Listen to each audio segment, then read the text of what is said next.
The most important things are the hardest things to say. They are the things you get ashamed of because words diminish them. Words shrink things that seemed limitless when they were in your head to no more than living size when they're brought out. But it's more than that, isn't it? The most important things lie too close to wherever your secret heart is buried, like landmarks to a treasure your enemies would love to steal away. And you may make revelations that cost you dearly, only to have people look at you in a funny way, not understanding what you said at all, or why you thought it was so important that you almost cried while you were saying it. That's the worst, I think. When the secret stays locked within, not for want of a teller, but for want of an understanding ear. I was 12, going on 13, when I first saw a dead human being. It happened in 1960, a long time ago, although sometimes it doesn't seem that long to me. Especially on the nights I wake up from dreams where the hail falls into his open eyes. We had a tree house in a big elm which overhung a vacant lot in Castle Rock. There's a moving company on that lot today, and the elm is gone. Progress. It was a sort of social club, although it had no name. There were 5, maybe 6 steady guys and some other wet ends who just hung around. We'd let them come up whenever it was a card game and we needed some fresh blood. The game was usually blackjack, and we played for pennies, nickel limit. But you got double money on blackjack and 5 card under, triple money on 6 card under, although Teddy was the only guy crazy enough to go for that. The sides of the treehouse were planks scavenged from the shit pile behind Mackey Lumber and Building Supply on Carbine Road. They were splintery and full of knot holes we plugged with either toilet paper or paper towels. The roof was a corrugated tin sheet we hawked from the dump, looking over our shoulders all the time we were hustling it out of there, because the dump custodian's dog was supposed to be a real kid-eating monster. We found a screen door out there on the same day. It was fly-proof, but really rusty. I mean, that rust was extreme. No matter what time of day you looked out that screen door, it looked like sunset. Besides playing cards, the club was a good place to go and smoke cigarettes and look at girly books. There were 6 battered tin ashtrays that said Camels on the bottom, a lot of centerfolds tacked to the splintery walls, 20 or 30 dog-eared packs of bike cards. Teddy got them from his uncle, who ran the Castle Rock stationery shop. When Teddy's uncle asked him one day what kind of cards we played, Teddy said we had cribbage tournaments, and Teddy's uncle thought that was just fine. A set of plastic poker chips, and a pile of ancient Master Detective murder magazines to leaf through if there was nothing else shaking. We also built a 12-inch by 10-inch secret compartment under the floor to hide most of this stuff in, on the rare occasions when some kid's father decided it was time to do the "we're really good pals" routine. When it rained, being in the club was like being inside a Jamaican steel drum. But that summer, there'd been no rain. It had been the driest and hottest since 1907, or so the newspaper said. And on that Friday preceding the Labor Day weekend and the start of another school year, even the goldenrod and the fields and the ditches beside the back roads looked parched and poorly. And nobody's garden had done doodly squat that year, and the big displays of canning stuff in the Castle Rock red and white were still there, gathering dust. No one had anything to put up that summer, except maybe dandelion wine. Teddy and Chris and I were up in the club on that Friday morning, glooming to each other about school being so near, and playing cards and swapping the same old traveling salesman jokes and Frenchman jokes. How do you know when a Frenchman's been in your backyard? Your garbage cans are empty and your dog is pregnant. Teddy would try to look offended, but he was the first one to bring in a joke as soon as he heard it, only switching Frenchman to Polak. The elm gave good shade, but we already had our shirts off so we wouldn't sweat them up too bad. We were playing three-penny scat, the dullest card game ever invented, but it was too hot to think about anything more complicated. We'd had a pretty fair scratch ball team until the middle of August, and then a lot of kids just drifted away. Too hot. I was down to my ride and building spades. I'd started with 13, gotten an 8 to make 21, and nothing had happened since then. Chris knocked. I took my last draw and got nothing helpful. 29, Chris said, laying down diamonds. 22, Teddy said, looking disgusted. Piss up a rope, I said, and tossed my cards onto the table face down. Gordy's out. Old Gordy just bit the bag and stepped out the door, Teddy bugled, and then gave out with his patented Teddy Duchamp laugh. Hee hee hee, like a rusty nail being slowly hauled out of a rotten board. Well, he was weird. We all knew it. He was close to being 13 like the rest of us, but the thick glasses and the hearing aid he wore sometimes made him look like an old man. Kids were always trying to cage smokes off him on the street, but the bugle in his shirt was just his hearing aid battery.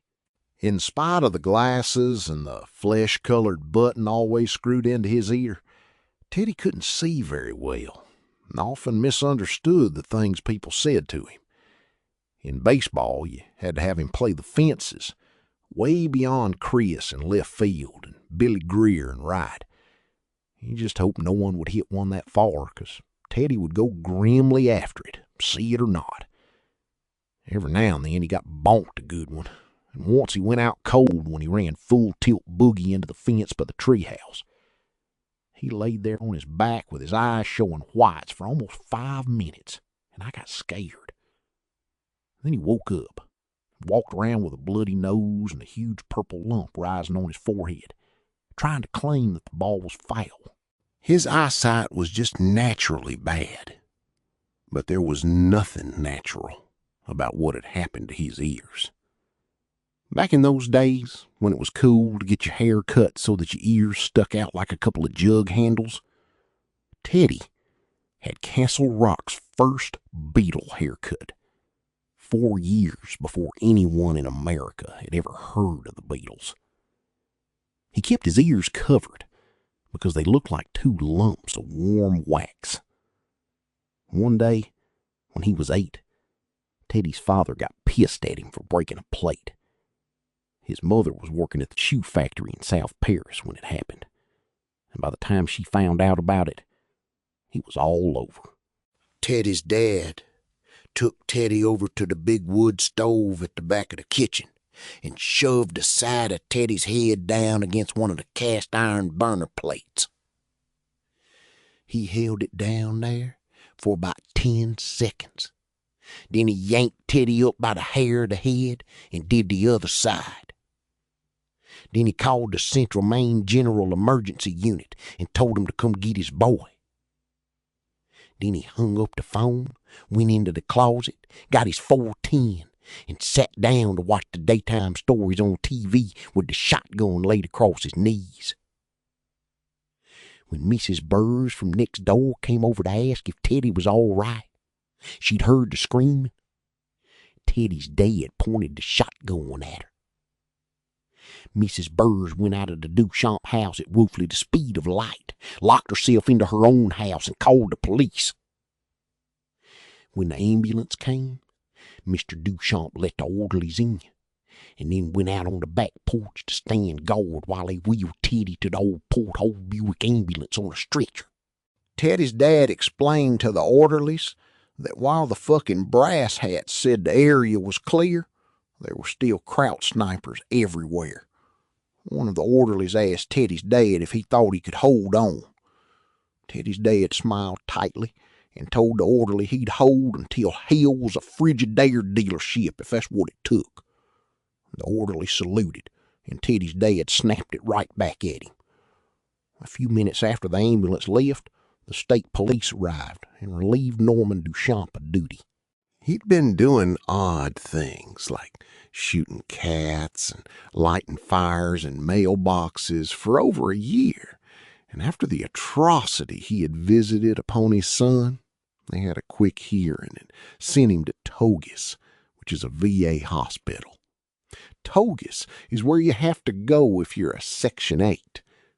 Teddy's dad had stormed the beach at Normandy, and that's just the way Teddy always put it. Teddy was proud of his old man, in spite of what his old man had done to him. Teddy went with his mom to visit him every week. He was the dumbest guy we hung around with, I guess, and he was crazy. He'd take the craziest chances you can imagine and get away with them. His big thing was what he called truck dodging. He'd run out in front of them on 196, and sometimes they'd miss him by bare inches. God knew how many heart attacks he'd caused, and he'd be laughing while the wind blast from the passing truck rippled his clothes. It scared us because his vision was so lousy, Coke bottle glasses or not. It seemed like only a matter of time before he misjudged one of those trucks. And you had to be careful what you dared him, because Teddy would do anything on a dare. Gordy's out.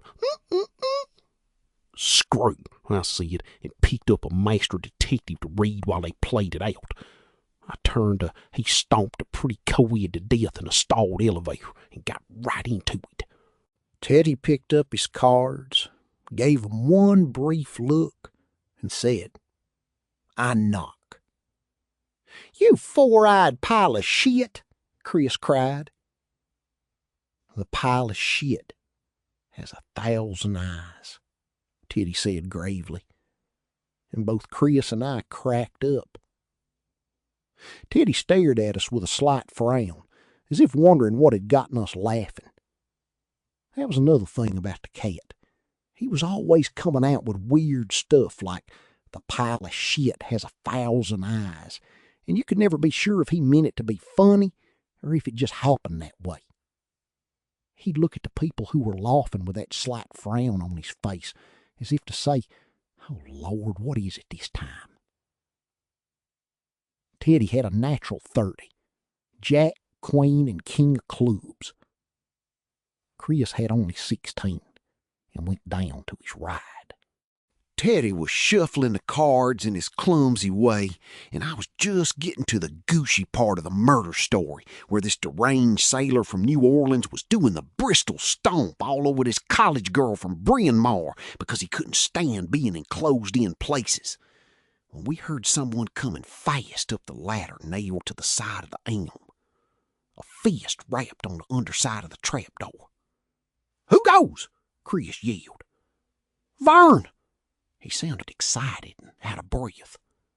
I went to the trapdoor and pulled the bolt.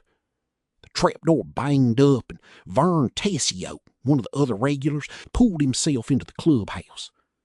He was sweating buckets, and his hair, which he usually kept combed in a perfect imitation of his rock and roll idol Bobby Rydell, was plastered to his bullet head in chunks and strings. "Whoa, man," he panted. "Wait till you hear this." "Hear what?" I asked. "Let me get my breath. I ran all the way from my house." "I ran all the way home," Teddy wavered in a dreadful little Anthony falsetto, "just to say I'm sorry." "Fuck your hand, man," Vern said. "Drop dead in a shed, Fred," Teddy returned smartly. "You ran all the way from your place?" Chris asked unbelievingly. "Man, you're crazy." Vern's house was 2 miles down Grand Street. There must be 90 out there. "This is worth it," Vern said. "Holy Jesus, you won't believe this. Sincerely." He slapped his sweaty forehead to show us how sincere he was. "Okay, what?" Chris asked. Can you guys camp out tonight?" Vern was looking at us earnestly, excitedly. His eyes looked like raisins pushed into dark circles of sweat. "I mean, if you tell..." "Your folks were going to tent out in my back field?" "Yeah, I guess so," Chris said, picking up his new hand and looking at it. "But my dad's on a mean streak. Drinking, you know."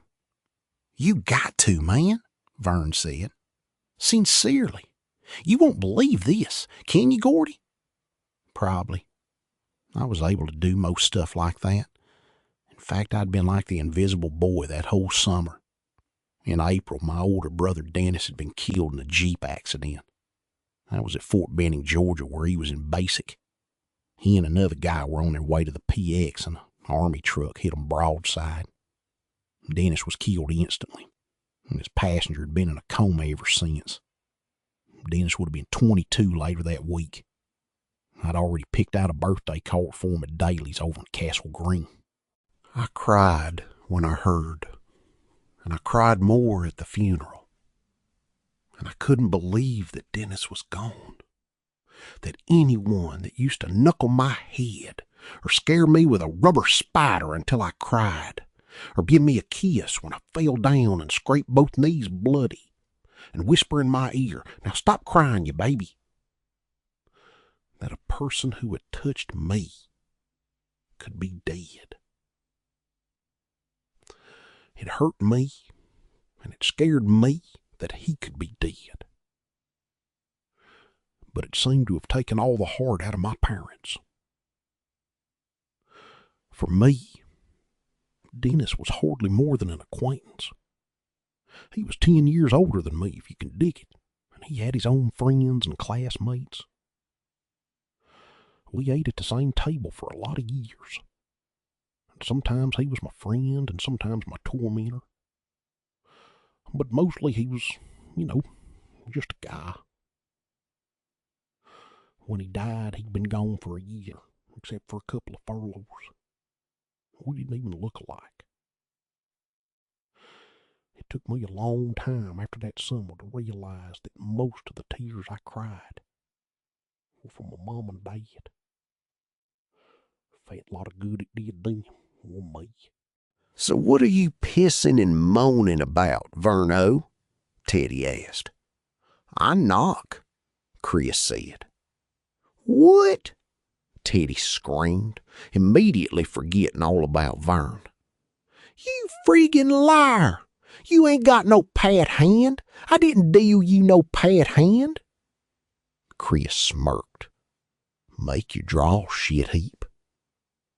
Teddy reached for the top card on the pile of bikes. Chris reached for the Winstons on the ledge behind him. I bent over to pick up my detective magazine. Vern Tissio said, "You guys want to go see a dead body?" Everybody stopped. We'd all heard about it on the radio, of course. The radio, a Philco with a cracked case which had also been scavenged from the dump, played all the time. We kept it tuned to WALM in Lewiston, which churned out the super hits and the boss oldies. What in the World's Come Over You by Jack Scott, and This Time by Troy Shondell, and King Creole by Elvis, and Only the Lonely by Roy Orbison. When the news came on, we usually switched some mental dial over to mute. The news was a lot of happy horse shit about Kennedy and Nixon and Queen Molly and Matzo and the Missile Gap and what a shit that Castro was turning out to be after all. We had all listened to the Ray Brower story a little more closely because he was a kid our age. He was from Chamberlain, a town 40 miles or so east of Castle Rock. 3 days before Vern came busting into the clubhouse after a 2-mile run up Grand Street, Ray Brower had gone out with one of his mother's pots to pick blueberries. When dark came and he still wasn't back, the Browers called the county sheriff, and a search started. First just around the kid's house, and then spreading to the surrounding towns of Motton and Durham and Pownell. Everybody got into the act. Cops, deputies, game wardens, volunteers. But 3 days later, the kid was still missing. You could tell, hearing about it on the radio, that they were never going to find that poor sucker alive. Eventually, the search would just peter away into nothing. He might have gotten smothered in a gravel pit slide or drowned in a brook. And 10 years from now, some hunter would find his bones. They were already dragging the ponds in Chamberlain and the Mountain Reservoir. Nothing like that could happen in southwestern Maine today. Most of the area's become suburbanized, and the bedroom communities surrounding Portland and Lewiston have spread out like the tentacles of a giant squid. The woods are still there, and they get heavier as you work your way west toward the White Mountains. But these days, if you can keep your head long enough to walk 5 miles in one consistent direction, you're certain to cross 2-lane blacktop. But in 1960, the whole area between Chamberlain and Castle Rock was undeveloped, and there were places that hadn't even been logged since before World War II. In those days, it was still possible to walk into the woods and lose your direction there and die there. Vern Tessio had been under his porch that morning, digging. We all understood that right away, but maybe I should take just a minute to explain it to you.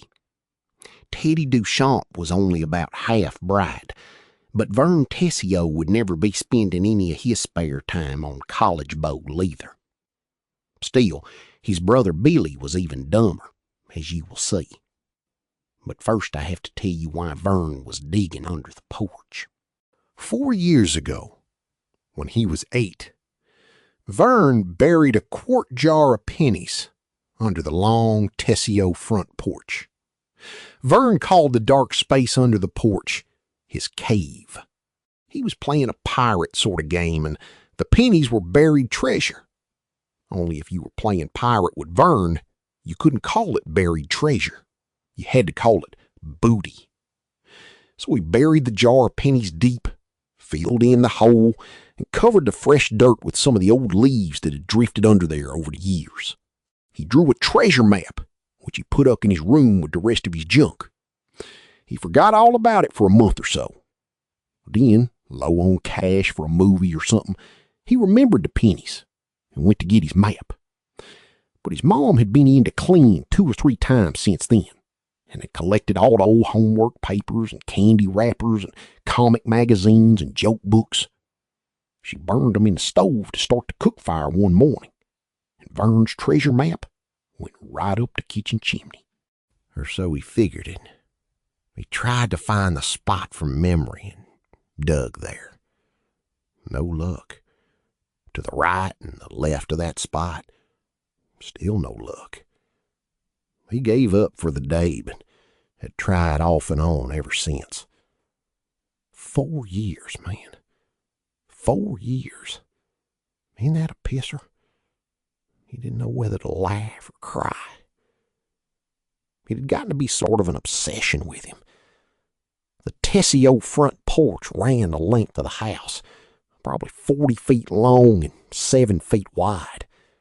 He had dug through damn near every inch of that area 2, maybe 3 times, and no pennies. The number of pennies began to grow in his mind. When it first happened, he told Chris and me that there had been maybe $3 worth. A year later, he was up to 5. And just lately, it was running around 10, more or less, depending on how broke he was. Every so often, we tried to tell him what was so clear to us, that Billy had known about the jar and dug it up himself.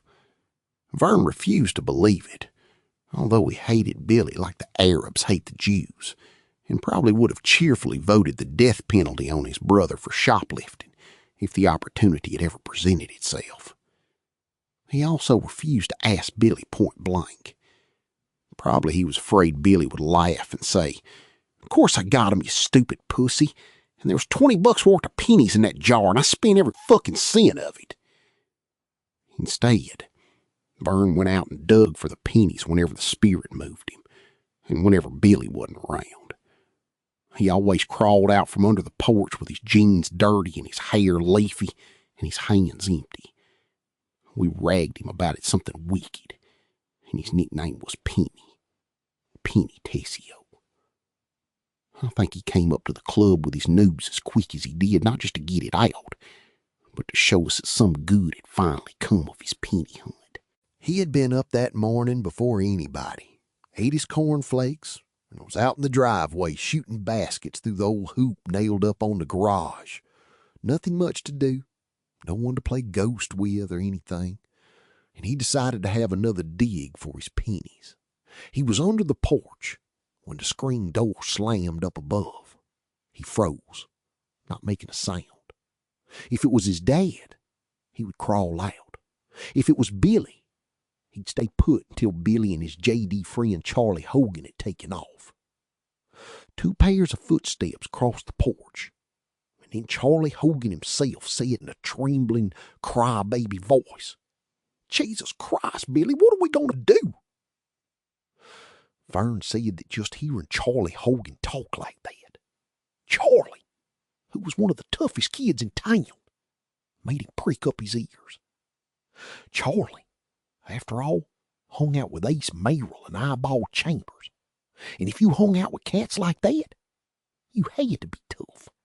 "Nothing," Billy said. "That's all we're going to do. Nothing." "We gotta do something," Charlie said. And they sat down on the porch close to where Vern was hunkered down. "Didn't you see him?"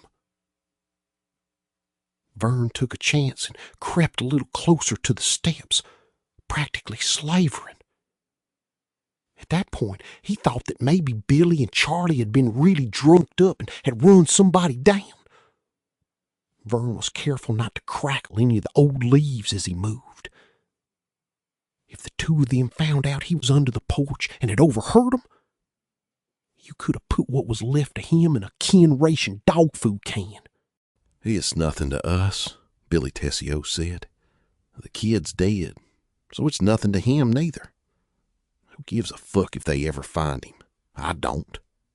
"It was that kid they've been talking about on the radio," Charlie said.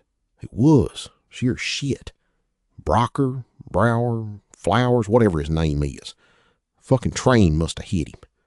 "Yeah," Billy said. Sound of a scratched match. Vern saw it flicked into the gravel driveway and then smelled cigarette smoke. "He sure did. And you puked." No words, but Vern sensed emotional waves of shame radiating off Charlie Hogan. "Well, the girls didn't see it," Billy said after a while. "Lucky break." From the sound, he clapped Charlie on the back to buck him up. "They'd blab it from here to Portland. We tore out of there fast, though. You think they knew there was something wrong?" "No," Charlie said. "Marie don't like to go down that back hollow road past the cemetery anyway. She's afraid of ghosts." And then again in that scared crybaby voice, "Jesus, I wish we never boosted no car last night. Just going to the show like we was gonna." Charlie and Billy went with a couple of skags named Marie Doherty and Beverly Thomas. You never saw such gross-looking broads outside of a carnival show. Pimples, mustaches, the whole works. Sometimes the 4 of them, or maybe 6 or 8 if Fuzzy Brackowitz or Ace Merrill were along with their girls, would boost a car from a Lewiston parking lot and go joyriding out into the country with 2 or 3 bottles of wild Irish rose wine and a 6-pack of ginger ale. They'd take the girls parking somewhere in Castleview or Harlow or Shiloh, and drink purple Jesuses and make out. Then they'd dump the car somewhere near home. Cheap thrills in the monkey house, as Chris sometimes said. They'd never been caught at it, but Vern kept hoping. He really dug the idea of visiting Billy on Sundays at the reformatory. If we told the cops, they'd want to know how we got way the hell out in Harlow, Billy said. We ain't got no car, neither of us. It's better if we just keep our mouths shut. Then they can't touch us. We could make an anonymous call, Charlie said. They traced those fucking calls, Billy said, ominously. I seen it on Highway Patrol. In Dragnet. Yeah, right, Charlie said miserably. Jesus. I wish Ace been with us. We could have told the cops we was in his car. Well, he wouldn't. Yeah, Charlie said. He sighed. I guess you right. A cigarette butt flicked into the driveway. We had to walk up and take a piss by the tracks, didn't we? Couldn't walk the other way, could we? And I got puke on my new PF Flyers. His voice sank a little. Fucking kid was laid right out, you know it? Did you see that son of a whore, Billy? I seen him, Billy said, and a second cigarette butt joined the first in the driveway. Let's go see if Ace is up. I want some juice. We gonna tell him? Charlie, we ain't gonna tell nobody. Nobody never. You dig me? I dig you, Charlie said. Christ Jesus, I wish we never boosted that fucking Dodge. Oh, shut the fuck up and come on. 2 pairs of legs, clad in tight, wash-faded peg jeans. 2 pairs of feet in black engineer boots with side buckles came down the steps. Vern froze on his hands and knees. My balls crawled up so high I thought they was trying to get back home, he told us. Sure his brother would sense him beneath the porch and drag him out and kill him. He and Charlie Hogan would kick the few brains the good Lord had seen fit to give him right out his jug ears and then stomp him with their engineer boots. But they just kept going. And when Vern was sure they were really gone, he had crawled out from under the porch and ran here. "You're really lucky," I said. "They would have killed you." Teddy said, "I know the back Harlow Road. It comes to a dead end by the river. We used to fish for causies out there." Chris nodded. "There used to be a bridge, but there was a flood a long time ago. Now there's just the train tracks." "Could a kid really have gotten all the way from Chamberlain to Harlow?" I asked Chris. "That's 20 or 30 miles. I think so. He probably happened on the train tracks and followed them the whole way. Maybe he thought they'd take him out. Or maybe he thought he could flag down a train if he had to. But that's just a freight run now. GS and WM up to Derry and Brownsville. And not many of those anymore. He'd have to have walked all the way to Castle Rock to get out. After dark, a train must have finally come along and he'll smacko." Chris drove his right fist down against his left palm, making a flat noise. Teddy, a veteran of many close calls dodging the pulp trucks on 196, looked vaguely pleased. I felt a little sick, imagining that kid so far away from home, scared to death, but doggedly following the GS and WM tracks. Probably walking on the ties because of the night noises from the overhanging trees and bushes. Maybe even from the culverts underneath the railroad bed. And here comes the train, and maybe the big headlight on the front hypnotized him until it was too late to jump. Or maybe he was just lying there on the tracks in a hunger faint when the train came along. Either way, anyway, Chris had the straight of it. El Smacko had been the final result. The kid was dead. "So anyway, you want to go see it?" Vern asked. He was squirming around like he had to go to the bathroom. He was so excited. We all looked at him for a long second, no one saying anything. Then Chris tossed his cards down and said, Sure. And I bet you anything we get our pictures in the paper. Huh? Vern said. Yeah, Teddy said, and grinning his crazy truck dodging grin. Look, Chris said, leaning across the ratty car table. We can find the body and report it. We'll be on the news. I don't know, Vern said, obviously taken aback. Billy'll know where I found out. He'll beat the living shit out of me. No, he won't, I said, because it'll be us guys that find that kid, not Billy and Charlie Hogan in a boosted car. Then they won't have to worry about it anymore. They'll probably pin a medal on you, Penny. Yeah? Vern grinned, showing his bad teeth. It was a dazed sort of grin, as if the thought of Billy being pleased with anything he did had acted on him like a hard shot to the chin. Yeah? You think so? Teddy was grinning too. Then he frowned and said, Uh-oh. What? Vern asked. He was squirming again, afraid that some really basic objection to the idea had just cropped up in Teddy's mind, or what passed for Teddy's mind. Our folks, Teddy said. If we find that kid's body over in South Harlow tomorrow, they're going to know we didn't spend a night camping out in Vern's back field. Yeah, Chris said. They'll know we went looking for that kid. No, they won't, I said. I felt funny, both excited and scared, because I knew we could do it and get away with it.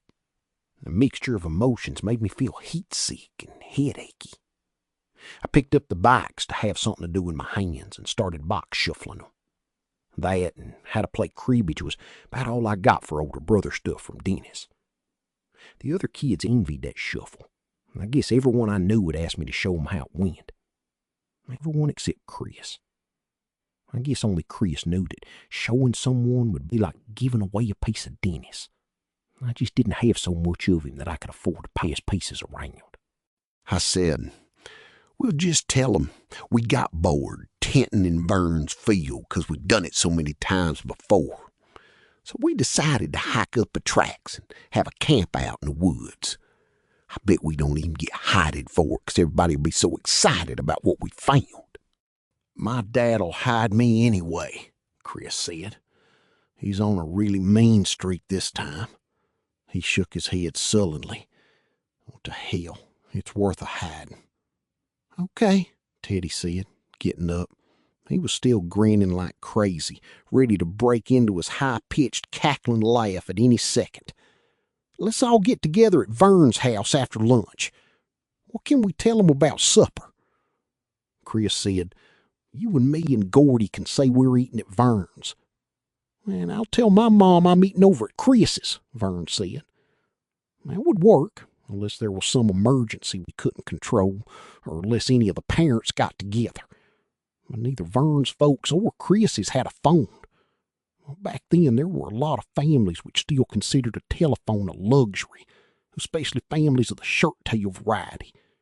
And none of us came from the upper crust. My dad was retired. Vern's dad worked in the mill and was still driving a 1952 DeSoto. Teddy's mom had a house on Danbury Street, and she took in a boarder whenever she could get one. She didn't have one that summer. The furnished room to let sign had been up in the parlor window since June. And Chris's dad was always on a mean streak, more or less. He was a drunk who got welfare off and on, mostly on, and spent most of his time hanging out in Sookie's Tavern with Junior Merrill, Ace Merrill's old man, and a couple of other local rum pots. Chris didn't talk much about his dad, but we all knew he hated him like poison. Chris was marked up every 2 weeks or so. Bruises on his cheeks and neck, or one eye swelled up and as colorful as a sunset. And once he came into school with a big clumsy bandage on the back of his head. Other times he never got to school at all. His mama would call him in sick because he was too lamed up to come in. Chris was smart, really smart, but he played truant a lot. And Mr. Halliburton, the town truant officer, was always showing up at Chris's house, driving his old black Chevrolet with the "No Rider" sticker in the corner of the windshield. If Chris was being truant, and Birdie, as we called him, always behind his back, of course, caught him, he would haul him back to school and see that Chris got detention for a week. But if Birdie found out that Chris was home because his father had beaten the shit out of him, Birdie just went away and didn't say boo to a cuckoo bird. It never occurred to me to question his set of priorities until about 20 years later. The year before, Chris had been suspended from school for 3 days. A bunch of milk money disappeared when it was Chris's turn to be room monitor and collect it.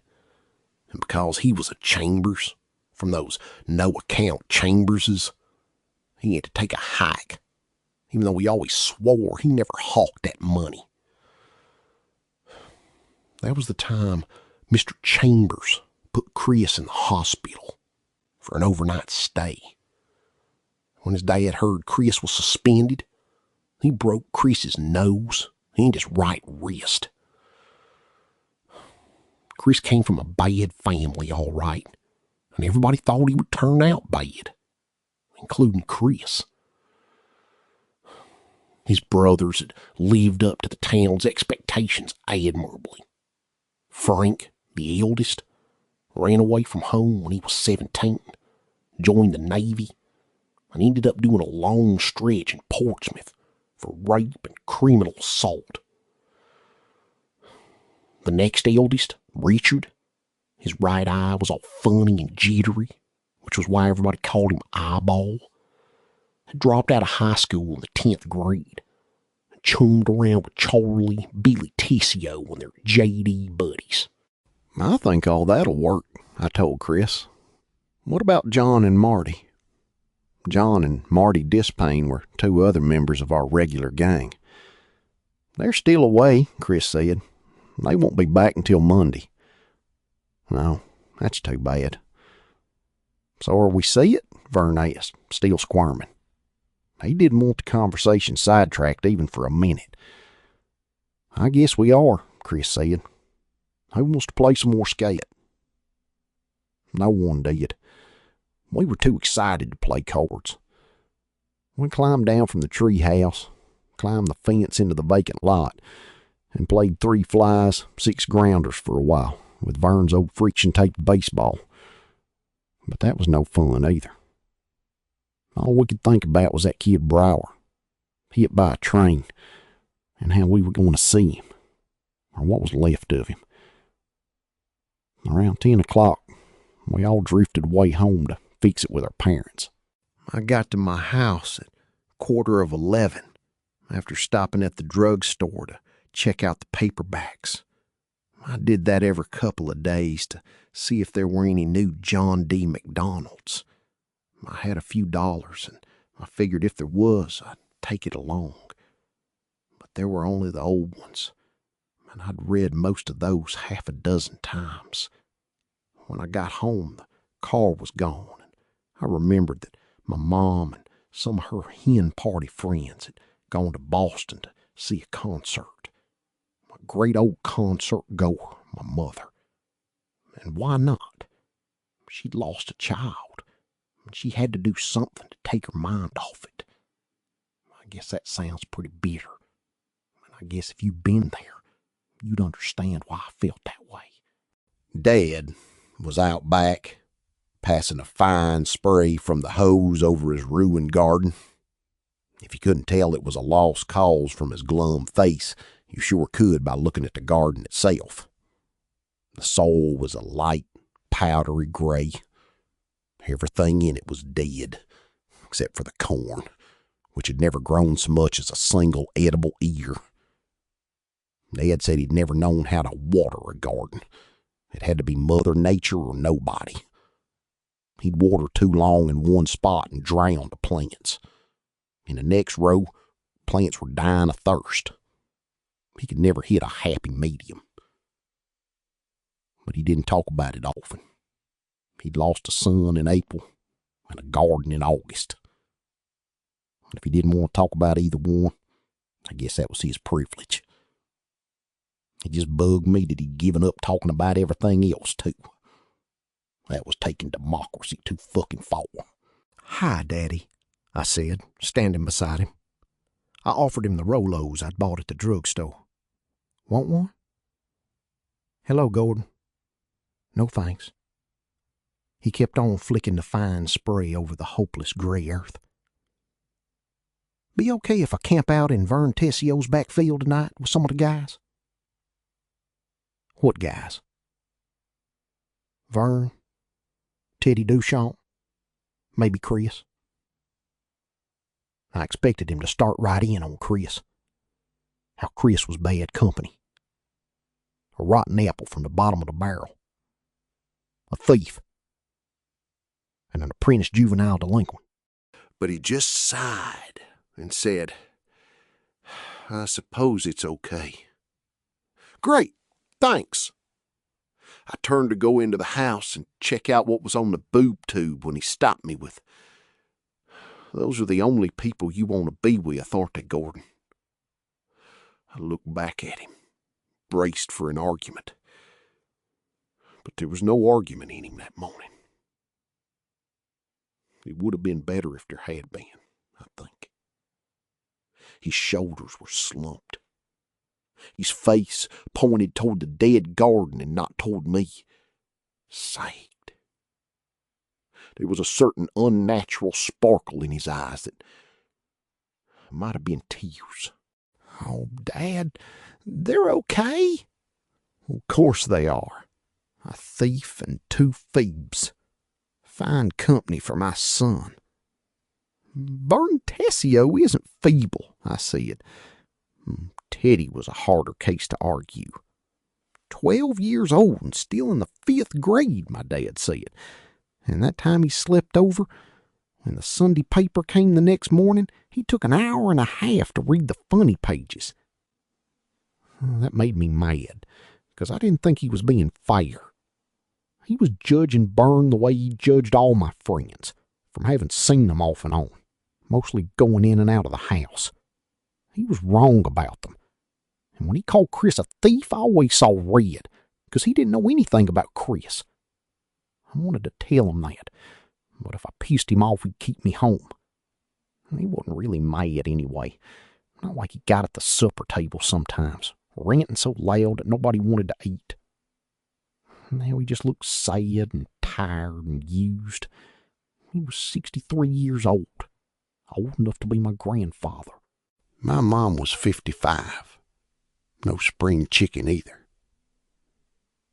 When she and Dad got married, they tried to start a family right away. And my mom got pregnant and had a miscarriage. She miscarried 2 more. And the doctor told her she'd never be able to carry a baby to term. I got all of this stuff chapter and verse. Whenever one of them was lecturing me, you understand?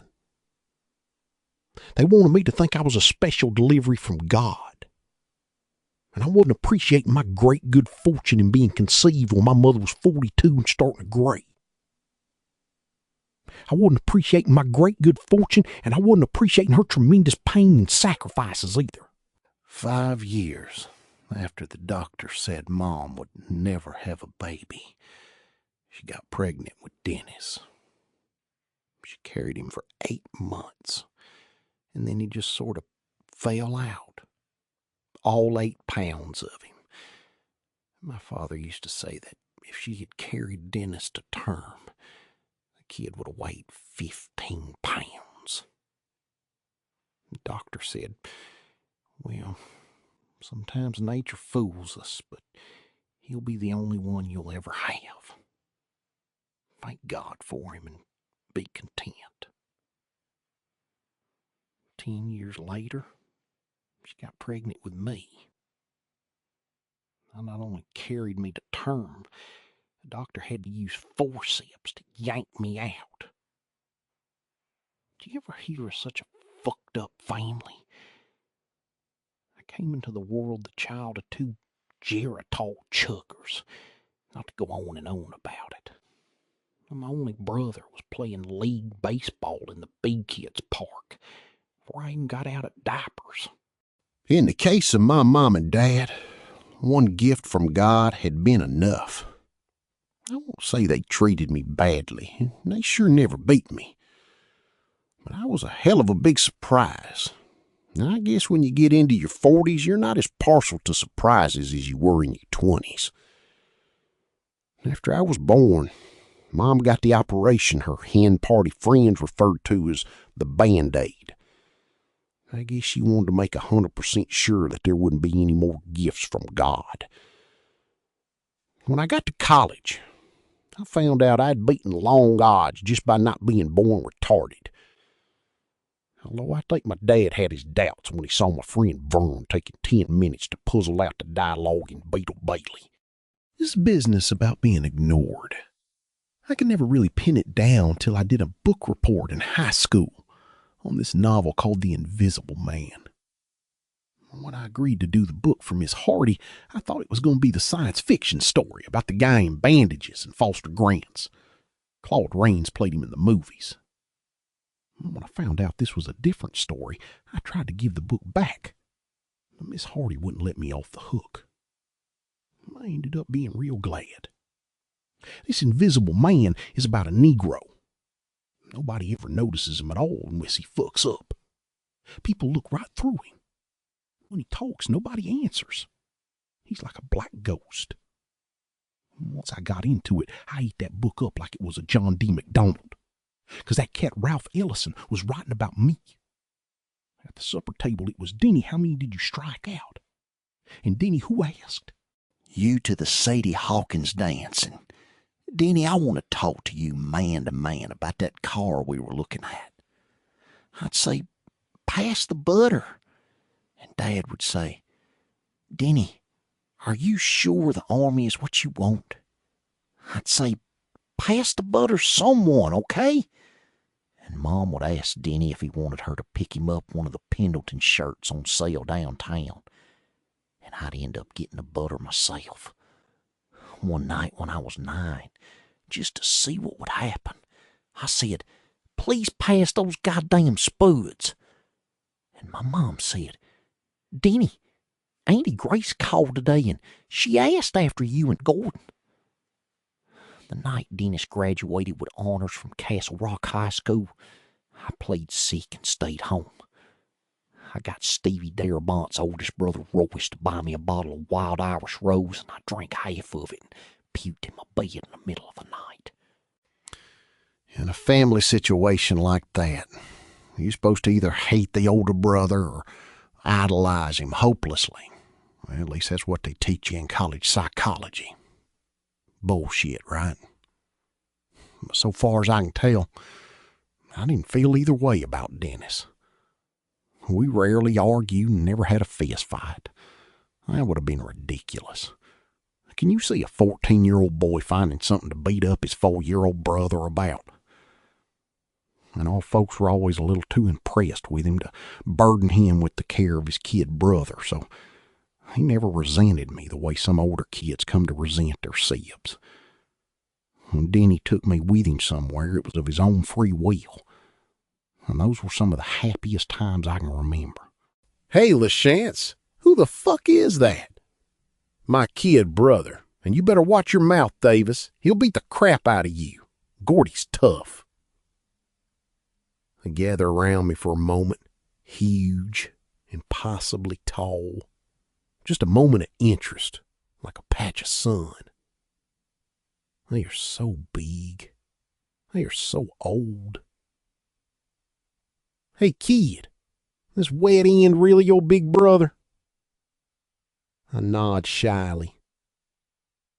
He's a real asshole, ain't he, kid? I nod again, and everybody, Dennis included, roars with laughter. Then Dennis claps his hands together twice, briskly, and says, Come on, we gonna have a practice or stand around here like a bunch of pussies? They run to their positions, already peppering the ball round the infield. Go sit over there on the bench, Gordy. Be quiet. Don't bother anybody. I go sit over there on the bench. I am good. I feel impossibly small under the sweet summer clouds. I watch my brother pitch. I don't bother anybody. But there weren't many times like that. Sometimes he read me bedtime stories that were better than Mom's. Mom's stories were about the gingerbread man and the three little pigs. Okay stuff. But Dennis's were about stuff like Bluebeard and Jack the Ripper. He also had a version of Billy Goat's Gruff where the troll under the bridge ended up the winner. And as I've already said, he taught me the game of cribbage and how to do a box shuffle. Not that much, but hey, in this world, you take what you can get. Am I right? As I grew older, my feelings of love for Dennis were replaced with an almost clinical awe. The kind of awe so Christians feel for God, I guess. When he died, I was mildly shocked and mildly sad. The way I imagine those same so Christians must have felt when Time magazine said God was dead. Let me put it this way. I was as sad for Denny's dying as I was when I heard on the radio that Dan Blocker had died. I'd seen them both about as frequently. Denny never even got any reruns. He was buried in a closed coffin with the American flag on top. They took the flag off the box before they finally stuck it in the ground and folded it, the flag, not the box, into a cocked hat and gave it to my mom. My parents just fell to pieces. 4 months hadn't been long enough to put them back together again. I didn't know if they'd ever be whole again. Mr. and Mrs. Dumpty. Denny's room was in suspended animation, just one door down from my room. Suspended animation, or maybe in a time warp. The Ivy League college pennants were still on the walls, and the senior pictures of the girls he had dated were still tucked into the mirror, where he had stood for what seemed like hours at a stretch, combing his hair back into a ducktail like Elvis's. A stack of Trues and Sports Illustrated remained on his desk, their dates looking more and more antique as time passed. It's the kind of thing you see in sticky sentimental movies. But it wasn't sentimental to me, it was terrible. I didn't go into Dennis's room unless I had to, because I kept expecting that he would be behind the door or under the bed. Bed, or in the closet. Mostly it was the closet that preyed on my mind. And if my mother sent me in to get Denny's postcard album or his shoebox of photographs so she could look at them, I would imagine that door swinging slowly open while I stood rooted to the spot with horror. I would imagine him pallid and bloody in the darkness, the side of his head walloped in, a gray-veined cake of blood and brains drying on his shirt. I would imagine his arms coming up, his bloody hands hooking into claws, and he would be croaking, "It should have been you, Gordon. It should have been you." Chico stands at the window, arms crossed, elbows on the ledge that divides upper and lower panes, naked, looking out, breath fogging the glass, a draft against his belly. Bottom right pane is gone, blocked by a piece of cardboard. Chico. He doesn't turn. She doesn't speak again. He can see a ghost of her in the glass, in his bed, sitting, blankets pulled up in apparent defiance of gravity. Her eye makeup is smeared into deep hollows under her eyes. Chico shifts his gaze beyond her ghost, out beyond the house. Raining. Patches of snow sloughed away to reveal the bald ground underneath. He sees last year's dead grass. A plastic toy. Billy's. a rusty rake. His brother Johnny's Dodge is up on blocks, the D-tired wheels sticking out like stumps. He remembers times he and Johnny worked on it, listening to the super hits and boss oldies from WLAM in Lewiston pour out of Johnny's old transistor radio. A couple of times Johnny would give him a beer. "She gonna run fast, Chico," Johnny would say. "She gonna eat up everything on this road from Gates Falls to Castle Rock. Wait till we get that hearse shifter in her." What that had been then, and this was now. Beyond Johnny's Dodge was the highway, Route 14. Goes to Portland in New Hampshire south, all the way to Canada north, if you turn left on US 1 at Thomaston. "Stud City," Chico says to the glass. He smokes his cigarette. "What?" "Nothing, babe." "Chico?" Her voice is puzzled. He will have to change the sheets before Dad gets back. She bled. "What?" "I love you, Chico." "That's right. Dirty March. You're some old whore," Chico thinks. Dirty, staggering old baggy tits barge with rain in her face. "This room used to be Johnny's," he says suddenly. "Who?" "My brother." "Oh. Where is he?" "In the Army," Chico says. But Johnny isn't in the Army. He had been working the summer before at Oxford Plains Speedway, and a car went out of control and skidded across the infield toward the pit area where Johnny had been changing the back tires on a Chevy Charger class stalker. Some guy shouted at him to look out, but Johnny never heard him. One of the guys who shouted was Johnny's brother Chico. "Aren't you cold?" she asks. "No. Well, my feet, a little." And he thinks suddenly, "Oh my God, nothing happened to Johnny that isn't going to happen to you too, sooner or later." He sees it again, though. The skidding, skating Ford Mustang, the knobs of his brother's spine picked out in a series of dimpled shadows against the white of his Hanes t-shirt. He had been hunkered down, pulling one of the Chevy's back tires. There had been time to see rubber flaying off the tires of the runaway Mustang, to see its hanging muffler scraping up sparks from the infield. It had struck Johnny even as Johnny tried to get to his feet. Then the yellow shout of flame. Well, Chico thinks it could have been slow, and he thinks of his grandfather. Hospital smells, pretty young nurses bearing bedpans, a last papery breath. Are there any good ways? He shivers and wonders about God. He touches the small silver St. Christopher's medal that hangs on a chain around his neck. He is not a Catholic, and he's surely not a Mexican. His real name is Edward May, and his friends all call him Chico because his hair's black and he greases it back with Brill cream, and he wears boots with pointed toes and Cuban heels. Not Catholic, but he wears this medallion. Maybe if Johnny had been wearing one, the runaway Mustang would have missed him. You never knew.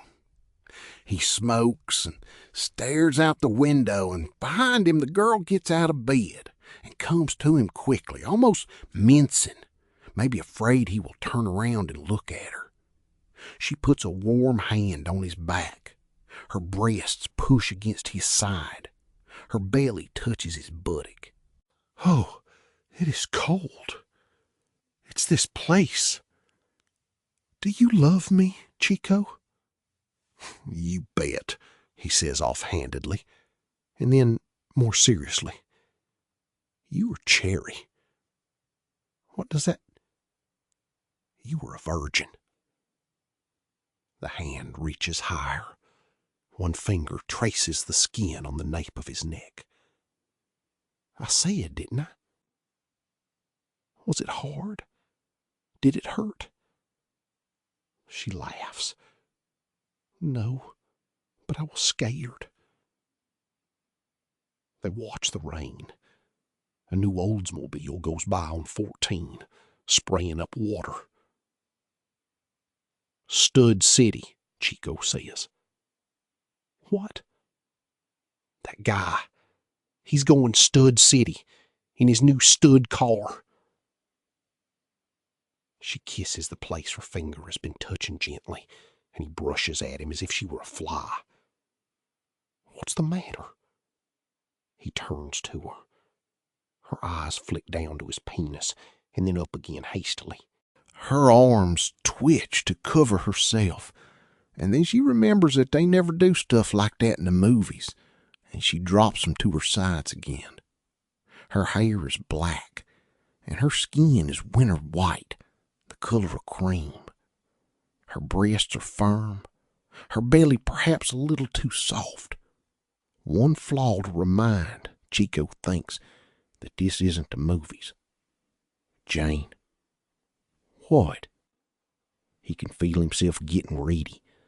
Not beginning, but getting ready. It's all right, he says.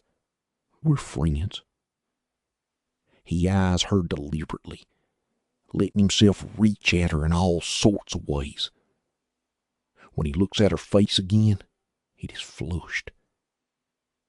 Do you mind me looking at you?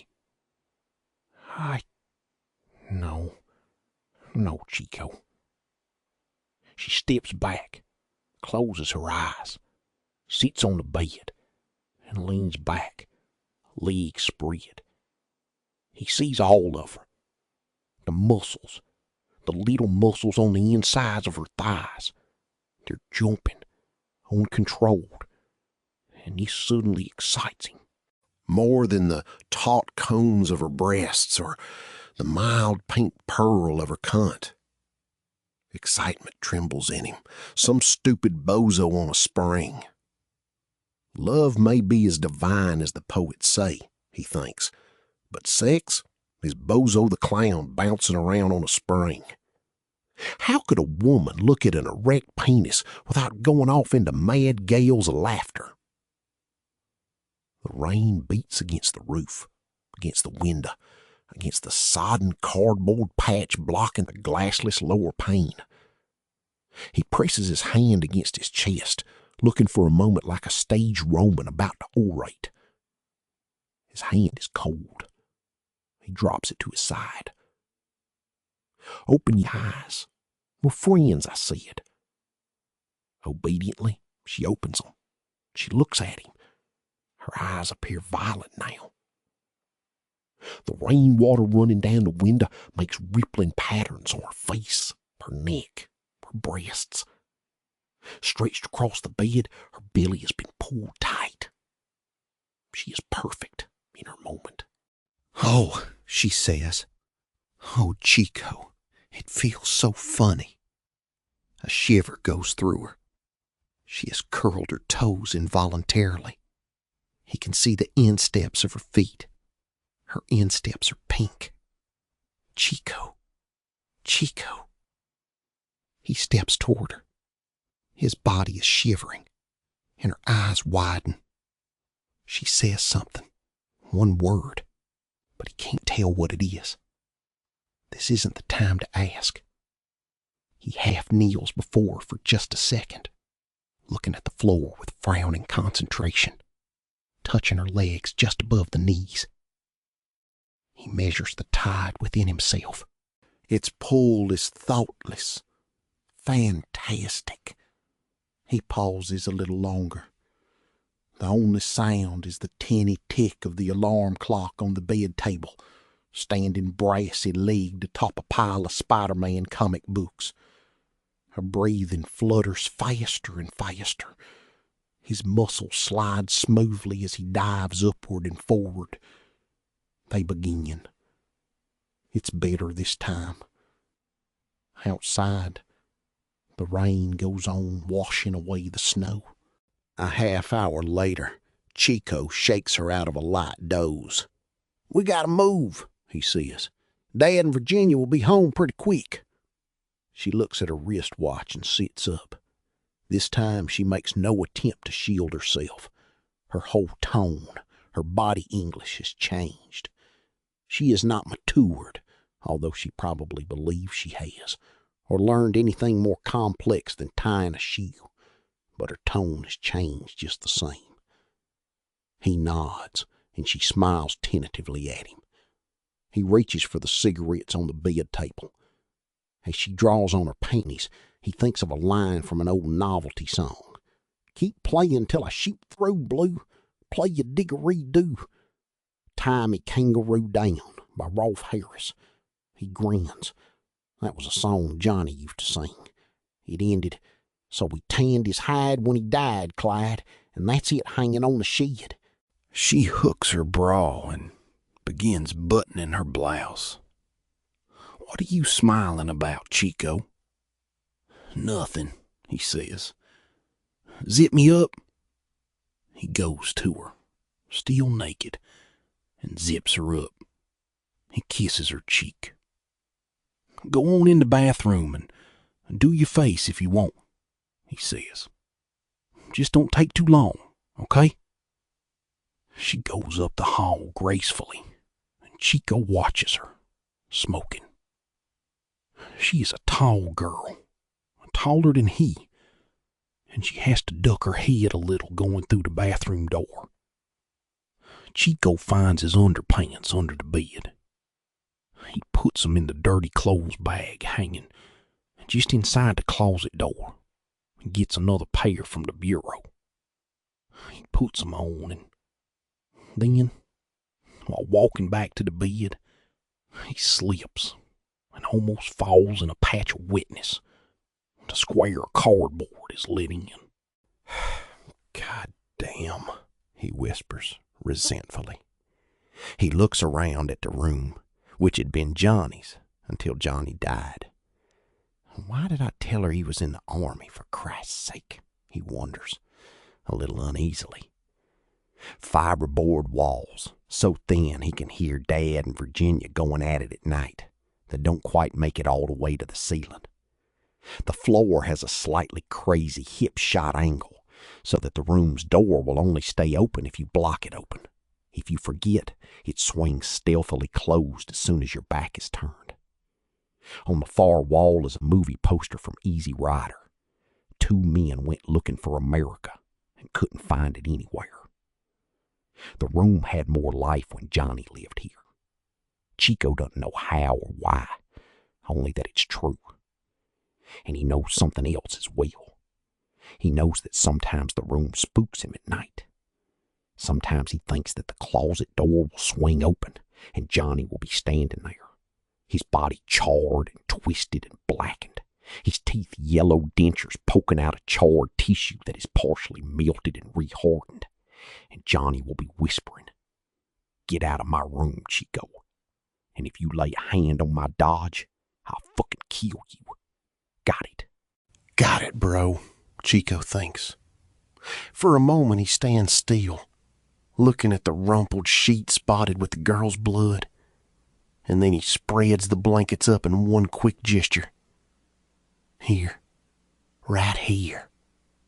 How do you like that, Virginia? How does that grab your snatch?"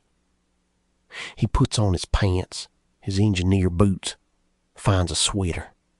He's dry combing his hair in front of the mirror when she comes out of the john. She looks classy. Her too soft stomach doesn't show in the jumper. She looks at the bed, does a couple of things to it, and it comes out looking made instead of just spread up. "Good," Chico says.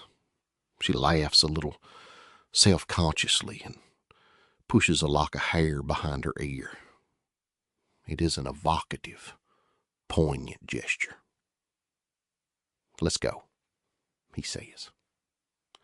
They go out through the hall and the living room. Jane pauses in front of the tinted studio photograph on top of the TV. It shows his father, and Virginia, a high school-aged Johnny, a grammar school-aged Chico, and an infant Billy. In the picture, Johnny is holding Billy. All of them have fixed, stone grins. All except Virginia, whose face is its sleepy, indecipherable self. That picture, Chico remembers, was taken less than a month after his dad married the bitch. That's your mother and father? It's my father, Chico says. She's my stepmother, Virginia. Come on. Is she still that pretty? Jane asks, picking up her coat and handing Chico his windbreaker. I guess my old man thinks so, Chico says. They step out into the shed. It's a damp and drafty place. The wind hoots through the cracks in its slapstick walls. There's a pile of old bald tires, Johnny's old bike that Chico inherited when he was 10, which he promptly wrecked, a pile of detective magazines, returnable Pepsi bottles, a greasy monolithic engine block, an orange crate full of paperback books, an old paint by numbers of a horse standing on dusty green grass. Chico helps her pick her way outside. The rain is falling with disheartening steadiness. Chico's old sedan stands in a driveway puddle, looking downhearted. Even up on blocks and with a piece of plastic covering the place where the windshield should go, Johnny's Dodge has more class. Chico's car's a Buick. The paint is dull and flowered with spots of rust. The front seat upholstery's been covered with a brown army blanket. A large button pinned to the sun visor on the passenger side says, "I want it every day." There's a rusty starter assembly on the back seat. If it ever stops raining, he will clean it, he thinks, and maybe put it into the Dodge. Or maybe not. The Buick smells musty, and his own starter grinds a long time before the Buick starts up. "Is it your battery?" she asks. "Just the goddamn rain, I guess." He backs out onto the road, flicking on the windshield wipers and pausing for a moment to look at the house. It is a completely unappetizing aqua color. The shed sticks off from it at a ragtag, double-jointed angle, tar paper and peeled-looking shingles. The radio comes on with a blare, and Chico shuts it off at once. There is the beginning of a Sunday afternoon headache behind his forehead. They ride past the Grange Hall and volunteer fire department and Brownie's store. Sally Morrison's T-Bird is parked by Brownie's high-test pump, and Chico raises a hand to her as he turns off onto the old Lewiston Road. "Who's that?" "Sally Morrison." "Pretty lady." Very neutral. He feels for his cigarettes. She's been married twice and divorced twice. Now she's the town pump, if you believe half the talk that goes on in this shit-ass little town. She looks young. She is. Have you ever... He slides his hand up her leg and smiles. "No," he says. "My brother maybe, but not me. I like Sally, though. She's got her alimony and her big white bird. She doesn't care what people say about her." It starts to seem like a long drive. The Androscoggin, off to the right, is slaty and sullen. The ice is all out of it now. Jane has grown quiet and thoughtful. The only sound is the steady snap of the windshield wipers. When the car rolls through the dips in the road, there's ground fog, waiting for evening when it'll creep out of these pockets and take over the whole river road. They cross into Auburn, and Chico drives a cutoff and swings on to Mino Avenue. The 4 lanes are nearly deserted, and all the suburban homes look packaged. They see one little boy in a yellow plastic raincoat walking up the sidewalk, carefully stepping in all the puddles. "Go, man," Chico says softly. "What?" Jane asks. Nothing, babe. Go back to sleep. She laughs a little doubtfully. Chico turns up Keston Street and into the driveway of one of the packaged houses. He doesn't turn off the ignition. Come in and I'll give you cookies, she says. He shakes his head. I have to get back. I know. She puts her arms around him and kisses him. Thank you for the most wonderful time of my life. He smiles suddenly. His face shines. It is nearly magical. I'll see you Monday, Janie Jane. Still friends, right? You know we are, she says, and kisses him again. But when he cups a breast through her jumper, she pulls away. Don't. My father might see. He lets her go. Only a little of the smile left. She gets out of the car quickly and runs through the rain to the back door. A second later, she's gone. Chico pauses for a moment to light a cigarette, and then he backs out of the driveway. The Buick stalls, and the starter seems to grind forever before the engine manages to catch. It is a long ride home. When he gets there, Dad's station wagon is parked in the driveway. He pulls in beside it and lets the engine die. For a moment, he sits inside silently, listening to the rain. It is like being inside a steel drum. Inside, Billy is watching Carl Stormer and his country buckaroos on the TV set. When Chico comes in, Billy jumps up, excited. Eddie, hey, Eddie, you know what Uncle Pete said? He said him and a whole mess of other guys sank a Kraut sub in the war. Will you take me to the show next Saturday? I don't know, Chico says, grinning. Maybe if he kissed my shoes every night before supper all week. He pulls Billy's hair. Billy hollers and laughs and kicks him in the shins. Cut it out now, Sam May says, coming into the room. Cut it out, you two. You know how your mother feels about the rough housing. He has pulled his tie down and unbuttoned the top button of his shirt. He's got a 3 red hot dogs on a plate. The hot dogs are wrapped in white bread, and Sam May has put the old mustard right to them. Where you been, Eddie? At Jane's. The toilet flushes in the bathroom. Virginia.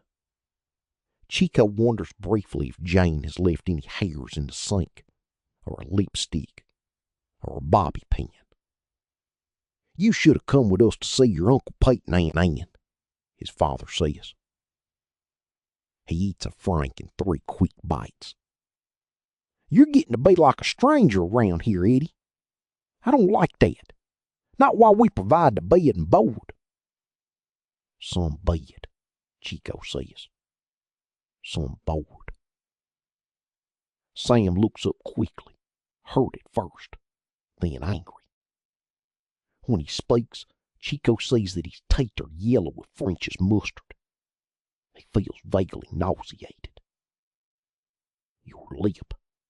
Your goddamn lip. You ain't too big yet, snot-nose.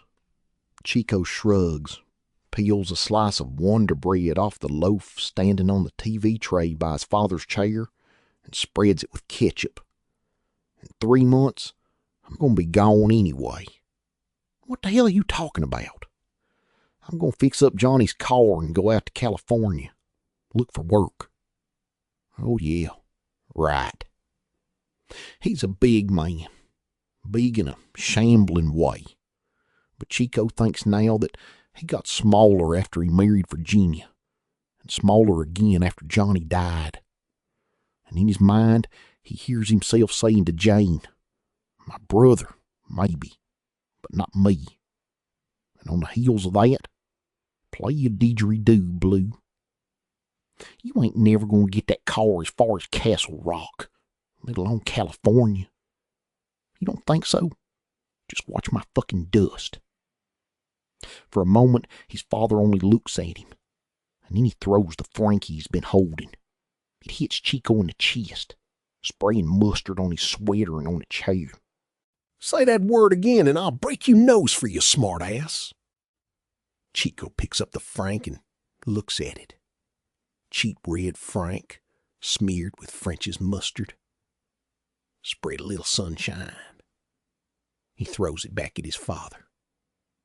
Sam gets up, his face the color of an old brick, the vein in the middle of his forehead pulsing. His thigh connects with the TV tray and it overturns. Billy stands in the kitchen doorway watching him. He's gotten himself a plate of franks and beans, and the plate is tipped and bean juice runs onto the floor. Billy's eyes are wide, his mouth trembling. On the TV, Carl Stormer and his country buckaroos are tearing through Long Black Veil at a breakneck pace. You raise 'em up best you can and they spit on you, his father says thickly. Yeah, that's how it goes. He gropes blindly on the seat of his chair and comes up with the half-eaten hot dog. He holds it in his fist like a severed phallus. Incredibly, he begins to eat it. At the same time, Chico sees that he has begun to cry. Well, they spit on you. That's just how it goes. Why in the hell did you have to marry her? He bursts out, and then has to bite down on the rest of it. If you hadn't married her, Johnny would still be alive. That's none of your goddamn business, Sam May roars through his tears. That's my business. Oh, Chico shouts back. Is that so? I only have to live with her. Me and Billy, we have to live with her. Watch her grind you down. And you don't even know what, his father says, and his voice is suddenly low and ominous. The chunk of hot dog left in his closed fist is like a bloody chunk of bone. What don't I know? You don't know shit from Shinola, he says, appalled at what has almost come out of his mouth. You want to stop it now, his father says, or I'll beat the hell out of you, Chico. He only calls him this when he is very angry indeed.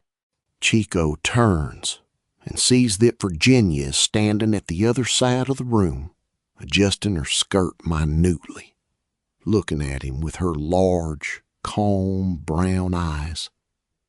Her eyes are beautiful. The rest of her is not so beautiful, so self-renewing. But those eyes will carry her for years yet, Chico thinks, when he feels the sick hate come back. So we tanned his hide when he died, Clyde, and that's it hanging on the shed. She's got you pussy whipped, and you don't have the guts to do anything about it. All of this shouting has finally become too much for Billy. He gives a great wail of terror, drops his plate of franks and beans, and covers his face with his hands. Bean juice splatters his Sunday shoes and sprays across the rug. Sam takes a single step forward, and then stops when Chico makes a curt beckoning gesture, as if to say, "Yeah, come on, let's get down to it. What took you so fucking long?" They stand like statues till Virginia speaks. Her voice is low, as calm with some brown eyes. Have you had a girl in your room, Ed? You know how your father and I feel about that. Almost as an afterthought, she left a handkerchief. He stares at her, savagely unable to express the way he feels, the way she is dirty, the way she shoots unerringly at the back, the way she clips in behind you and cuts your hamstrings. You could hurt me if you wanted to, the calm brown eyes say. I know you know what was going on before he died. But that's the only way you can hurt me, isn't it, Chico? And only then if your father believed you. And if he believed you, it would kill him. His father lunges at the new gambit like a bear. Have you been screwing in my house, you little bastard? Watch your language, please, Sam, Virginia says calmly. Is that why you didn't want to come with us? So you could screw? so you could... Say it! Chico weeps. Don't let her do it to you. Say it. Say what you mean. Get out, he says dully. Don't you come back until you can apologize to your mother and me. Don't you dare, he cries. Don't you dare call that bitch my mother. I'll kill you. Stop it, Eddie, Billy screams. The words are muffled, blurred through his hands, which still cover his face.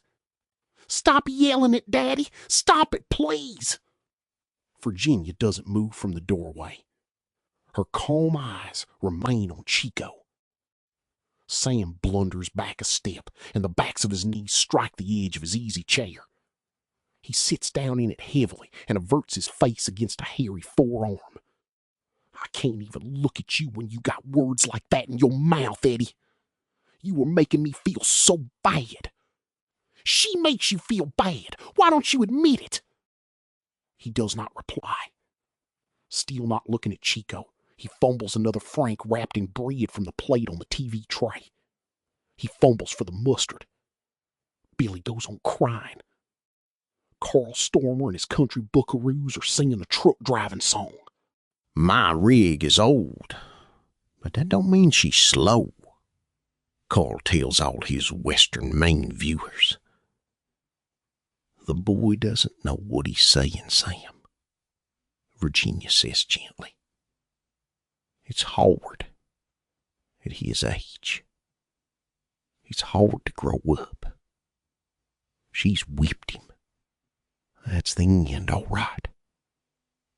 He turns and heads for the door, which leads first into the shed and then outdoors. As he opens it, he looks back at Virginia, and she gazes at him tranquilly. When he speaks her name, what is it, Ed? The sheets are bloody. He pauses. I broke her in. He thinks something has stirred in her eyes, but that is probably only his wish. Please go now, Ed. You're scaring Billy. He leaves.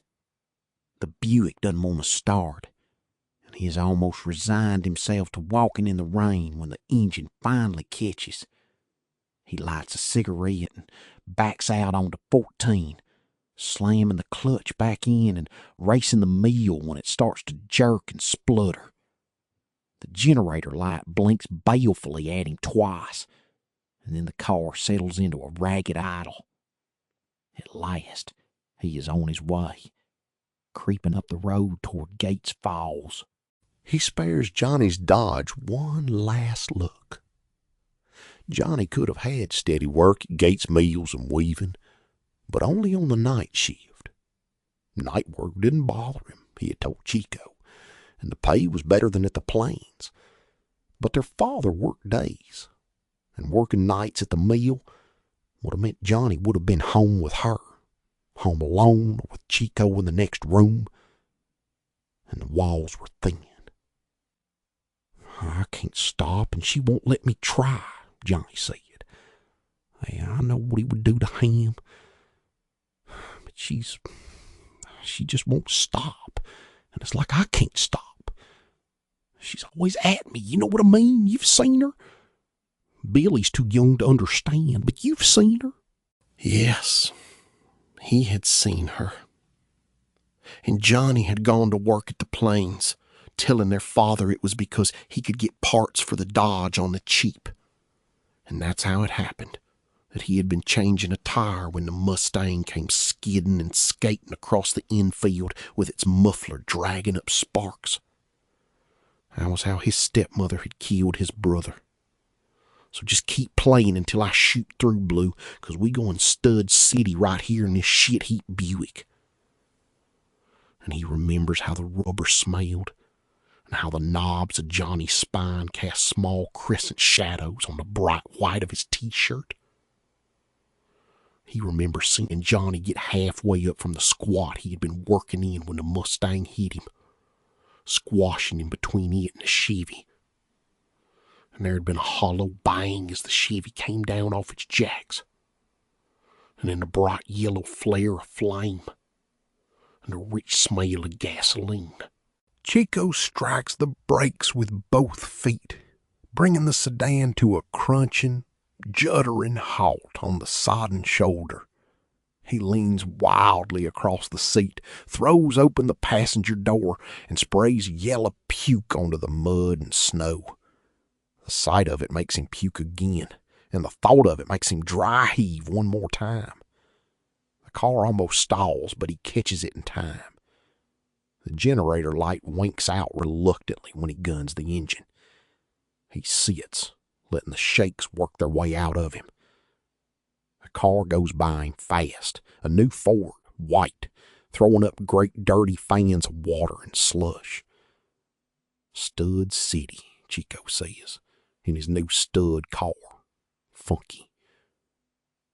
He tastes puke on his lips and in his throat, coating his sinuses. He don't want a cigarette. Danny Carter will let him sleep over. Tomorrow'll be time enough for further decisions. He pulls back onto Route 14 and gets rolling. Pretty fucking melodramatic, all right? The world has seen one or two better stories, I know that.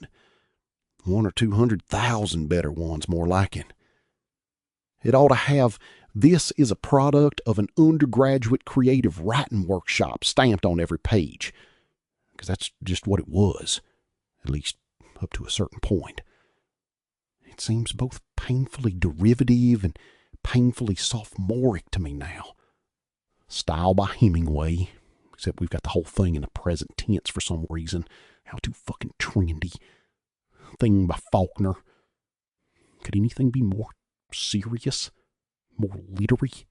But even its pretensions can't hide the fact that it's an extremely sexual story written by an extremely inexperienced young man. At the time I wrote Stud City, I had been to bed with 2 girls and had ejaculated prematurely all over one of them. Not much like Chico in the foregoing tale, I guess. Its attitude toward women goes beyond hostility and to a point which verges on actual ugliness.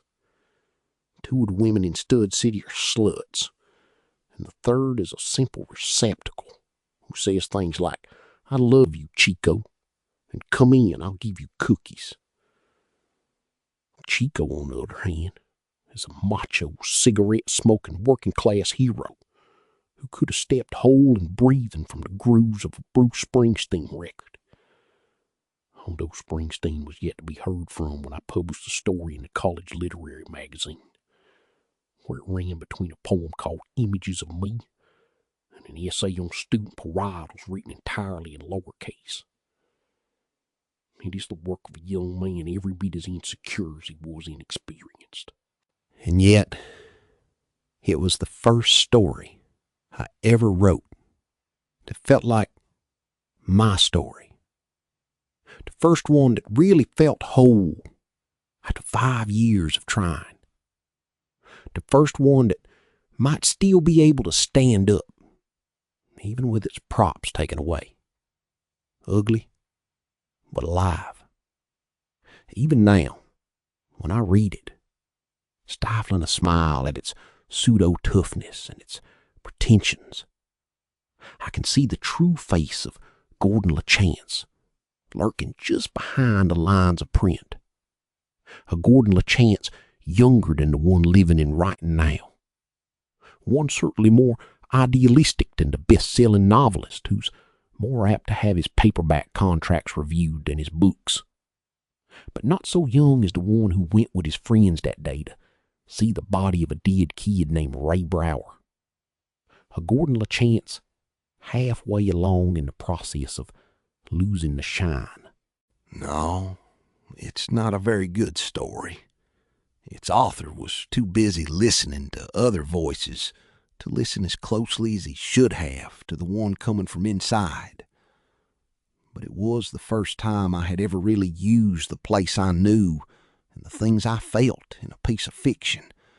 And There was a kind of dreadful exhilaration in seeing things that had troubled me for years come out in a new form, a form over which I had imposed control.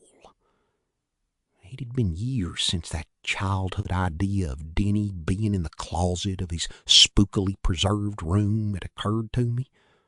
I would have honestly believed I'd forgotten it. Yet there it is, in Stud City, only slightly changed, but controlled. I resisted the urge to change it a lot more, to rewrite it, to juice it up. And that urge was fairly strong, because I find the story quite embarrassing now. But there are still things in it I like. Things that would be cheapened by changes made by this later LaChance who has the first threads of gray in his hair. Things like that image of the shadows on Johnny's white t-shirt, or that of the rain ripples on Jane's naked body. They seem better than they have any right to be. Also, he was the first story I never showed to my mother and father. There was too much Denny in it, too much Castle Rock, and most of all, too much 1960. You always know the truth, because when you cut yourself or someone else with it, there's always a bloody show. My room was on the second floor, and it must have been at least 90 degrees up there. It would be 110 by afternoon, even with all the windows open. I was really glad I wasn't sleeping there that night, and the thought of where we were going made me excited all over again. I made 2 blankets into a bedroll and tied it with my old belt. I collected all my money, which was 68 cents. Then I was ready to go. I went down the back stairs to avoid meeting my dad in front of the house, but I hadn't needed to worry. He was still out in the garden with the hose, making useless rainbows in the air, looking through them. I walked down Summer Street and cut through a vacant lot to Carbine, where the offices of the Castle Rock Call stand today. I was headed up Carbine toward the clubhouse when a car pulled over to the curb and Chris got out. He had his old Boy Scout pack in one hand, 2 blankets rolled up and tied with clothes rope in the other. "Thanks, mister," he said, and trotted over to join me as the car pulled away. His Boy Scout canteen was slung around his neck and under one arm so that it finally ended up banging on his hip. His eyes were sparkling. "Gordy, you want to see something?" "Sure, I guess so. What?" "Come on down here first." He pointed at the narrow space between the Blue Point Diner and the Castle Rock drugstore. "What is it, Chris?" "Come on," I said. He ran down the alley, and after a brief moment, that's all it took me to cast aside my better judgment, I ran after him. The 2 buildings were set slightly toward each other rather than running parallel, and so the alley narrowed as it went back. We waded through trashy drifts of old newspapers and stepped over cruel, sparkly nests of broken beer and soda bottles. Chris cut behind the Blue Point and put his bedroll down. There were 8 or 9 garbage cans lined up here, and the stench was incredible.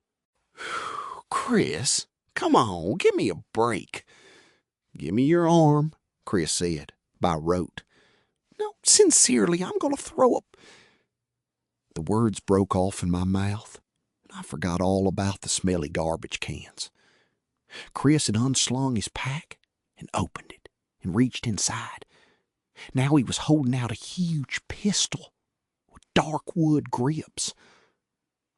"You want to be the Lone Ranger or the Cisco Kid?" Chris asked, grinning. "Walking, talking, Jesus, where'd you get that?" "Hawked it out of my dad's bureau. It's a .45. "Yeah, I can see that," I said, although it could have been a .38 or a .357 for all I knew. In spite of all the John D. McDonalds and Ed McBains I'd read, the only pistol I'd ever seen up close was the one Constable Bannerman carried. And although all the kids asked him to take it out of its holster, Bannerman never would. "Man, your dad's gonna hide you when he finds out. You said he was on a mean streak anyway." His eyes just went on dancing. "Let's see it, man. He ain't gonna find out nothing." Him and these other rummies are all laid up down in Harrison with 6 or 8 bottles of wine. They won't be back for a week. Fucking rummies. His lip curled. He was the only guy in our gang who would never take a drink, even to show he had, big balls. He said he wasn't going to grow up to be a fucking tosspot like his old man. And he told me once, privately. This was after the Despain twins showed up with a 6-pack they'd hawked from their old man, and everybody teased Chris because he wouldn't take a beer or even a swallow. That he was scared to drink. He said his father never got his nose all the way out of the bottle anymore. And his older brother had been drunk out of his tits when he raped that girl, and had eyeballs always guzzling purple Jesuses with Ace Merrill and Charlie Hogan and Billy Tessio. What, he asked me, did I think his chances of letting go with a bottle would be once he picked it up? Maybe you think that's funny. A 12-year-old worrying that he might be an incipient alcoholic. But it wasn't funny to Chris. Not at all. He'd thought about the possibility a lot. He'd had occasion to. You got shells for it? 9 of them. All that was left in the box. He'll think he used them himself. Shooting at cans while he was drunk. Is it loaded? No. For Christ's sake, what do you think I am? I finally took the gun. I liked the heavy way it sat there in my hand. I could see myself as Steve Carell of the 87th Squad. Going after that guy, the heckler. Or maybe covering Meyer or Clean while they broke into a desperate junkie sleazy apartment. I sighted on one of the smelly trash cans and squeezed a trigger. Kablam! The gun bucked in my hand. Fire licked from the end. It felt as if my wrist had just been broken. My heart vaulted nimbly into the back of my mouth and crouched there, trembling. A big hole appeared in the corrugated metal surface of the trash can. It was the work of an evil conjurer. Jesus! I screamed. Chris was cackling wildly, in real amusement or hysterical terror, I couldn't tell. You did it! You did it! Gordon did it! He bugled. Hey, Gordon LaChance is shooting up Castle Rock! Shut up! Let's get out of here! I screamed and grabbed him by the shirt. As we ran, the back door of the Blue Point jerked open, and Francine Tupper stepped out in a white rayon waitress's uniform. Who did that? Who's letting off cherry bombs back here? We ran like hell, cutting behind the drugstore and the hardware store and the Emporium Galorium, which sold antiques and junk and dime books. We climbed a fence, spiking our palms with splinters, and finally came out on Current Street. I threw the .45 at Chris as we ran. He was killing himself laughing, but caught it and somehow managed to stuff it back into his knapsack and close one of the snaps. Once around the corner of Curran and back on Corbine Street, we slowed to a walk so we wouldn't look suspicious, running in the heat. Chris was still giggling. Man, you should have seen your face. Oh, man, that was priceless. That was really fine. My fucking A. He shook his head and slapped his leg and howled. You knew it was loaded, didn't you? You wet. I'm gonna be in trouble. That Tupper babe saw me. Shit. She thought it was a firecracker. Besides, old Thunder Jugs Tupper can't see past the end of her own nose. You know that. And thinks wearing glasses would spoil her pretty face. He put one palm against the small of his back and bumped his hips and got laughing again. Well, I don't care. That was a mean trick, Chris. Really. Come on, Gordy. He put a hand on my shoulder. I didn't know it was loaded. Honest to God, I swear on my mother's name. I just took it out of my dad's bureau. He always unloads it. He must have been really drunk when he put it away the last time. You really didn't load it? No, sir. You swear it on your mother's name even if she goes to hell for you telling a lie? I swear. He crossed himself and spit. His face as open and repentant as any choir boy's. But when we turned into the vacant lot where our treehouse was and saw Vern and Teddy sitting on their bedrolls waiting for us, he started to laugh again. He told them the whole story. And after everybody had had their yokes, Teddy asked him what Chris thought they needed a pistol for. Nothing, Chris said, except might see a bear, something like that. Besides, it's spooky sleeping out at night in the woods. Everybody nodded at that. Chris was the biggest, toughest guy in our gang, and he could always get away with saying things like that. Teddy, on the other hand, would have gotten his ass ragged off if he even hinted he was afraid of the dark. Did you set your tent up in the field? Teddy asked Vern.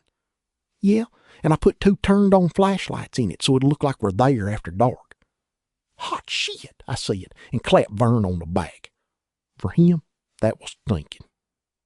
He grinned and blushed. So let's go, Teddy said. Come on, it's almost 12 already. Chris got up, and we gathered around him. We walked across Beeman's field and behind that furniture place by Sonny's Texaco, he said. Then we'll get on the railroad tracks down by the dump and just walk across the trestle into Harlow. How far do you think it's going to be? Teddy asked. Chris shrugged. Harlow's big. We're going to be walking at least 20 miles. That sound right to you, Gordy? Yeah. He might even be 30. Even if it's 30, we ought to be there by tomorrow afternoon if no one goes pussy. No pussies here, Teddy said at once. We all looked at each other for a sec. Meow, Vern said, and we all laughed. Come on, you guys, Chris said, and shouldered his pack. We walked out of the vacant lot together, Chris slightly in the lead. By the time we got across Beeman's field and had struggled up the cindery embankment to the Great Southern and Western Main tracks, we had all taken our shirts off and tied them around our waists. We were sweating like pigs. At the top of the embankment, we looked down the tracks toward where we'd have to go. I'll never forget that moment, no matter how old I get. I was the only one with a watch, a cheap Timex I'd gotten as a premium for selling Cloverine brand salve the year before. Its hands stood at straight up noon, and the sun beat down on the dry, shadeless vista before us with savage heat. You could feel it working to get in under your skull and fry your brains. Behind us was Castle Rock, spread out on the long hill that was known as Castle View, surrounding its green and shady common. Further down Castle River, you could see the stacks of the woolen mill spewing smoke into a sky the color of gunmetal and spewing waste into the water. The Jolly Furniture Barn was on our left, and straight ahead of us, the railroad tracks, bright and heliographing in the sun. They paralleled the Castle River, which was on our left. To our right was a lot of overgrown scrub land. There's a motorcycle track there today. They have scrambles every Sunday afternoon at 2 p.m. An old abandoned water tower stood on the horizon, rusty and somehow scary. We stood there for that one noontime moment, and then Chris said impatiently, "Come on, let's get going." We walked beside the tracks in the cinders, kicking up little puffs of blackish dust at every step. Our socks and sneakers were soon gritty with it. Vern started singing "Roll Me Over in the Clover," but soon quit it, which was a break for our ears. Only Teddy and Chris had brought canteens, and we were all hitting them pretty hard. We could feel the canteens again at the dump faucet, I said. My dad told me that's a safe well. It's 190 feet deep. Okay, Chris said, being the tough platoon leader. That'll be a good place to take 5 anyway. What about food? Teddy asked suddenly. I bet nobody thought to bring something to eat. I know I didn't. Chris stopped. Shit. I didn't either.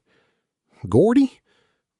I shook my head, wondering how I could have been so dumb. Vern? Zip, Vern said. Sorry. Well, let's see how much money we got, I said. I untied my shirt, spread it on the ground, dropping my own 68 cents onto it. The coins glittered brightly in the sun. Chris had a tattered dollar, along with 2 pennies. Teddy had 2 quarters and 2 nickels. Vern had exactly 7 cents. $2.37, I said. Not bad. There's a store at the end of that little road that goes to the dump. Somebody'll have to walk down there and get some hamburger and some tonics while the others rest. Who? Vern asked. We'll match for it when we get to the dump. Come on. I slid all the money into my pants pocket. I was just tying my shirt around my waist again when Chris hollered, "Train!" I put my hand out on one of the rails to feel it, even though I could already hear it. The rail was thrumming crazily. For a moment, it was like holding the train in my hand. "Paratroops over the side!" Vern bawled, and leaped halfway down the embankment in one crazy, clownish stride. Vern was nuts for playing paratroops any place the ground was soft, a gravel pit, a haymow, an embankment like this one. Chris jumped after him. The train was really loud now, probably headed straight up our side of the river toward Lewiston. Instead of jumping, Teddy turned in the direction from which it was coming. His thick glasses glittered in the sun. His long hair flopped untidily over his brow in sweat-soaked stringers. "Go on, Teddy," I said. "No, I'm gonna dodge it." He looked at me, his magnified eyes frantic with excitement. "A train dodge, dig it? What's trucks after a fucking train dodge?" You're crazy, man. You want to get killed? Just like the beach at Normandy, Teddy yelled, and strode out into the middle of the tracks. He stood on one of the cross ties, lightly balanced. I stood stunned for a moment, unable to believe stupidity of such width and breadth. Then I grabbed him, dragged him fighting and protesting to the embankment, and pushed him over. I jumped after him, and Teddy caught me a good one in the guts while I was still in the air. The wind whooshed out of me, but I was still able to hit him in the sternum with my knee and knock him flat on his back before we could get all the way up. I landed, gasping and sprawling, and Teddy grabbed me around the neck. We went rolling all the way to the bottom of the embankment, hitting and clawing at each other while Chris and Burns stared at us, stupidly surprised. "You little son of a bitch!" Teddy was screaming at me. "You fucker! Don't you throw your weight around on me! I'll kill you, you dipshit!" I was getting my breath back now and made it to my feet. I backed away as Teddy advanced, holding my open hands up to slap away his punches, half laughing, half scared. Teddy was no one to fool around with when he went into one of his screaming fits. He'd take on a big kid in that state. And after the big kid broke both of his arms, he'd bite. "Teddy, you can dodge anything you want after we see what we're going to see." But whack on the shoulder as one wildly swinging fist got past me. "Until then, no one's supposed to see us." You whack on the side of the face, and then we might have had a real fight if Chris and Vern, stupid wet end, hadn't grabbed us and kept us apart. Above us, the train roared by in a thunder of diesel exhaust and the great heavy clacking of boxcar wheels. A few cinders bounced down the embankment and the argument was over, at least until we could hear ourselves talk again. It was only a short freight, And when the caboose had trailed by, Teddy said, I'm going to kill him. At least give him a fat lip. He struggled against Chris, but Chris only grabbed him tighter. Calm down, Teddy, Chris said quietly, and he kept saying it until Teddy stopped struggling and just stood there, his glasses hanging askew and his hearing aid cord dangling limply against his chest on its way down to the battery, which he had shoved into the pocket of his jeans. When he was completely still, Chris turned to me and said, What the hell are you fighting with him about, Gordon? He wanted to dodge the train. I figured the engineer'd see him and report it. They might send a cop out. Oh, we'd be too busy making chocolate in his drawers, Teddy said. But he didn't seem angry anymore. The storm had passed. Gordy was just trying to do the right thing, Vern said. Come on, peace. Oh, peace, you guys, Chris agreed. Yeah, okay, I said, and held out my hand, palm up. Peace, Teddy? I could have dodged it, he said to me. You know that, Gordy? Yeah, I said, although the thought turned me cold inside. I know it. Okay, peace then. Skin it, man, Chris ordered, and let go of Teddy. Teddy slapped his hand down on mine hard enough to sting, and then turned it over. I slapped his. Fucking pussy LaChance, Teddy said. Meow, I said. Come on, you guys, Vern said. Let's go, okay? Go anywhere you want, but don't go here, Chris said solemnly, and Vern drew back as if to hit him. We got to the dump around 1:30, and Vern led the way down the embankment with a paratroops over the side. We went to the bottom in big jumps and leaped over the brackish trickle of water oozing listlessly out of the culvert which poked out of the cinders. Beyond this small, boggy area was the sandy, trash-littered verge of the dump. There was a 6-foot security fence surrounding it. Every 20 feet, weather-faded signs were posted. They said Castle Rock dump hours, 4 to 8 p.m., closed Mondays, trespassing, strictly forbidden. We climbed to the top of the fence, swung over, and jumped down. Teddy and Vern led the way toward the well, which you tap with an old-fashioned pump, the kind from which you had to caul the water with elbow grease. There was a Crisco can filled with water next to the pump handle, and a great sin was to forget to leave it filled for the next guy to come along. The iron handle stuck off at an angle, looking like a one-winged bird that was trying to fly. It had once been green, but almost all of the paint had been rubbed off by the thousands of hands that had worked that handle since 1940. The dump is one of my strongest memories of Castle Rock. It always reminds me of the surrealist painters when I think of it. Those fellas who were always painting pictures of clock faces lying limply in the crotches of trees, or Victorian living rooms standing in the middle of the Sahara, or steam engines coming out of fireplaces. To my child's eye, nothing in the Castle Rock dump looked as if it really belonged there. We had entered from the back. If you came from the front, a wide dirt road came in through the gate, broadened out into a semicircular area that had been bulldozed as flat as a dirt landing strip, and then ended abruptly at the edge of the dumping pit. The pump, Teddy and Vern were currently standing there squabbling about who was going to prime it, was at the back of this great pit. It was maybe 80 feet deep and filled with all the American things that get empty, wear out, or just don't work anymore. There was so much stuff that my eyes hurt just looking at it. Or maybe it was your brain that actually hurt because it could never quite decide what your eye should stop on. Then your eye would stop, or be stopped, by something that seemed as out of place as those limp clock faces or the living room in the desert. A brass bedstead leaned drunkenly in the sun.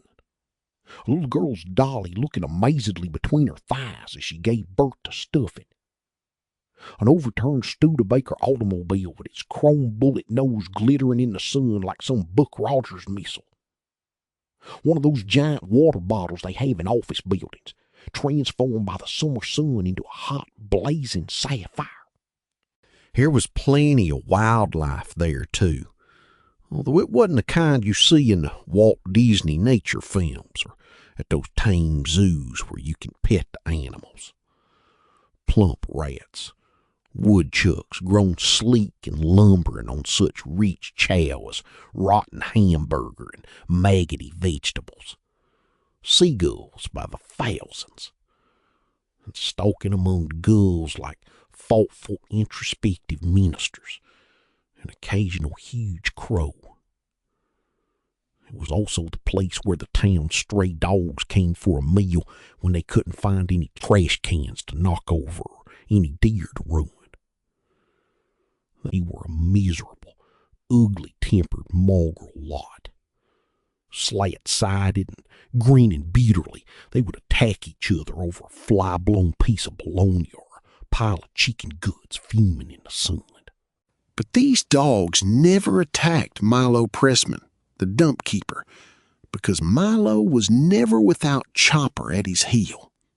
Chopper was, at least until Joe Camber's dog Cujo went rabid 20 years later, the most feared and least seen dog in Castle Rock.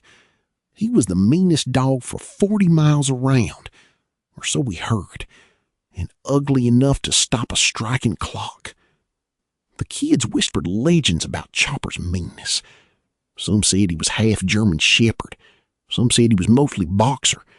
And a kid from Castle View with the unfortunate name of Harry Hoare claimed that Chopper was a Doberman Pinscher whose vocal cords had been surgically removed, so you couldn't hear him when he was on the attack.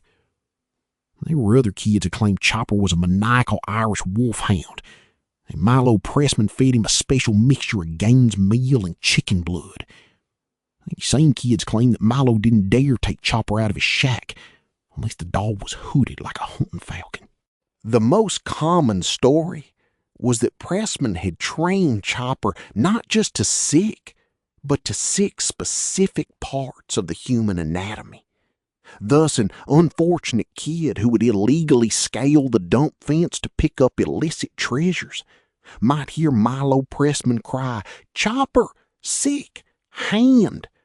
And Chopper would grab that hand and hold on, ripping skin and tendons, powdering bones between his slavering jaws until Milo told him to quit. It was rumored that Chopper could take an ear, an eye, a foot, or a leg.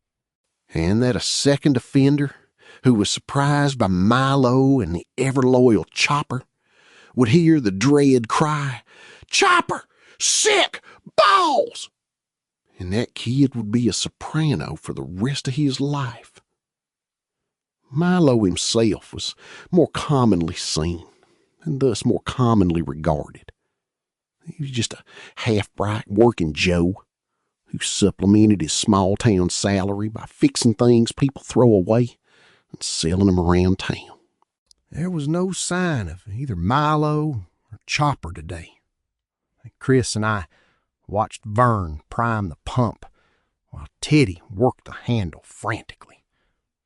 At last, he was rewarded with a flood of clear water. A moment later, both of them had their heads under the trough, Teddy still pumping away a mile a minute. Well, Teddy's crazy, I said softly. Oh, yeah, Chris said matter-of-factly. He won't live to be twice the age he is now, I bet. His dad burning his ears like that, that's what did it. He's crazy to dodge trucks the way he does. He can't see worth a shit, glasses or no glasses. You remember that time in the tree? Yeah. A year before, Teddy and Chris had been climbing a big pine tree behind my house. They were almost to the top, and Chris said they couldn't go any further because all of the branches up there were rotten. Teddy got that crazy, stubborn look on his face and said, "Fuck that." He had pine tar all over his hands. and he was going to go up until he could touch the top. Nothing Chris said could talk him out of it. So up he went, and he actually made it. He only weighed 75 pounds or so, remember? He stood there, clutching the top of the pine in one sap-gummy hand, shouting that he was king of the world or some stupid thing like that. And then there was a sickening, rotted crack as the branch he was standing on gave way and he plummeted. What happened next was one of those things that make you certain there must be a God. Chris reached out, purely on reflex, and what he caught was a fistful of Teddy Duchamp's hair. And although his wrist swelled considerably and he was unable to use his right hand very well for almost 2 weeks, Chris held him until Teddy, screaming and cursing, got his foot on a live branch thick enough to support his weight. Except for Chris's instinctive grab, he would have turned and crashed and smashed all the way to the foot of the tree, 120 feet below. When they got down, Chris was gray-faced and almost puking with the reaction to fear. Teddy wanted to fight him for pulling his hair. They would have gone at it, too, if I had not been there to make peace. I dream about that every now and then, Chris said, and looked at me with strangely defenseless eyes. Except in this dream I always miss him. I just get a couple of hairs. Teddy screams, and down he goes. Weird, huh? Weird, I agreed. And for just one moment we looked in each other's eyes and saw some of the true things that made us friends. Then we looked away again and watched Teddy and Vern throwing water at each other, screaming and laughing and calling each other pussies. Yeah, but you didn't miss him, I said. Chris Chambers never misses, am I right? Not even when the ladies leave the seat down. He winked at me and formed an O with his thumb and forefinger and spat a neat white bullet through it. Eat me raw, Chambers, I said. Through a flavor straw, he said. And we grinned at each other. Vern yelled, "Come on and get your water before it runs back down the pipe." "Race you," Chris said. "In this heat, you're off your gourd." "Come on," he said, still grinning. "On my go." "Okay." "Go!" We raced, our sneakers digging up the hard, sun-baked dirt, our torsos leaning out ahead of our flying blue-jeaned legs, our fists doubled. It was a dead heat, with both Vern on Chris's side and Teddy on mine holding up their middle fingers at the same moment. We collapsed laughing in the stale, smoky odor of the place, and Chris tossed Vern his canteen. When it was full, Chris and I went to the pump, and first Chris pumped for me, and then I pumped for him. The shocking cold water sluicing off the soot and the heat all in a flash, sending our suddenly freezing scalps 4 months ahead into January. Then I refilled the lard can, and we all walked over to sit down in the shade of the dump's only tree, a stunted ash 40 feet from Milo Pressman's tar paper shack. The tree was hunched slightly to the west, as if what it really wanted to do was pick up its roots the way an old lady would pick up her skirts and just get the hell out of the dump. "The most," Chris said, laughing, tossing his tangled hair back from his brow. "A blast," I said, nodding, still laughing myself. "This is really a good time," Vern said simply. And he didn't just mean being off limits inside the dump or fudging our folks or going on a hike up the railroad tracks into Harlow. He meant those things, but it seems to me now that there was more, and that we all knew it. Everything was there and around us. We knew exactly who we were and exactly where we were going. It was grand. We sat under the tree for a while, shooting the shit like we always did. Who had the best ball team? Still the Yankees with Mantle and Maris, of course. What was the best car? 55 Thunderbird, with Teddy holding out stubbornly for the 58 Corvette. Who was the toughest guy in Castle Rock who wasn't in our gang? We all agreed it was Jamie Gallant, who gave Mrs. Ewan the finger and then sauntered out of her class with his hands in his pockets while she shouted at him. The best TV show? Either The Untouchables or Peter Gunn. Both Robert Stack as Elliot Ness and Craig Stevens as Gunn were cool. All that stuff. It was Teddy who first noticed that the shade of the ash tree was getting longer and asked me what time it was. I looked at my watch and was surprised to see it was 2:15. Hey, man, Vern said. Somebody's got to go for provisions. Dump opens at 4. I don't want to still be here when Milo and Chopper make the scene. Even Teddy agreed. He wasn't afraid of Milo, who had a pot belly and was at least 40. But every kid in Castle Rock squeezed his balls between his legs when Chopper's name was mentioned. Okay, I said. Odd man goes. That's you, Gordy, Chris said, smiling. Odd as a cod. So's your mother, I said, and gave 'em each a coin. Flip. 4 coins glittered up into the sun. 4 hands snatched them from the air. 4 flat smacks on 4 grimy wrists. We uncovered 2 heads and 2 tails. We flipped again, and this time all 4 of us had tails.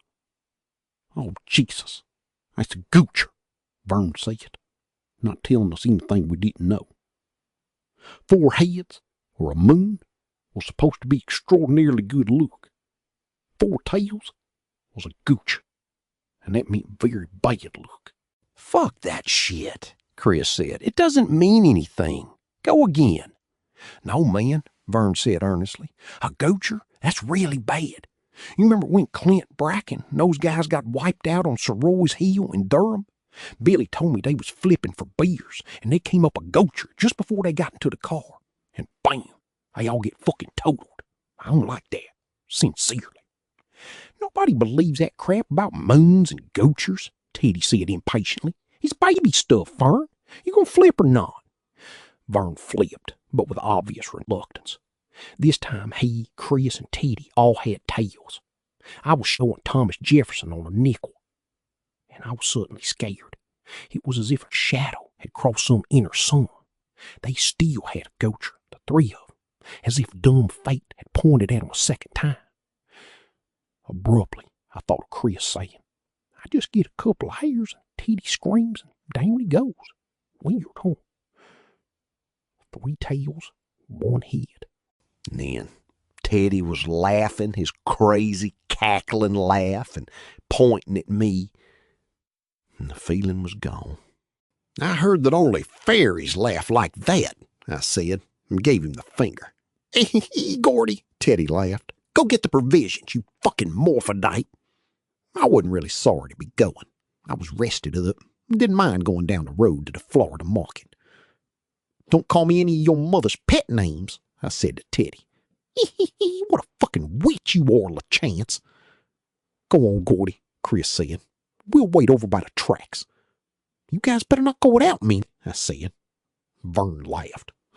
Going without you'd be like going with Schlitz instead of Budweiser's, Gordy. Ah, shut up. They chained together. I don't shut up, I grow up. And when I look at you, I throw up. Then your mother goes round the corner and licks it up, I said, and hauled ass out of there, giving him the finger over my shoulder as I went. I never had any friends later on like the ones I had when I was 12. Jesus, did you?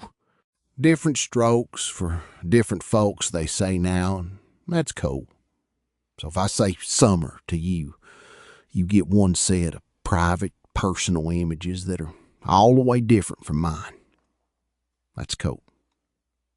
But for me, summer is always going to mean running down the road to the Florida market with change jingling in my pockets, the temperature in the gay 90s, my feet dressed in kids. The word conjures an image of the GS and WM railroad tracks running into a perspective point in the distance, burnished so white under the sun that when you closed your eyes, you could still see them there in the dark, only blue instead of white. But there was more to that summer than our trip across the river to look for Ray Brower, although that looms the largest. Sounds of the Fleetwood singing come softly to me, and Robin Luke singing Susie Darling, and little Anthony popping the vocal on I Ran All the Way Home. Were they all hits in that summer of 1960? Yes and no. Mostly yes. In the long purple evenings, when rock and roll from WLAM blurred into night baseball from WCOU, time shifted. I think it was all 1960, and that the summer went on for a space of years, held magically intact in a web of sounds. The sweet hum of crickets, the machine gun roar of playing cards riffling against the spokes of some kid's bicycle as he pedaled home for a late supper of cold cuts and iced tea. The flat Texas voice of Buddy Knox singing, "Come along and be my party doll and I'll make love to you, and the baseball announcer's voice mingling with the song and with the smell of freshly cut grass. Counts 3-2 now. Whitey Ford leans over, shakes off the sign. Now he's got it. Ford pauses, pitches, and here it goes. Williams got all of that one. Kiss it goodbye. Red Sox lead 3-1. Was Ted Williams still playing for the Red Sox in 1960? You bet your ass he was. 3-16 for my man Ted. I remember that very clearly. Baseball had become important to me in the last couple of years, ever since I'd had to face the knowledge that baseball players were as much flesh and blood as I was. That knowledge came when Roy Campanella's car overturned and the paper screamed mortal news from the front pages. His career was done. He was going to sit in a wheelchair for the rest of his life. How that came back to me with that same sickening mortal thud when I sat down to this typewriter one morning 2 years ago, turned on the radio, and heard that Thurman Munson had died while trying to land his airplane. There were movies to go see at the gym, which has long since been torn down.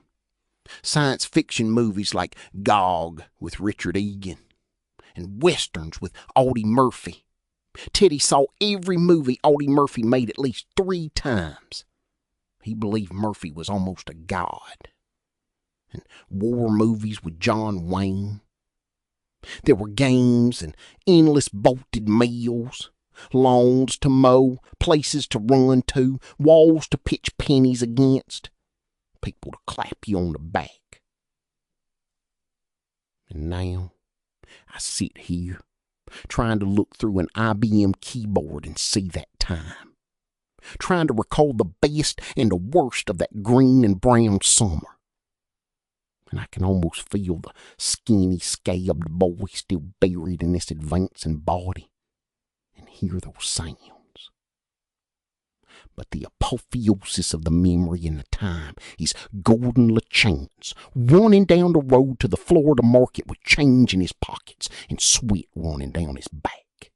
I asked for 3 pounds of hamburger, got some hamburger rolls, 4 bottles of Coke, and a 2-cent church key to open them with.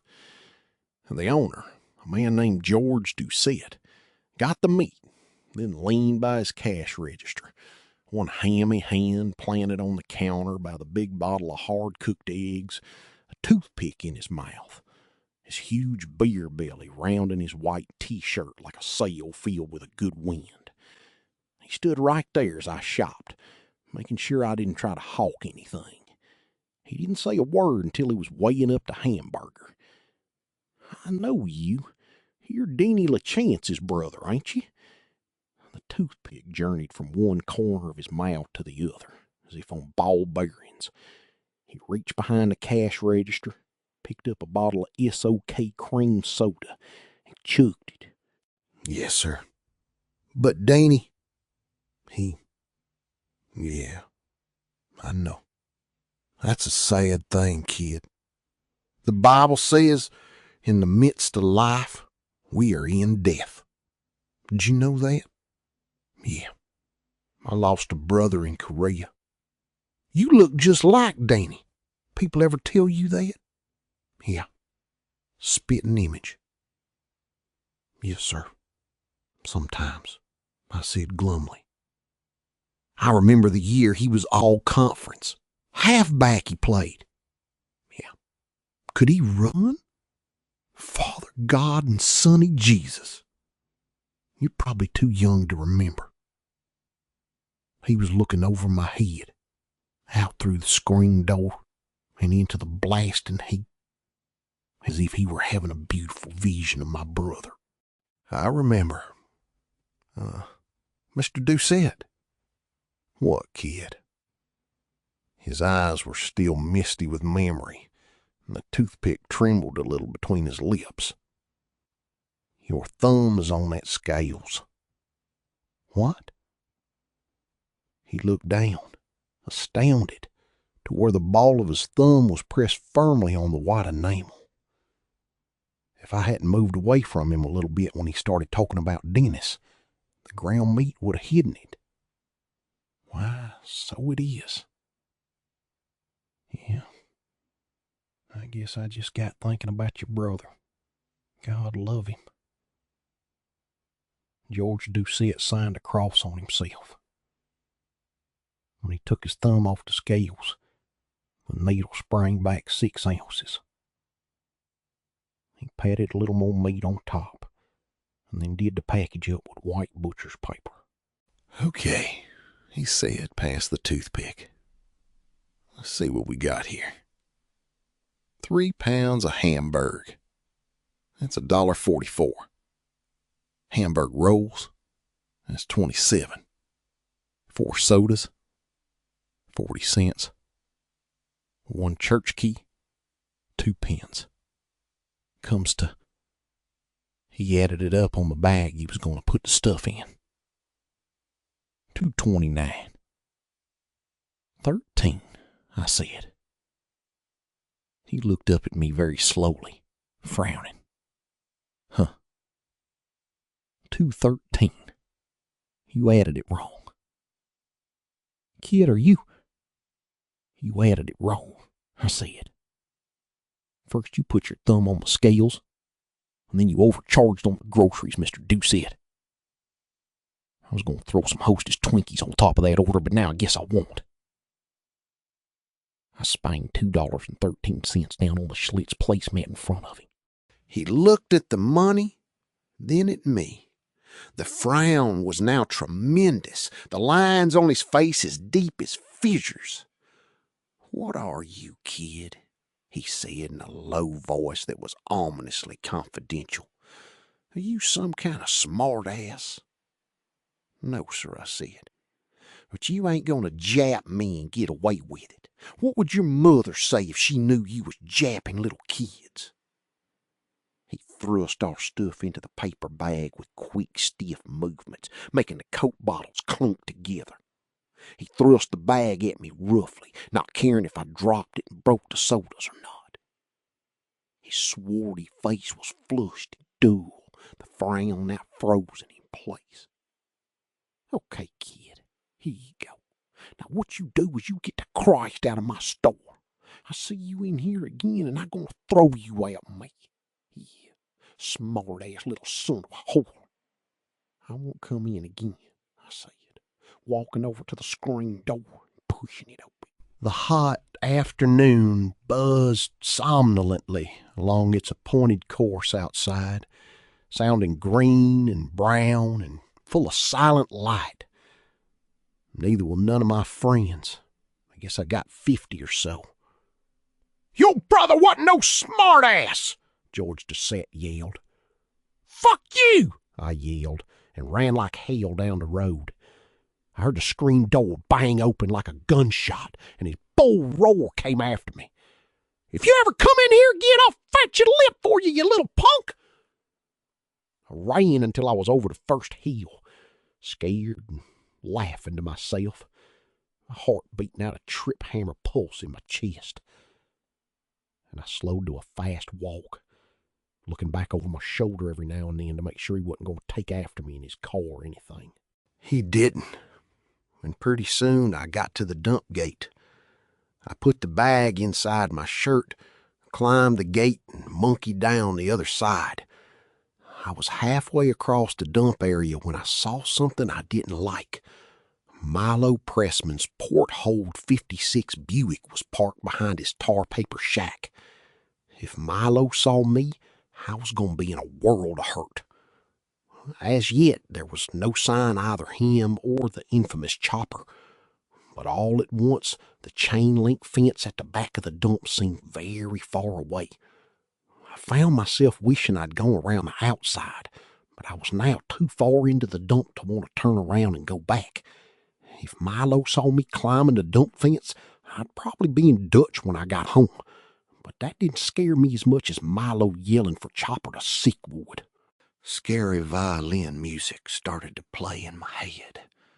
I kept putting one foot in front of the other, trying to look casual, trying to look as if I belonged here, with a paper grocery sack poking out of my shirt, heading for the fence between the dump and the railroad tracks. I was about 50 feet from the fence, and just beginning to think that everything was going to be all right after all, when I heard Milo shout, Hey, you! Get away from that fence! Get out of here!" A smart thing to have done would have been to just agree with the guy and go around.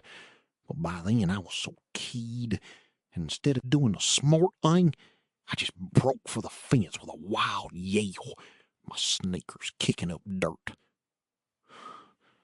Vern, Teddy, and Chris came out of the underbrush on the other side of the fence and stared anxiously through the chain link. "You come back here," Milo bawled. "Come back here or I'll sick my dog on you, goddammit!"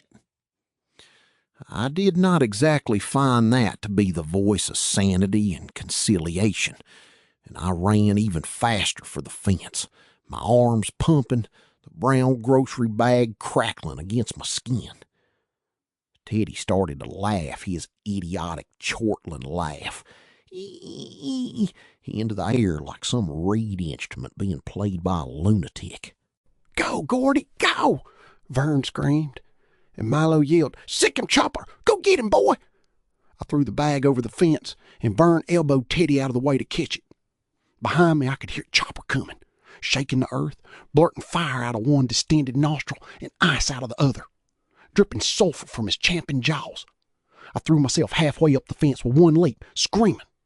I made it to the top in no more than 3 seconds. It simply leaped. I never thought about it, never even looked down to see what I might land on. What I almost landed on was Teddy, who was doubled over and laughing like crazy. His glasses had fallen off and tears were streaming out of his eyes. I missed him by inches and hit the clay gravel embankment just to his left. At the same instant, Chopper hit the chain link fence behind me and let out a howl of mingled pain and disappointment. I turned around, holding one skinned knee, and got my first look at the famous Chopper, and my first lesson in the vast difference between myth and reality. Instead of some huge hellhound with red, savage eyes and teeth jutting out of his mouth like straight pipes from a hot rod, I was looking at a medium-sized mongrel dog that was a perfectly common black and white, He was yapping and jumping fruitlessly, going up on his back legs to paw the fence. Teddy was now strutting up and down in front of the fence, twiddling his glasses in one hand and inciting Chopper to ever greater rage. "Kiss my ass, Choppy," Teddy invited, spittle flying from his lips. "Kiss my ass! Bite shit!" He bumped his fanny against the chain-link fence, and Chopper did his level best to take Teddy up on his invitation. He got nothing for his pains but a good, healthy nose bump. He began to bark crazily, foam flying from his snout.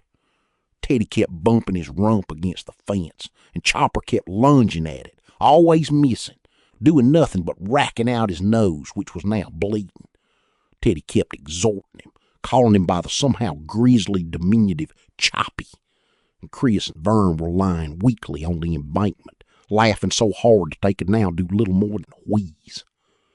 And here came Milo Pressman, dressed in sweat-stained fatigues and a New York Giants baseball cap, his mouth drawn down in distracted anger.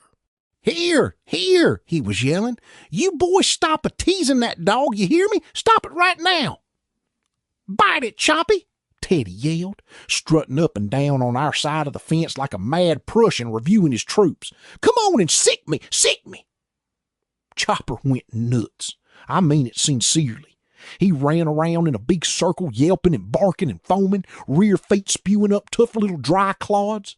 He went around about 3 times, getting his courage up, I guess, and then he launched himself straight at the security fence. He must have been going 30 miles an hour when he hit it. I kid you not. His doggy lips were stretched back from his teeth, and his ears were flying in the slipstream.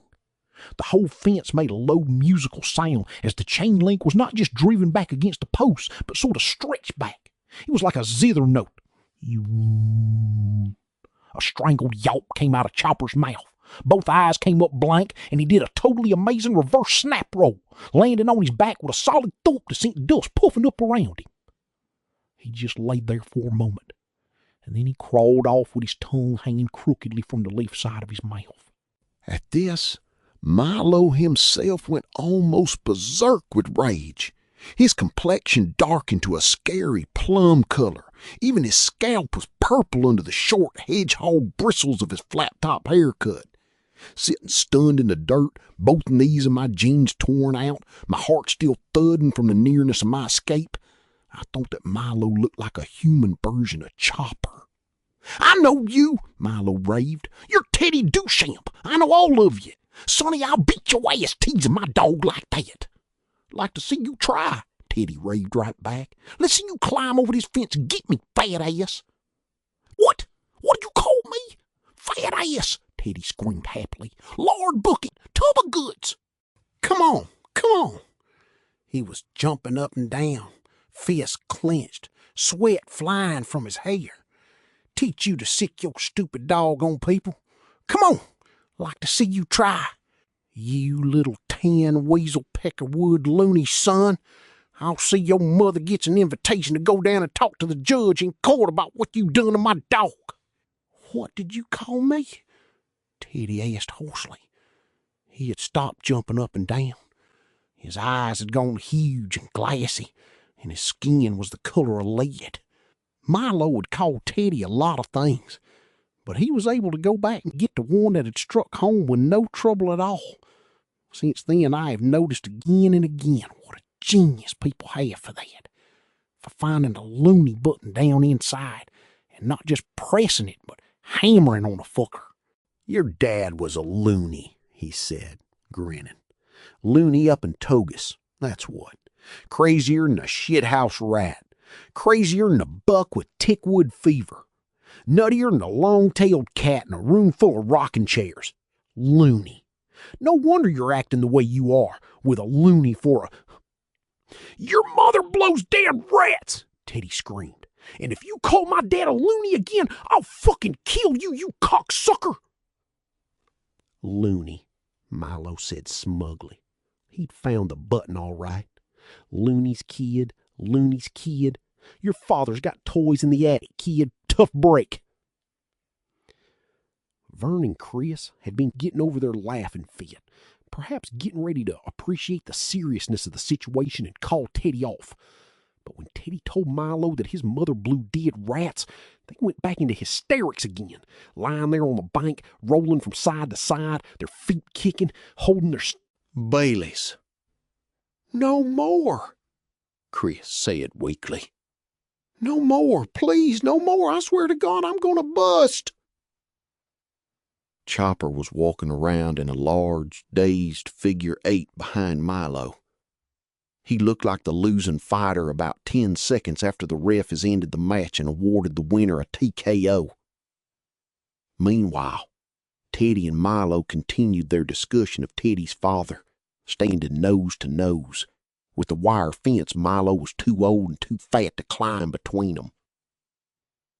Don't you say nothing else about my dad. My dad stormed the beach at Normandy, you fucking wet end. Yeah, well, where is he now, you ugly little four-eyed turd? He's up to Togus, ain't he? He's up to Togus because he went fucking Section 8. Okay, that's it, Teddy said. That's it. That's the end. I'm going to kill you. He threw himself at the fence and started up. You come on and try it, you slimy little bastard. Milo stood back, grinning and waiting. No! I shouted. I got to my feet, grabbed Teddy by the loose seat of his jeans and pulled him off the fence. We both staggered back and fell over, him on top. He squashed my balls pretty good, and I groaned. Nothing hurts like having your balls squashed, you know it. But I kept my arms locked around Teddy's middle. Let me up, Teddy sobbed, writhing in my arms. Let me up, Gordy. Nobody ranks out my old man. Let me up, goddammit, let me up. That's just what he wants, I shouted in his ear. He wants to get you over there and beat the piss out of you and then take you to the cops. Huh? Teddy craned around to look at me, his face dazed. Never mind your smart mouth, kid, Milo said, advancing to the fence again with his hands curled into ham-sized fists. Let him fight his own battles. Sure, I said. You only outweigh him by 500 pounds. I know you too, Milo said ominously. Your name's LaChance. He pointed to where Vern and Chris were finally picking themselves up, still breathing fast from laughing so hard. And those guys are Chris Chambers and one of those stupid Tessio kids. All your fathers are going to get calls from me. Except for the loony up to Togus. You'll go to the formatory, every one of you. Juvenile delinquents. He stood flat on his feet, big freckled hands held out like a guy who wanted to play 1 potato, 2 potato, breathing hard, eyes narrow, waiting for us to cry or say we were sorry or maybe give him Teddy so he could feed Teddy to Chopper. Chris made an O out of his thumb and index finger and spat neatly through it. Vern hummed and looked at the sky. Teddy said, "Come on, Gordy. Let's get away from this asshole before I puke." "Oh, you're gonna get it, you foul-mouthed little whore-master. Wait till I get you to the constable." "We heard what you said about his father," I told him. "We're all witnesses." "And you sick that dog on me. That's against the law." Milo looked a trifle uneasy. "You was trespassing." "The hell I was. The dump's public property. You climbed the fence." "Sure I did, after you sicked your dog on me," I said, hoping that Milo wouldn't recall that I'd also climbed the gate to get in. "What do you think I was going to do? Stand there and let them rip me to pieces? Come on, you guys, let's go. It stinks around here." "Formatory," Milo promised hoarsely, his voice shaking. "Formatory for you wise guys." "Can't wait to tell the cops how you called a war vet a fucking loony," Chris called back over his shoulder as we moved away. What'd you do in the war, Mr. Pressman? None of your damn business, Milo shrieked. You hurt my dog. Oh, put it on your PE slip and send it to the chaplain, Vern muttered. And then we were climbing the railroad embankment again. Come back here, Milo shouted. But his voice was fainter now, and he seemed to be losing interest. Teddy shot him the finger as we walked away. I looked back over my shoulder when we got to the top of the embankment. Milo was standing there behind the security fence, a big man in a baseball cap, with his dog sitting beside him. His fingers were hooked through the small chain-link diamonds as he shouted at us. And all at once I felt very sorry for him. He looked like the biggest third grader in the world, locked inside the playground by mistake, yelling for someone to come and let him out. He kept on yelling for a while, and then he either gave up or we got out of range. No more was seen or heard of Milo Pressman and Chopper that day. There was some discussion in righteous tones that were actually kind of force-sounding about how we had shown that creepy Milo Pressman we weren't just another bunch of pussies. I told how the guy at the Florida market had tried to cheat us, and then we fell into a gloomy silence, thinking it over. For my part, I was thinking that maybe there was something to that stupid Goocher business after all. Things couldn't have turned out much worse. In fact, I thought it might be better to just keep going and spare my folks the pain of having one son in the Castle View Cemetery and one in South Windham Boys Correctional. I had no doubt that Milo would go to the cops as soon as the importance of the dump having been closed at the time of the incident filtered into his thick skull. When that happened, he would realize that I really had been trespassing, public property or not. Probably that gave him every right in the world to sick his stupid dog on me. And while Chopper wasn't the hellhound he was cracked up to be, he sure would have ripped the sit-down out of my jeans if I hadn't won the race to the fence. All of it put a big dark cramp in the day. And there was another gloomy idea rolling around inside my head. The idea that this was no lark after all, and maybe we deserved our bad luck. Maybe it was even God warning us to go home. What were we doing anyway, going to look at some kid that had gotten himself all mashed up by a freight train? But we were doing it, and none of us wanted to stop. We had almost reached the trestle which carried the tracks across the river when Teddy burst into tears. It was as if a great inner tidal wave had broken through a carefully constructed set of mental dikes. No bullshit. It was that sudden and that fierce. The sobs doubled him over like punches, and he sort of collapsed into a heap, his hands going from his stomach to the mutilated gobs of flesh that were the remains of his ears. He went on crying in hard, violent bursts. None of us knew what the fuck to do. It wasn't crying like when you got hit by a line drive while you were playing shortstop, or smashed on the head playing tackle football on a common, or when you fell off your bike. There was nothing physically wrong with him. We walked away a little and watched him, our hands in our pockets. "Hey, man," Vern said in a very thin voice. Chris and I looked at Vern hopefully. "Hey, man" was always a good start, but Vern couldn't follow it up.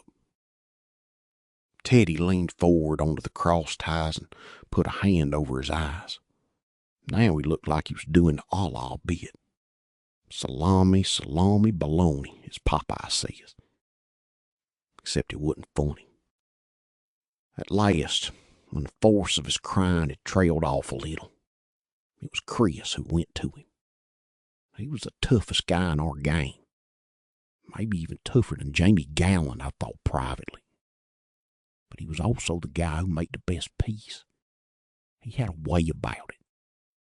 I'd seen him sit down on the curb next to a little kid with a scraped knee. A kid he didn't even fucking know.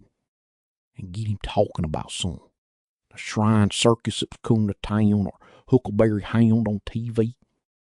Until the kid forgot he was supposed to be hurt. Chris was good at it. He was tough enough to be good at it. Listen, Teddy, what do you care what a fat old pile of shit like him said about your father, huh? I mean, sincerely. That don't change nothing, does it? What a fat old pile of shit like him says, huh? Huh? Does it? Teddy shook his head violently. It changed nothing.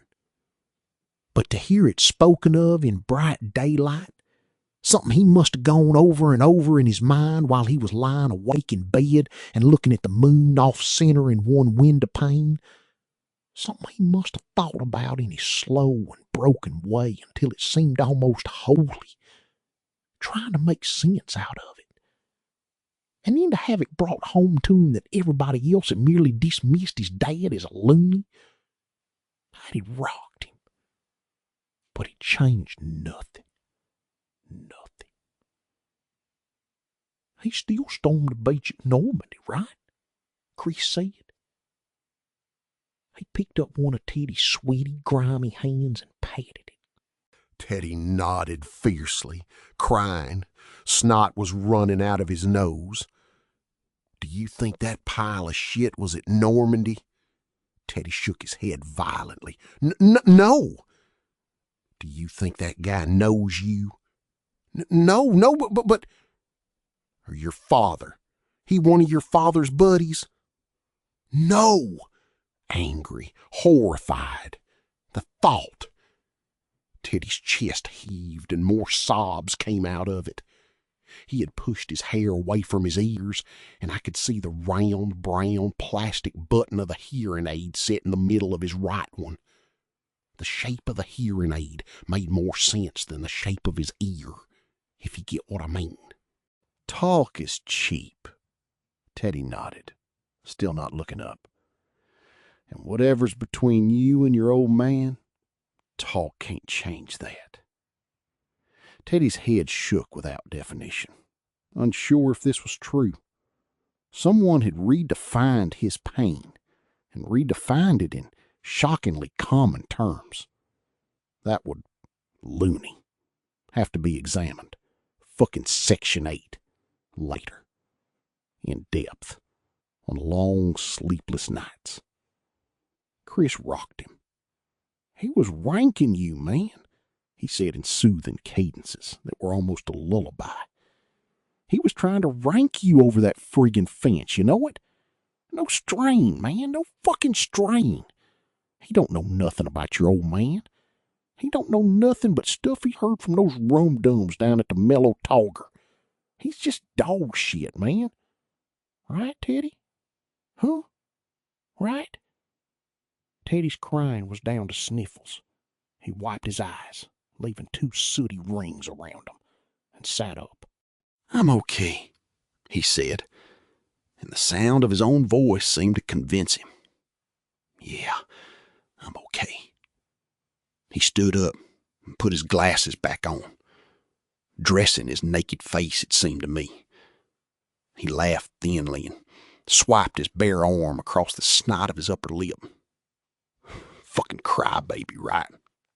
No, man, Vern said uncomfortably.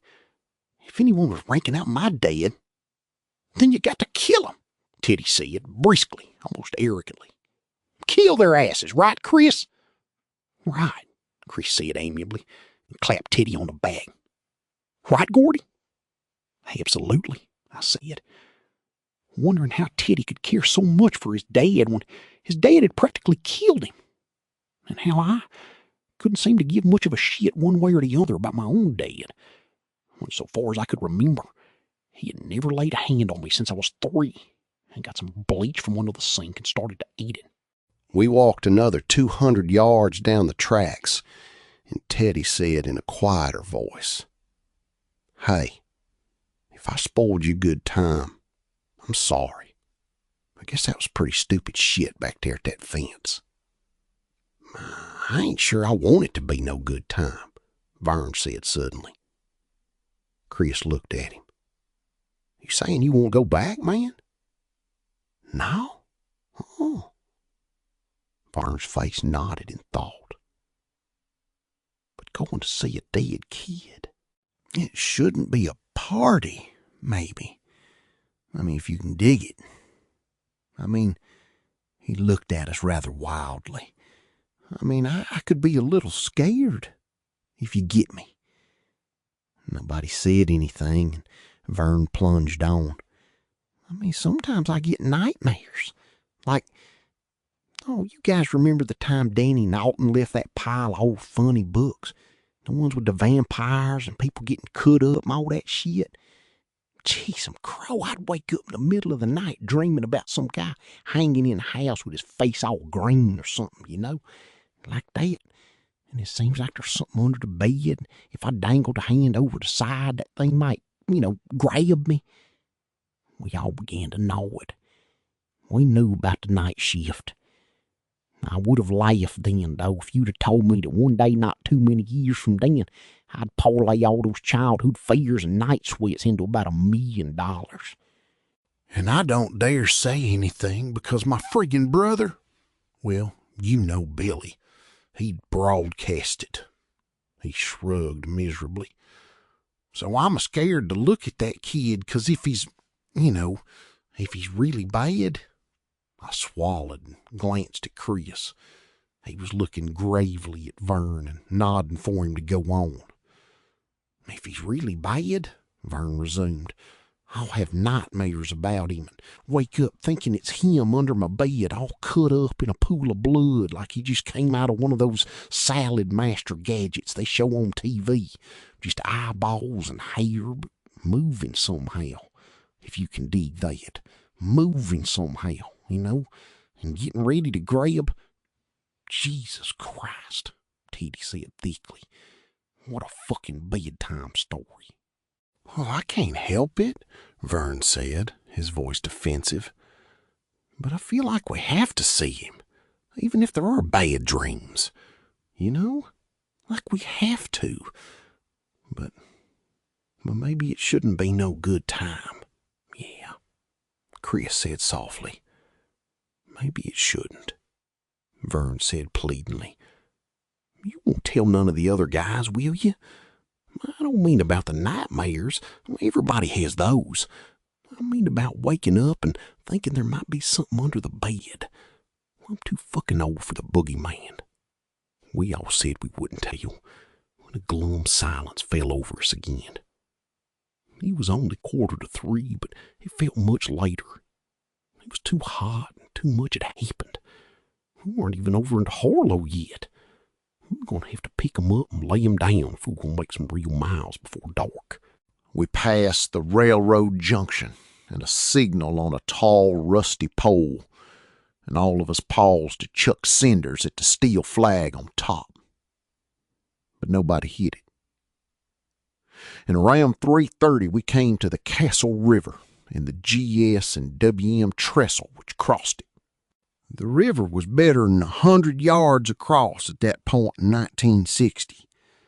I've been back to look at it since then and found it had narrowed up quite a bit during the years between. They're always fooling with the river, trying to make it work better for the mills, and they've put in so many dams that it's pretty well tamed. But in those days, there were only 3 dams on the whole length of the river as it ran across New Hampshire and half of Maine. But Kaysville was still almost free back then, and every 3rd spring it would overflow its banks and cover Route 136 in either Harlow or Danvers Junction, or both. Now, at the end of the driest summer western Maine had seen since the Depression, it was still broad. From where we stood, on the Castle Rock side, the bulking forest on the Harlow side looked like a different country altogether. The pines and spruces over there were bluish in the heat haze of the afternoon. The rails went across the water 50 feet up, supported by an underpinning of tarred wooden support posts and crisscrossing beams. The water was so shallow, you could look down and see the tops of the cement plugs which had been planted 10 feet deep in the riverbed to hold up the trestle. The trestle itself was pretty chintzy. The rails ran over a long, narrow wooden platform of 6x4s. There was a 4-inch gap between each pair of these beams where you could look all the way down into the water. On the sides, there was no more than 18 inches between the rail and the edge of the trestle. If a train came, it was maybe enough room to avoid getting plastered, but the wind generated by high-balling freight would surely sweep you off to fall to a certain death against the rocks just below the surface of the shallow running water. Looking at the trestle, we all felt fear start to crawl around in our bellies. And mixing uneasily with the fear was the excitement of a boss dare, a really big one, something you could brag on for weeks after you got home. If you got home. That queer light was creeping back into Teddy's eyes, and I thought he wasn't seeing the GS and WM train trestle at all, but a long sandy beach, 1,000 LSTs aground in the foaming waves, 10,000 GIs charging up the sand, combat boots digging. They were leaping rolls of barbed wire, tossing grenades at pillboxes, overrunning machine gun nests. We were standing beside the tracks where the cinders sloped away toward the river's cut, the place where the embankment stopped and the trestle began. Looking down, I could see where the slope started to get steep. The cinders gave way to scraggly, tough-looking bushes and slabs of gray rock. Further down, there were a few stunted firs with exposed roots writhing their way out of fissures in the plates of rock. They seemed to be looking down at their own miserable reflections in the running water. At this point, the Castle River actually looked fairly clean. At Castle Rock, it was just entering Maine's textile mill built. But there were no fish jumping out there, although the river was clear enough to see bottom. You had to go another 10 miles upstream and toward New Hampshire before you could see any fish in the castle. There were no fish, and along the edges of the river, you could see dirty collars of foam around some of the rocks. The foam was the color of old ivory. The river's smell was not particularly pleasant either. It smelled like a laundry hamper full of mildewy towels. Dragonflies stitched at the surface of the water and laid their eggs with impunity. There were no trout to eat them. Hell, there weren't even any shiners. Man, Chris said softly. Come on, Teddy said in that brisk, arrogant way. Let's go. He was already edging his way out, walking on the 6x4s between the shining rails. Say, Vern said uneasily, any of you guys know when the next train's due? We all shrugged. I said, there's the Route 136 bridge. Hey, come on, give me a break, Teddy cried. That means walking 5 miles down the river on this side and then 5 miles back up on the other side. It'll take us till dark. If we use the trestle, we can get to the same place in 10 minutes. But if a train comes, there's nowhere to go, Vern said. He wasn't looking at Teddy. He was looking down at the vast, bland river. Fuck, there isn't, Teddy said indignantly. He swung over the edge and held one of the wooden supports between the rails. He hadn't gone out very far. His sneakers were almost touching the ground. But the thought of doing that same thing above the middle of the river, with a 50-foot drop beneath and a train bellowing by just over my head, a train that would probably be dropping some nice hot sparks into my hair and down the back of my neck, None of that actually made me feel like queen for a day. See how easy it is? Teddy said. He dropped to the embankment, dusted his hands, and climbed back up beside us. You telling me you gonna hang on that way if it's a 200-car freight? Chris asked. Just sort of hang there by your hands for 5 or 10 minutes? You chicken? Teddy shouted. No, I'm just asking what you do, Chris said, grinning. Peace, man. Go around if you want to, Teddy brayed. Who gives a fuck? I'll wait for you. I'll take a nap. One train already went by, I said reluctantly. There probably isn't any more than 1-2 trains a day that go through Harlow. Look at this. I kicked the weeds growing up through the railroad ties with one sneaker. There were no weeds growing between the tracks, which ran between Castle Rock and Lewiston. There, see? Teddy was triumphant. But still, there's a chance, I added. Yeah, Chris said. He was looking only at me, his eyes sparkling. Dare ye, LaChance. The dares go first. Okay, Chris said. He widened his gaze to take in Teddy and Vern. Any pussies here? No, Teddy shouted. Vern cleared his throat, croaked, cleared it again, and said, no, in a very small voice. He smiled a weak, sick smile. Okay, Chris said. But we hesitated for a moment, even Teddy, looking warily up and down the tracks. I knelt down and took one of the steel rails firmly in my hand, never minding that it was almost hot enough to blister the skin. The rail was mute. Okay, I said, and as I said it, some guy pole vaulted in my stomach. He dug his pole all the way into my balls, it felt like, and ended up sitting astride my heart.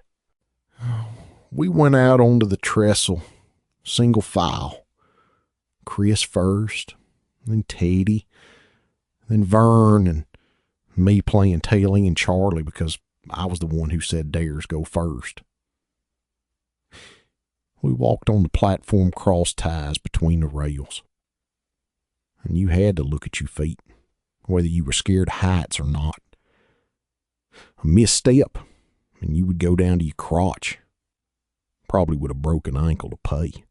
The embankment dropped away beneath me, and every step further out seemed to seal our decision more firmly, and to make it feel more suicidally stupid. I stopped to look up when I saw the rocks giving way to water far beneath me. Chris and Teddy were a long way ahead, almost out over the middle, and Vern was tottering slowly along behind them, peering studiously down at his feet.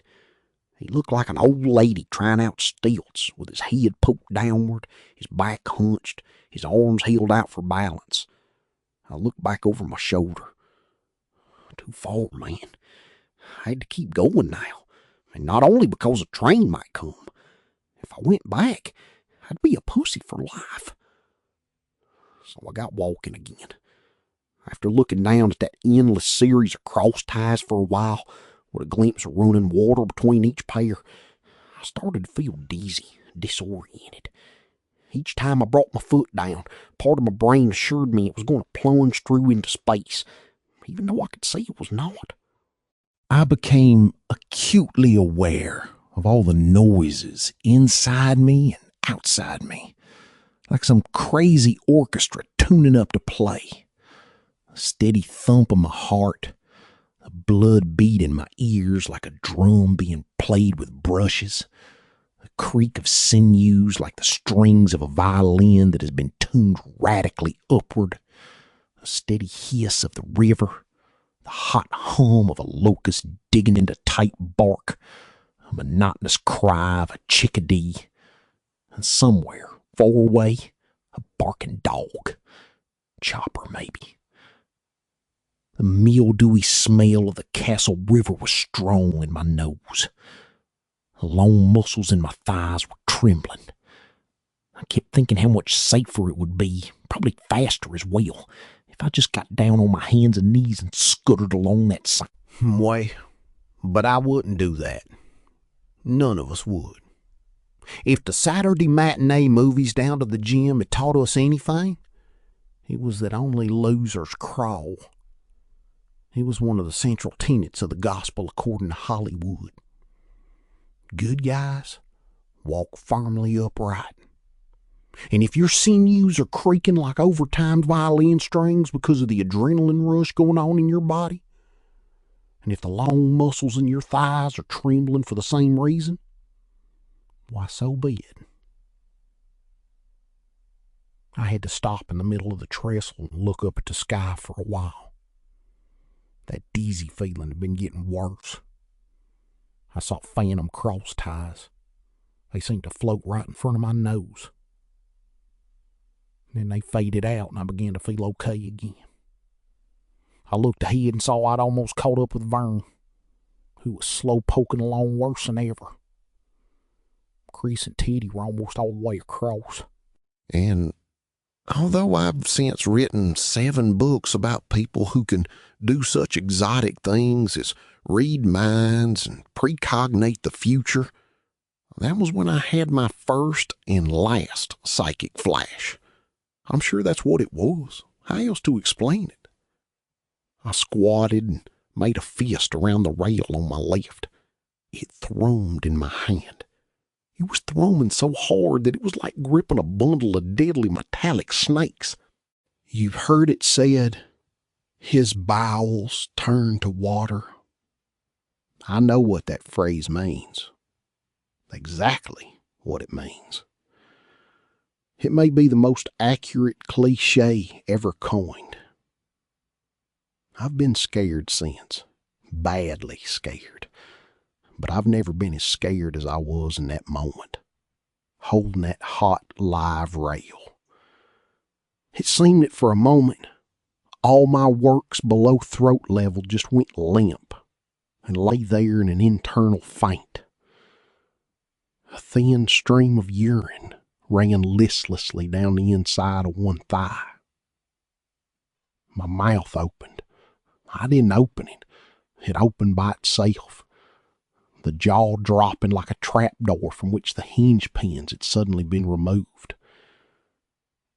My tongue was plastered suffocatingly against the roof of my mouth. All my muscles were locked. That was the worst.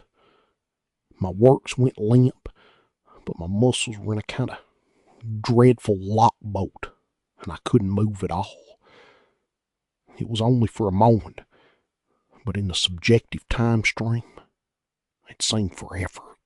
All sensory input became intensified, as if some power surge had occurred in the electrical flow of my brain, cranking everything up from 110 volts to 220.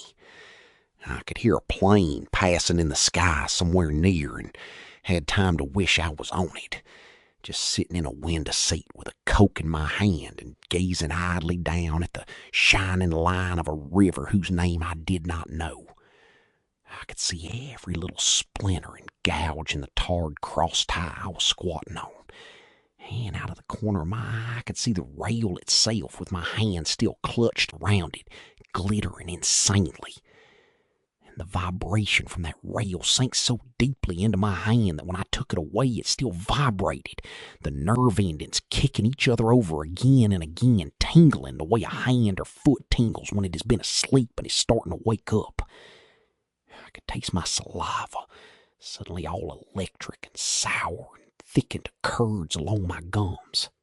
And worst, somehow most horrible of all, I couldn't hear the train yet. Could not know if it was rushing at me from ahead or behind, or how close it was. It was invisible. It was unannounced, except for that shaking rail. There was only that to advertise its imminent arrival. An image of Ray Brower, dreadfully mangled and thrown into a ditch somewhere like a ripped open laundry bag, reeled before my eyes. We would join him, Or at least Vern and I would. Or at least I would. We had invited ourselves to our own funerals. The last thought broke the paralysis, and I shot to my feet. I probably would have looked like a jack-in-the-box to anyone watching, but to myself, I felt like a boy in underwater slow motion, shooting up not through 5 feet of air, but rather up through 500 feet of water, moving slowly, moving with a dreadful languidness as the water parted grudgingly. But at last, I did break the surface. I screamed, "Train!" The last of the paralysis fell from me, and I began to run. Vern's head jerked back over his shoulder. The surprise that distorted his face was almost comically exaggerated, written as large as the letters in a Dick and Jane primer. He saw me break into my clumsy, shambling run, dancing from one horribly high cross tie to the next, and knew I wasn't joking. He began to run himself. Far ahead, I could see Chris stepping off the ties and onto the solid, safe embankment. And I hated him with a sudden bright green hate, as juicy and as bitter as the sap in an April leaf. He was safe. That fucker was safe. I watched him drop to his knees and grab a rail. My left foot almost slipped into the yawl beneath me. I flailed with my arms, my eyes as hot as ball bearings in some runaway piece of machinery, got my balance, and ran on. Now, I was right behind Vern. We were past the halfway point, and for the first time, I heard the train. It was coming from behind us, coming from the Castle Rock side of the river. It was a low, rumbling noise that began to rise slightly and sort itself into the diesel thrum of the engine and the higher, more sinister sound of big, grooved wheels turning heavily on the rails. "Oh, shit!" Vern screamed. "Run, you pussy!" I yelled and thumped him on the back. "I can't! I'll fall! Run faster! Oh, shit!" But he ran faster. A shambling scarecrow with a bare sunburnt back, the collar of his shirt swinging and dangling below his butt. I could see the sweat standing out on his peeling shoulder blades, standing out in perfect little beads. I could see the fine down on the nape of his neck. His muscles clenched and loosened, clenched and loosened, clenched and loosened. His spine stood out in a series of knobs, each knob casting its own crescent-shaped shadow. I could see that these knobs grew closer together as they approached his neck. He was still holding his bedroll, and I was still holding mine. Vern's feet thudded on the cross ties. He almost missed one, lunged forward with his arms out, and I whacked him on the back again to keep him going. "Gordy, I can't. Oh, whoa, shit! Run faster, dick face!" I bellowed. And was I enjoying this? Yeah. In some peculiar, self-destructive way that I've experienced since only when completely and utterly drunk. I was. I was driving Vern Tizio like a drover getting a particularly fine cow to market. Maybe he was enjoying his own fear in that same way, bawling like that self-same cow, hollering and sweating, his rib cage rising and falling like the bellows of a blacksmith on a speed trip, clumsily keeping his foot and lurching ahead. The train was very loud now, its engine deepening to a steady rumble. Its whistle sounded as it crossed the junction point where we had paused to chuck cinders at the rail flag.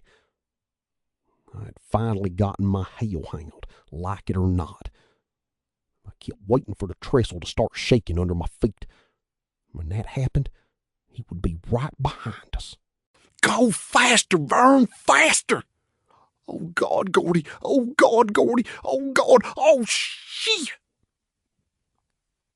The freight's electric horn suddenly spanked the air into 100 pieces with one long, loud blast, making everything you ever saw in a movie or a comic book or one of your own daydreams fly apart, letting you know what both the heroes and the cowards really heard when death flew at 'em. Walk. Walk.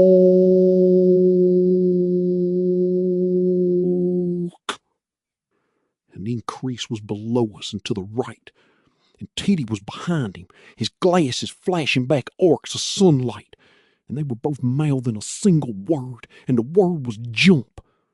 But the train had sucked all the blood out of the word, leaving only its shape in their mouths. The trestle began to shake as the train charged across it. We jumped. Vern landed full length in the dust and the cinders, and I landed right beside him, almost on top of him. I never did see that train, nor do I know if its engineer saw us. When I mentioned the possibility that he hadn't seen us to Chris a couple of years later, he said, "They don't blow the horn like that just for chucks, Gordy." But he could have. He could have been blowing it just for the hell of it, I suppose. Right then, such fine points didn't much matter. I clapped my hands over my ears and dug my face into the hot dirt as a freight went by, metal squalling against metal, air buffeting us. I had no urge to look at it. It was a long freight, but I never looked at all. Before it had passed completely, I felt a warm hand on my neck and knew it was Chris's. When it was gone, when I was sure it was gone, I raised my head like a soldier coming out of his foxhole at the end of a day-long artillery barrage. Vern was still plastered into the dirt, shivering. Chris was sitting cross-legged between us, one hand on Vern's sweaty neck, the other still on mine. When Vern finally sat up, shaking all over and licking his lips compulsively, Chris said, "What you guys think if we drink those Cokes? Could anybody use one besides me?" We all thought we could use one.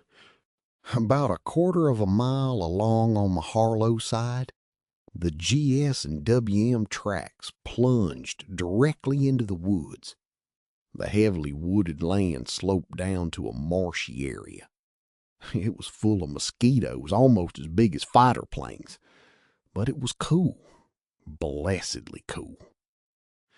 We sat down in the shade to drink our Cokes.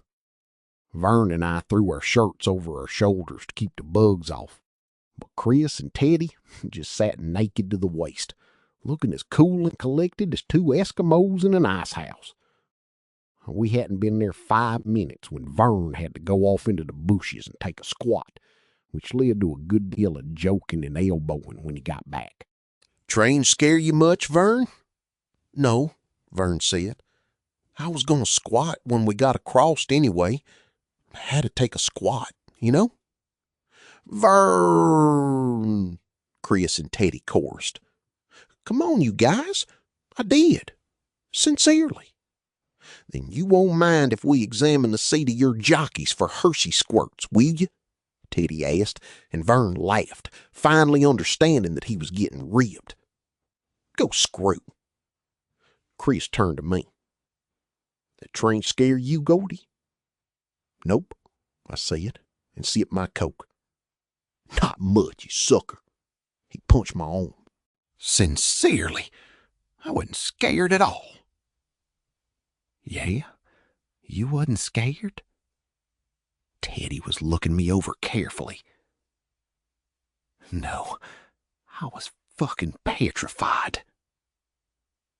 This slew all of them, even Vern, and we laughed long and hard. Then we just lay back, not goofing anymore, just drinking our Cokes and being quiet. My body felt warm, exercised, at peace with itself.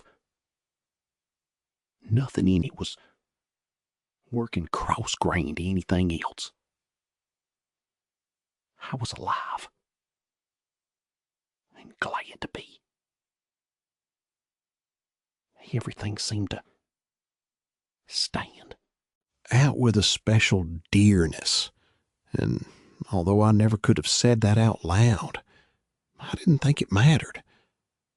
Maybe that sense of dearness was something I wanted just for myself. I think I began to understand a little bit that day what makes men become daredevils. I paid $20 to watch Evel Knievel attempt his jump over the Snake River Canyon a couple of years ago, and my wife was horrified. She told me that if I'd been born a Roman, I'd have been right there in the Colosseum, munching grapes and watching as the lions disemboweled the Christians. She was wrong, although it was hard for me to explain why. And really, I think she thought I was just jiving her. I didn't cough up that 20 to watch the man die on coast-to-coast closed-circuit TV, although I was quite sure that was exactly what was going to happen. I went because of the shadows that are always somewhere behind our eyes, because of what Bruce Springsteen calls the darkness on the edge of town in one of his songs. And at one time or another, I think everyone wants to dare that darkness, in spite of the jalopy bodies that some joker of a god gave us human beings. No, not in spite of our jalopy bodies, but because of them. Hey, tell that story, Chris said suddenly, sitting up. What story? I asked, although I guess I knew.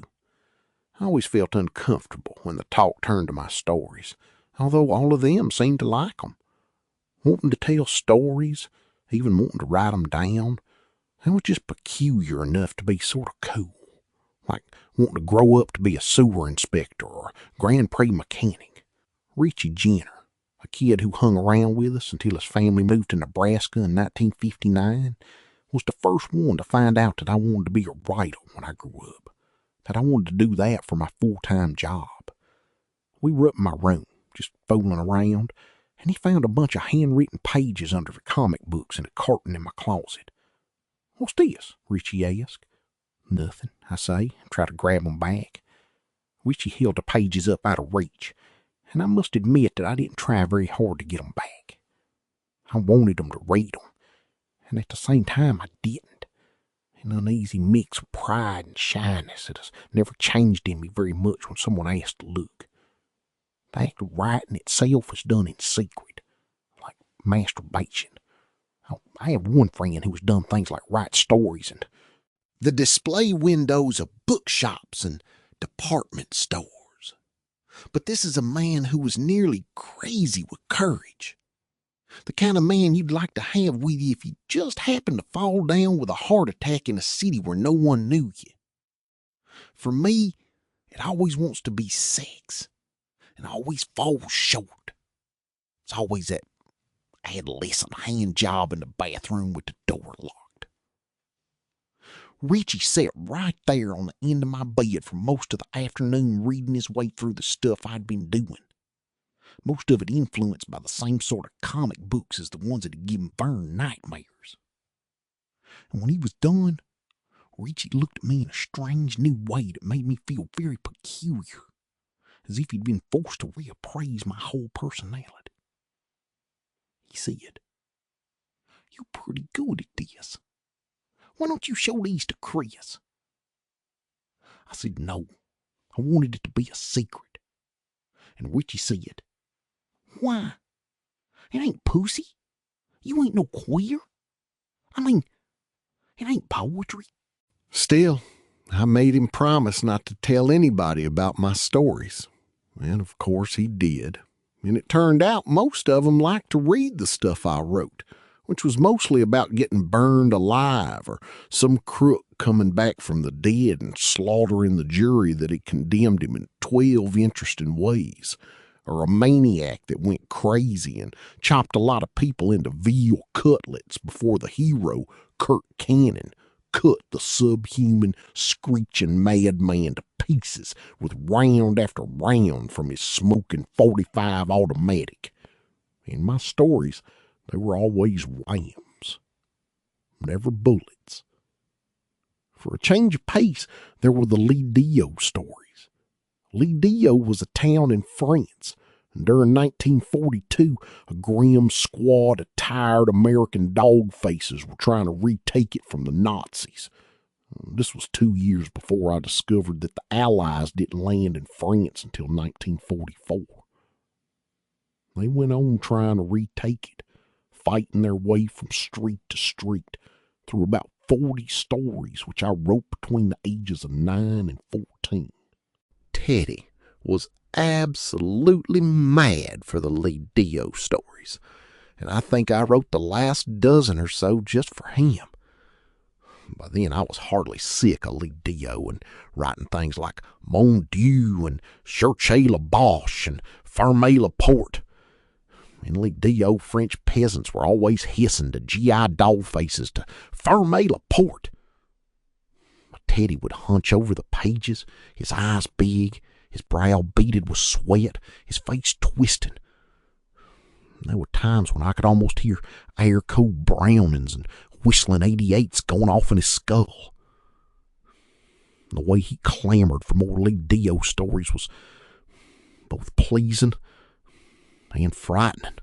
Nowadays, writing is my work, and the pleasure has diminished a little. And more often, that guilty, masturbatory pleasure has become associated in my head with the coldly clinical images of artificial insemination. I come according to the rules and regs laid down in my publishing contract.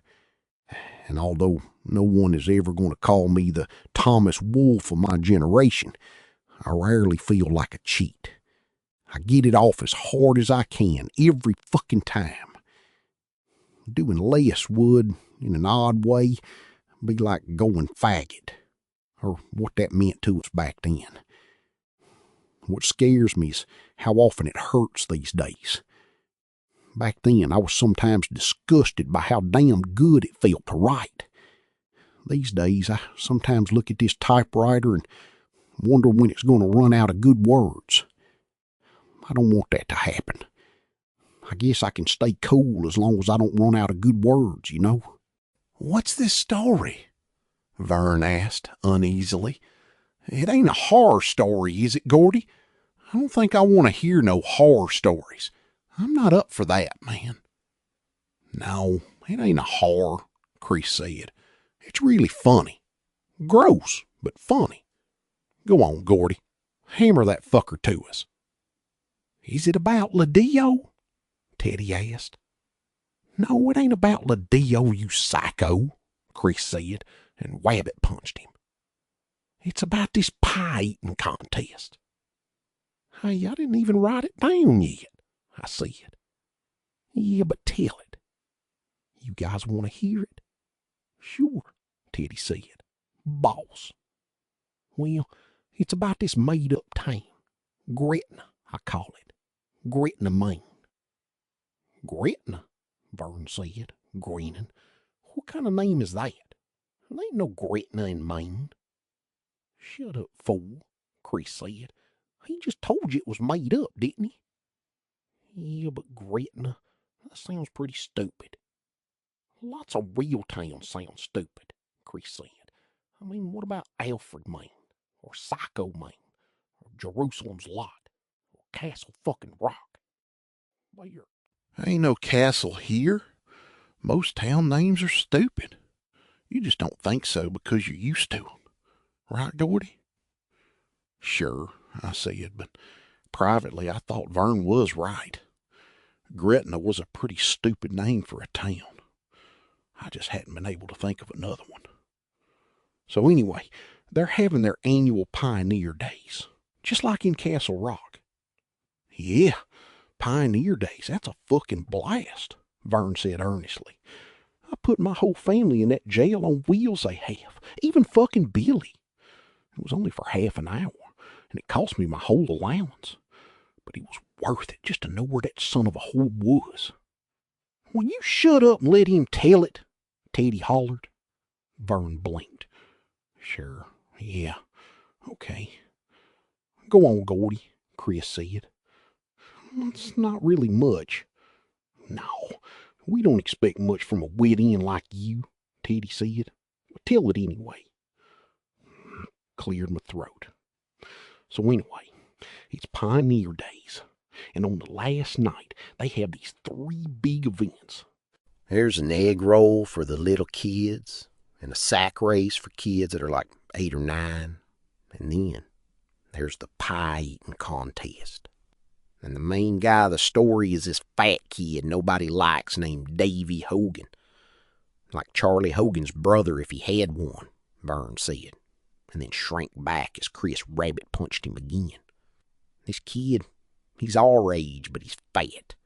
He weighs like 180, and he's always getting beat up and ranked out. And all the kids, instead of calling him Davy, they call him Lord Ass Hogan and rank him out wherever they get the chance.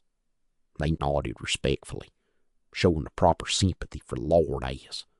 Although if such a guy ever showed up in Castle Rock, we all would have been out teasing him and ranking him to the doors and back. So he decides to take revenge, 'cause he's like fed up, you know? He's only in the pie eating contest, but that's like the final event during Pioneer Days, and everyone really digs it. The prize is $5. So he wins it and gives the finger to everybody, Teddy said. Boss! No, it's better than that, Chris said. Just shut up and listen. Lord Ass figures to himself. $5, what's that? If anybody remembers anything at all in 2 weeks, it'll just be that fucking pig Hogan out-ate everybody. Well, it figures. Let's go over his house and rank the shit out of it. Only now we'll call him Pie Ass instead of Lord Ass. They nodded some more, agreeing that Davy Hogan was a thinking cat. I began to warm to my own story. But everybody expects him to enter the contest, you know, even his mom and dad. Hey, they practically got that $5 spent for him already. Yeah, right, Chris said. So he's thinking about it and hating the whole thing, 'cause being fat isn't really his fault. So he's got these weird fucking glands or something. And my cousin's like that, Vern said excitedly. Sincerely, she weighs close to 300 pounds. Supposed to be hyboid gland or something like that. I don't know about her hyboid gland, but what a fucking blimp. No shit. She looks like a fucking Thanksgiving turkey. And this one time, will you shut the fuck up, Vern? Chris cried violently. For the last time, honest to God.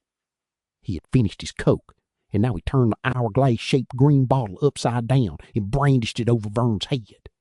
Yeah, right. I'm sorry. Go on, Gordy. It's a swell story. I smiled. I didn't really mind Vern's interruptions, but of course I couldn't tell Chris that. He was the self-appointed guardian of art. So he's turning it over in his mind, you know, the whole week before the contest. At school, kids keep coming up to him and saying, "Hey, Lord Ass, how many pies you gonna eat? You gonna eat 10, 20, fucking 80? And Lord Ass, he says, "How should I know? I don't even know what kind they are." And see, there's quite a bit of interest in the contest because the champ is this grown-up whose name is Bill Trainer, I guess. And this guy Trainer, he ain't even fat. In fact, he's a real string bean. But he can eat pies like a whiz. And the year before, he ate 6 pies in 5 minutes. Whole pies? Teddy asked, awestruck. Right you are. And Lord Ass, he's the youngest guy to ever be in the contest. Go Lord Ass, Teddy cried excitedly. Scoff up those fucking pies. Tell him about the other guys in it, Chris said. Okay. Besides Lord Ass Hogan and Bill Trainer, there was Calvin Spire, the fattest guy in town. He ran the jewelry store. Gritting the jewels, Vern said, and snickered. Chris gave him a black look. And then there's this guy who's a disc jockey at a radio station up in Lewiston. He ain't exactly fat, but he's sort of chubby, you know. And the last guy was Hubert Gretna III, who was the principal of Lord Ass Hogan's school. He was eating against his own principal? Teddy asked. Chris clutched his knees and rocked back and forth joyfully. Ain't that great? Go on, Gordy. I had 'em now. They were all leaning forward. I felt an intoxicating sense of power. I tossed my empty Coke bottle into the woods and scrunched around a little bit to get comfortable. I remember hearing the chickadee again, off in the woods, farther away now, lifting its monotonous, endless call into the sky. Bee, bee, bee, bee. So he gets this idea, I said. The greatest revenge idea a kid ever had. The big night comes, the end of Pioneer Days. The pie eating contest comes just before the fireworks. The main street of Gretna's been closed off so people can walk around in it, and there's this big platform set up right in the street. There's bunting hanging down and a big crowd in front. There's also a photographer from the paper to get a picture of the winner with blueberries all over his face, because it turned out to be blueberry pies that year. Also, I almost forgot to tell you this, they had to eat the pies with their hands tied behind their backs. So dig it. They come up onto the platform. They came up onto the platform, one by one, and stood behind a long trestle table, covered with a linen cloth. The table was stacked high with pies and stood at the edge of the platform. Above it were looped necklaces of bare 100-watt bulbs, moths and night flyers banging softly against them and haloing them. Above the platform, bathed in spotlights, was a long sign which read, "The Great Gretna Pie Eat of 1960. To either side of the sign hung battered loudspeakers, supplied by Chuck Day of the Great Day Appliance Shop. Bill Travis, the reigning champion, was Chuck's cousin. As each contestant came up, his hands bound behind him and his shirt front open, like Sidney Carton on his way to the guillotine, Mayor Charbonneau would announce his name over Chuck's PA system and tie a large white bib around his neck. Calvin Spire received token applause only. In spite of his belly, which was the size of a 20-gallon water barrel, he was considered an underdog, second only to the Hogan Kid. Most considered Lard Ass a comer, but too young and inexperienced to do much this year. After Spire, Bob Cormier was introduced. Cormier was a disc jockey who did a popular afternoon program at WLAM in Lewiston. He got a bigger hand, accompanied by a few screams from the teenaged girls in the audience. The girls thought he was cute.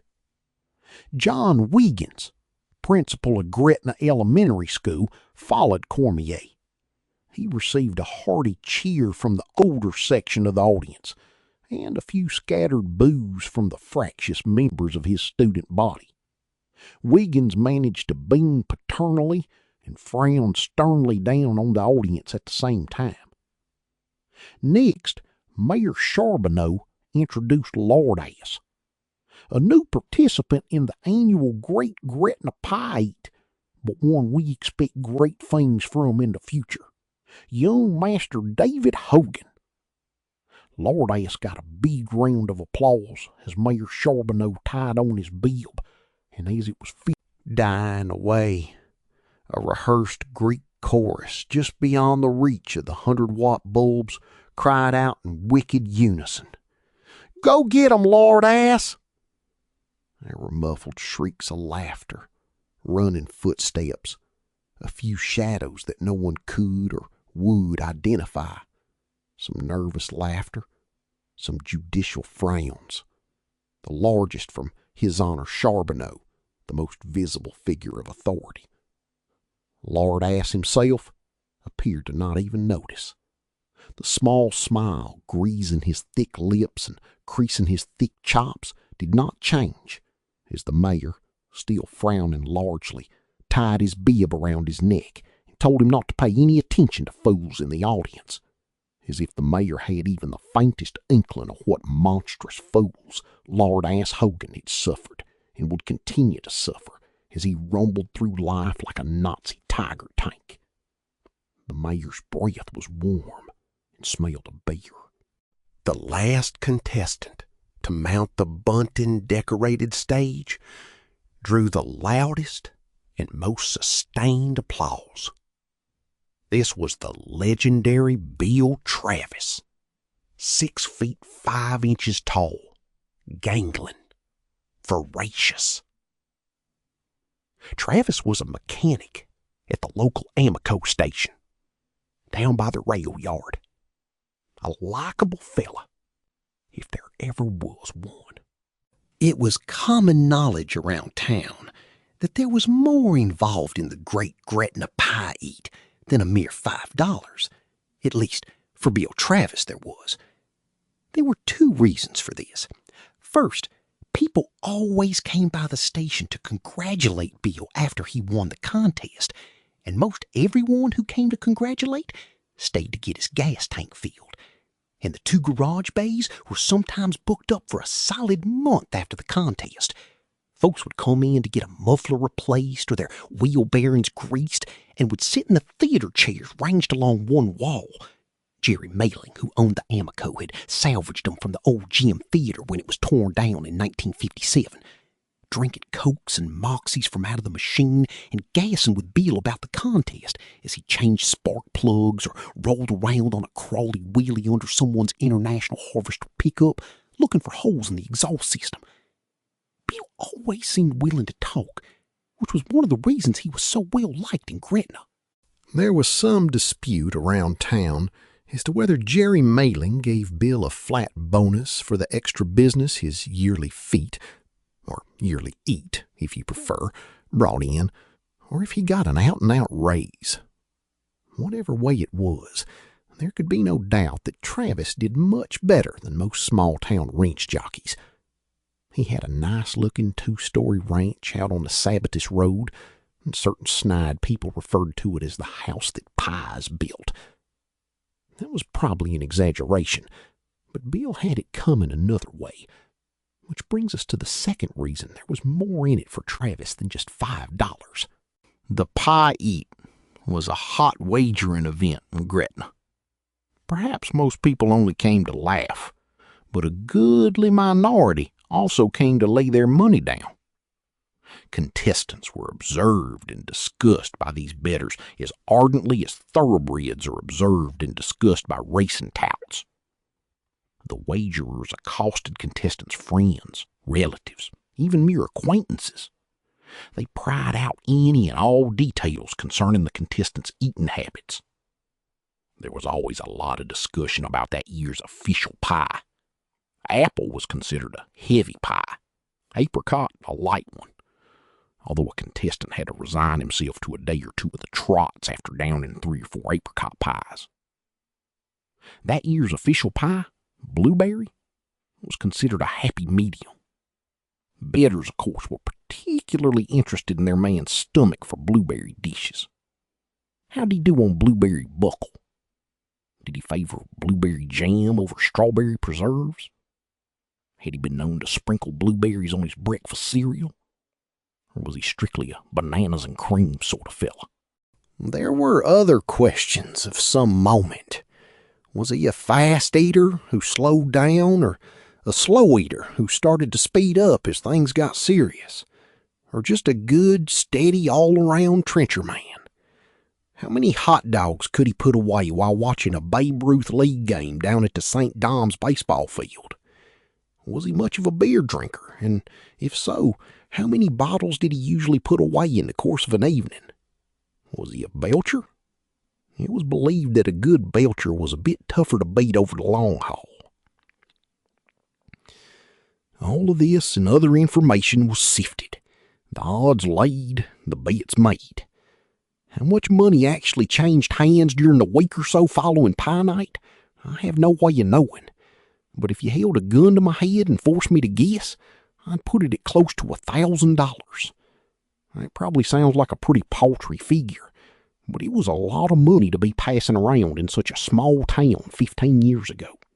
And because the contest was honest and a strict time limit of 10 minutes was observed, no one objected to a competitor betting on himself. and Bill Travis did so every year. Talk was, as he nodded smiling to his audience on that summer night in 1960, that he had bet a substantial amount on himself again, and that the best he'd been able to do this year was 1 to 5 odds. If you're not the betting type, let me explain it this way. He'd have to put $250 at risk to win 50. Not a good deal at all, but it was the price of success. And as he stood there, soaking up the applause and smiling easy, he didn't look too worried about it. And the defending champion, Mayor Charbonneau trumpeted, Gretna's own Bill Travis. "Oh, Bill, how many you going through tonight, Bill? You going for 10, Billy boy? I got a 2 spot on you, Bill. Don't let me down, boy. Save me one of those pies, Trav." Nodding and smiling with all proper modesty, Bill Travis allowed the mayor to tie his bib around his neck. Then he sat down at the far right end of the table, near the place where Mayor Charbonneau would stand during the contest. From right to left, then, the eaters were Bill Travis, David Lord-ass Hogan, Bob Cormier, Principal John Wiggins, and Calvin Spire holding down the stool on the far left. Mayor Charbonneau introduced Sylvia Dodge, who was even more of a contest figure than Bill Travis himself. She had been president of the Gretna Ladies Auxiliary for years beyond telling, since the first Manassas, according to some town wits, and it was she who oversaw the baking of each year's pies, strictly subjecting each to her own rigorous quality control, which included a weigh-in ceremony on Mr. Banchachek's butcher scales down at the Freedom Market. This to make sure that each pie weighed within an ounce of the others. Sylvia smiled regally down at the crowd, her blue hair twinkling under the hot glow of the light bulbs. She made a short speech about how glad she was that so much of the town had turned out to celebrate their hardy pioneer forebears, the people who made this country great. For it was great. Not only on the grassroots level, where Mayor Charbonneau would be leading the local Republicans to the hallowed seats of town government again in November, but on a national level, where the team of Nixon and Lodge would take the torch of freedom from our great and beloved general and hold it high for... Calvin Spire's belly rumbled noisily. Going. There was laughter and even some applause. Sylvia Dodge, who knew perfectly well that Calvin was both a Democrat and a Catholic, either would have been forgivable alone, but the two combined, never, managed to blush, smile, and look furious all at the same time. She cleared her throat and wound up with a ringing exhortation to every boy and girl in the audience, telling them to always hold the red, white, and blue high, both in their hands and in their hearts, and to remember that smoking was a dirty, evil habit which made you cough. The boys and girls in the audience, most of whom would be wearing peace medallions and smoking not Camels but marijuana in another 8 years, shuffled their feet and waited for the action to begin. "Less talk, more eating," someone in the back row called, and there was another burst of applause. It was heartier this time. Mayor Charbonneau handed Sylvia a stopwatch and a silver police whistle, which she would blow at the end of the 10 minutes of all-out pie eating. Mayor Charbonneau would then step forward and hold up the hand of the winner. "Are you ready?" His Honor's voice rolled triumphantly through the Great Day PA and off down Main Street. The 5 pie eaters declared they were ready. "Are you set?" His Honor inquired further. The eaters growled that they were indeed set. Down street, a boy set off a rattling skein of firecrackers. Mayor Charbonneau raised one pudgy hand and then dropped it Go! 5 heads dropped into 5 pie plates. The sound was like 5 large feet stamping firmly into mud. Wet chomping noises rose on the mild night air, and then were blotted out as the betters and partisans in the crowd began to cheer on their favorites. And no more than the first pie had been demolished before most people realized that a possible upset was in the making. Lard-ass Hogan, a 7-1 underdog because of his age and inexperience, was eating like a boy possessed. His jaws machine-gunned up crust. The contest rules required that only the top crust of the pie be eaten, not the bottom. And when that had disappeared, a huge sucking sound issued from between his lips. It was like the sound of an industrial vacuum cleaner going to work. Then his whole head disappeared into the pie plate. He raised it 15 seconds later to indicate he was done. His cheeks and forehead were smeared with blueberry juice, and he looked like an extra in a minstrel show. He was done. Done before the legendary Bill Travis had finished half of his first pie. Startled applause went up as the mayor examined Lard-ass's pie plate and pronounced it clean enough. He whipped a second pie into place before the pacemaker. Lard-ass had gobbled a regulation-sized pie in just 42 seconds. It was a contest record. He went at the second pie even more furiously yet, his head bobbing and smooching in the soft blueberry filling, and Bill Travis threw him a worried glance as he called for his second blueberry pie. As he told friends later, he felt he was in a real contest for the first time since 1957, when George Gamache gobbled 3 pies in 4 minutes and then fainted dead away. He had to wonder, he said, if he was up against a boy or a demon. He thought of the money he had riding on this and redoubled his efforts. But if Travis had redoubled, Lard-ass had tripled.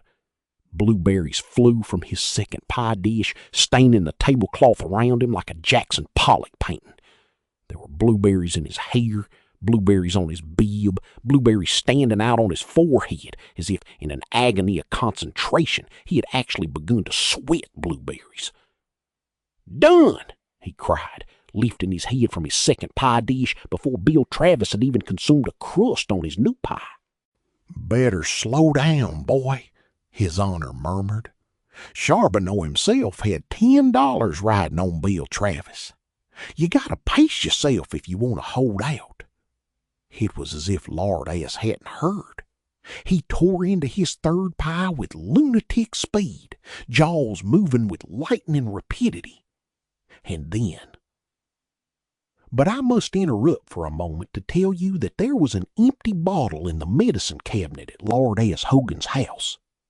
Earlier, that bottle had been 3/4 full of pearl yellow castor oil, perhaps the most noxious fluid that the good Lord, in his infinite wisdom, ever allowed upon or beneath the face of the earth.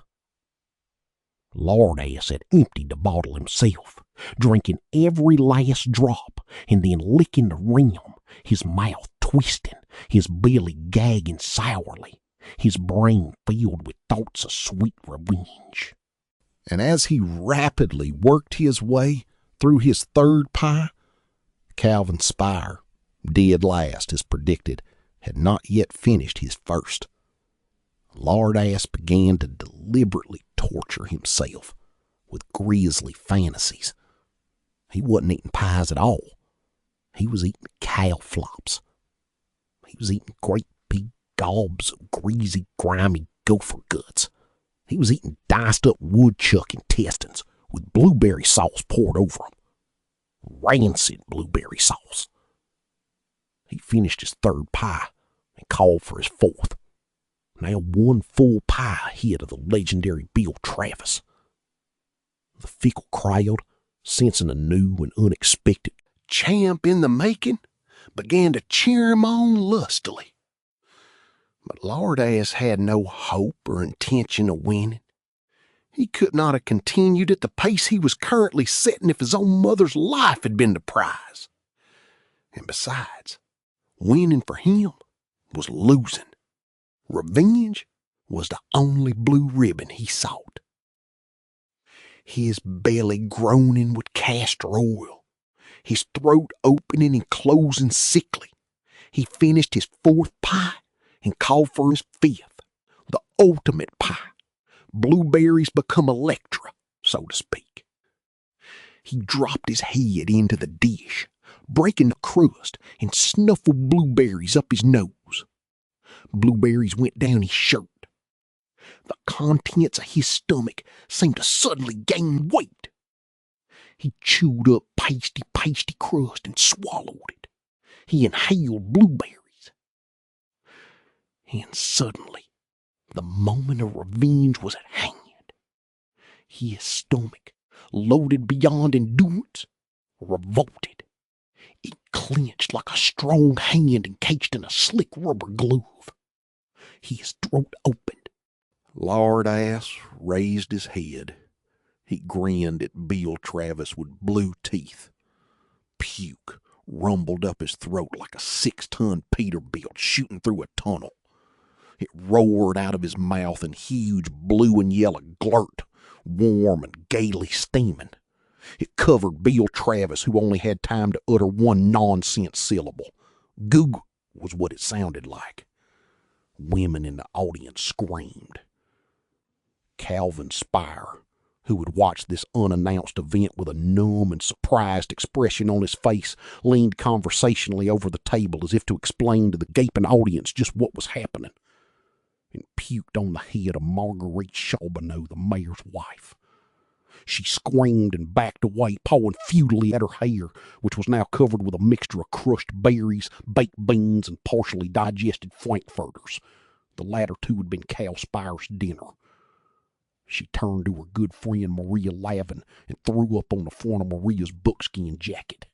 In rapid succession, like a replay of the firecrackers, Bill Travis blew a great and seemingly supercharged jet of vomit out over the first 2 rows of spectators, his stunned face proclaiming to one and all, "Man, I just can't believe I'm doing this." Chuck Day, who had received a generous portion of Bill Travis's surprise gift, threw up on his hush puppies and then blinked at them wonderingly, knowing full well that stuff would never come off Swade. John Wiggins, principal of Gretna Elementary, opened his blue-lined mouth and said reprovingly, "Really, this has yerk." As befitted a man of his breeding and position, he did it in his own pie plate. His Honor Charbonneau, who found himself suddenly presiding over what must have seemed more like a stomach flu hospital ward than a pie-eating contest, opened his mouth to call the whole thing off and upchucked all over the microphone.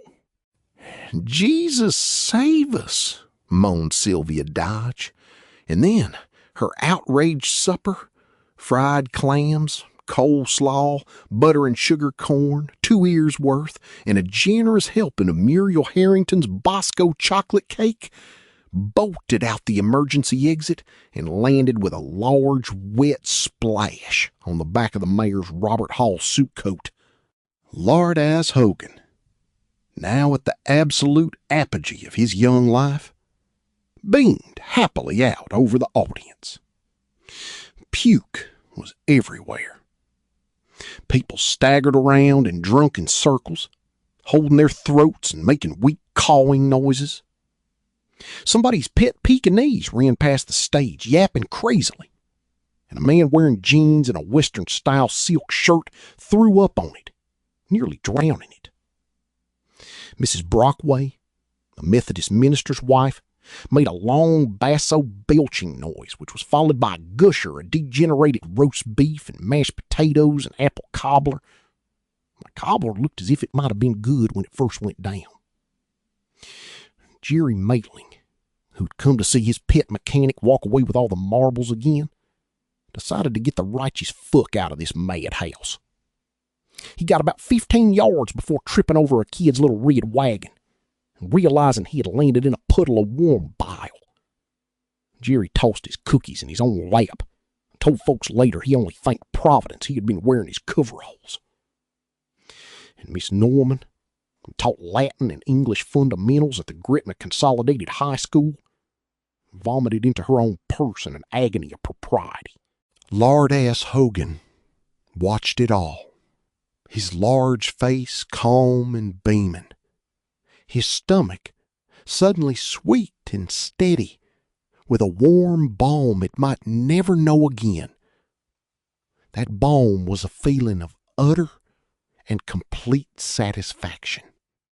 He stood up, took the slightly tacky microphone from the trembling hand of Mayor Charbonneau, and said, "I declare this contest a draw."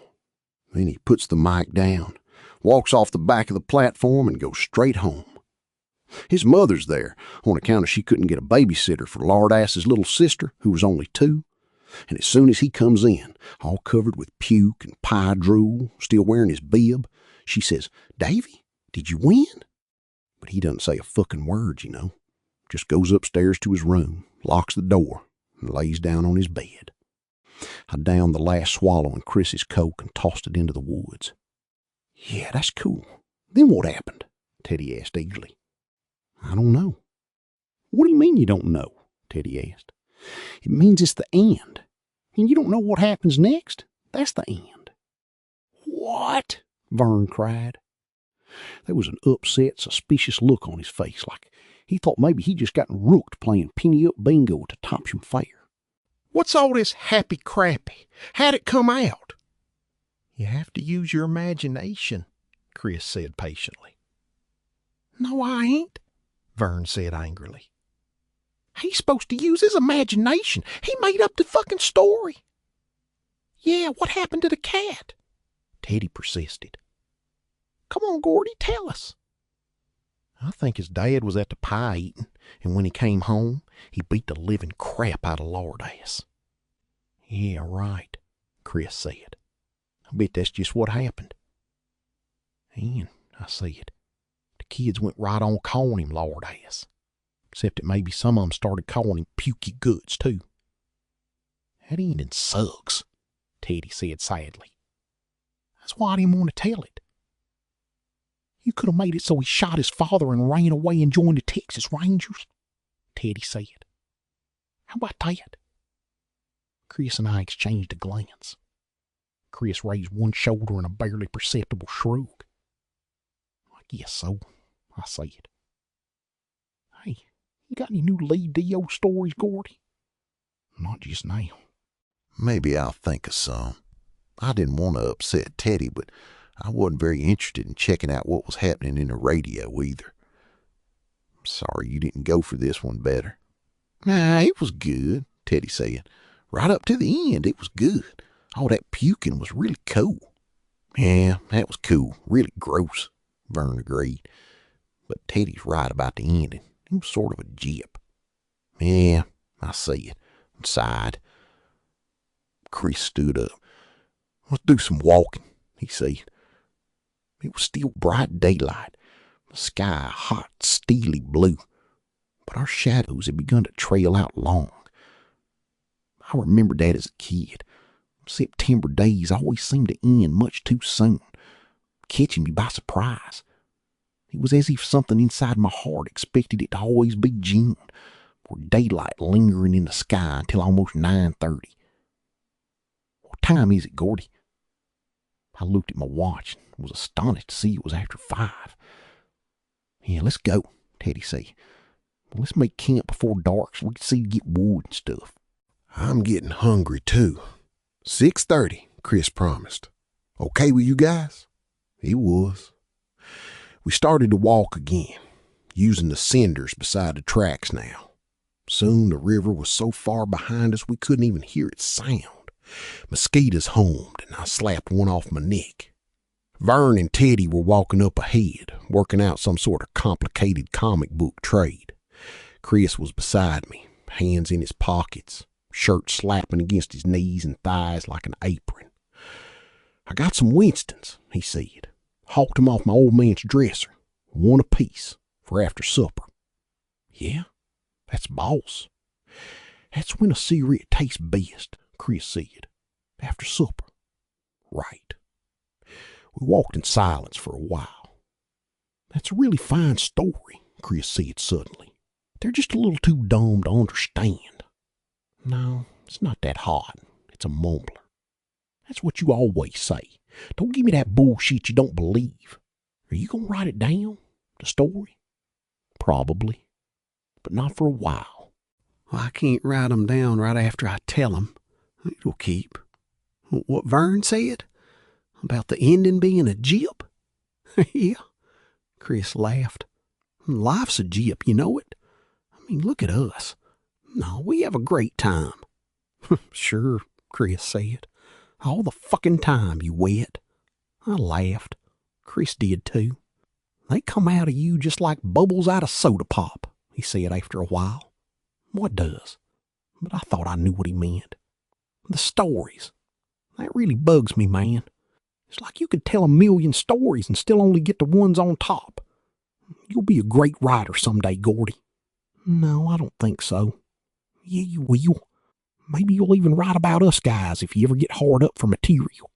I have to be pretty fucking hard up. I gave him the elbow. There was another period of silence, and then he asked suddenly, You ready for school? I shrugged. Whoever it was. You got a little excited thinking about going back, seeing your friends. You were curious about your new teachers and what they would be like. Pretty young things just out of teachers' college that you could rag, or some old top kick that had been there since the Alamo. In a funny way, you could even get excited about the long, drawn-in classes, 'cause as the summer vacation neared its end, you sometimes got bored enough to believe you could learn something. But summer boredom was nothing like the school boredom that always set in by the end of the second week, and by the beginning of the third week, you got down to the real business. Could you hit Stinky Fisk in the back of the head with your art gum while the teacher was putting the principal exports of South America on the board? How many good loud squeaks could you get out on the varnished surface of your desk if your hands were real sweaty? Who could cut the loudest farts in the locker room while changing up for phys ed? How many girls could you get to play Who Goosed the Moose during lunch hour? Higher learning, baby. Junior high, Chris said. And you know what, Gordy? By next June, we'll all be quits. What are you talking about? When would that happen? It's not going to be like grammar school, that's why. You'll be in the college courses. Me and Teddy and Vern, we'll all be in the shop courses, playing pocket pool with the rest of the retards, making ashtrays and birdhouses. Vern might even have to go into remedial. You'll meet a lot of new guys, smart guys. That's just the way it works, Gordy. That's how they got it set up. Meet a lot of pussies is what you mean, I said. He gripped my arm. No, man, don't say that. Don't even think that. They'll get your stories, not like Vern and Teddy. Fuck the stories. I'm not going in with a lot of pussies. No, sir. If you don't, then you're an asshole. What's asshole about wanting to be with your friends? He looked at me thoughtfully, as if deciding whether or not to tell me something. We had slowed down. Vern and Teddy had pulled almost half a mile ahead. The sun, lower now, came at us through the overlacing trees and broken, dusty shafts, turning everything gold. But it was a tawdry gold. Dime store gold, if you can dig that. The tracks stretched ahead of us in the gloom that was just starting to gather. They seemed almost to twinkle. Star pricks of light stood out on them here and there, as if some nutty rich guy masquerading as a common laborer had decided to embed a diamond in the steel every 60 yards or so. It was still hot. Sweat rolled off us, slicking our bodies. It's awful if your friends can drag you down, Chris said finally. I know about you and your folks. They don't give a shit about you. Your big brother was the one they cared about. Like my dad. When Frank got thrown into the stockade in Portsmouth, that was when he started always being mad at us other kids and hitting us all the time. Your dad don't beat on you, but maybe that's even worse. He's got you asleep. You could tell him you were enrolling in the fucking shop division, and you know what he'd do? He'd turn to the next page in his paper and say, well, that's nice, Gordon. Go ask your mother what's for dinner. And don't try to tell me different. I've met him. I didn't try to tell him different. It's scary to find out that someone else, even a friend, knows just how things are with you. You're just a kid, Gordy. Gee, thanks, Dad. I wish the fuck I was your father, he said angrily. He wouldn't go around talking about taking those stupid shop courses if I was. It's like God gave you something, all those stories you could make up, and he said, this is what we got for you, kid. Try not to lose it. But kids lose everything unless somebody looks out from them, and if your folks are too fucked up to do it, then maybe I ought to. His face looked like he was expecting me to take a swing at him. He was set and unhappy in the green gold late afternoon light. He had broken the cardinal rule for kids in those days. You could say anything about another kid, you could rank him to the dogs and back, but you didn't say a bad word ever about his mom and dad. That was the fabled automatic. The same way not inviting your Catholic friends home to dinner on Friday unless you checked first to make sure you weren't having meat was the fabled automatic. If a kid ranked out your mom and dad, you had to feed him some knuckles. Those stories you tell, they're no good to anybody but you, Gordy. If you go along with us just because you don't want the gang to break up, you'll wind up just another grunt, making C's to get on the teams. You'll get to high school and take the same fucking shop courses and throw erasers and pull your meat along with the rest of the grunts. And get detentions, fucking suspensions. And after a while, all you'll care about is getting a car so you can take some skag to the Hops or down to the fucking Twin Bridges Tavern. And then you'll knock her up and spend the rest of your life in the mill or some fucking shoe shop in Auburn or maybe even up to Hillcrest plucking chickens. And that pie story will never get written down. Nothing will get written down. Because you'll just be another wise guy with shit for brains. Chris Chambers was 12 when he said all that to me. But while he was saying it, his face crumpled and folded into something older. Oldest.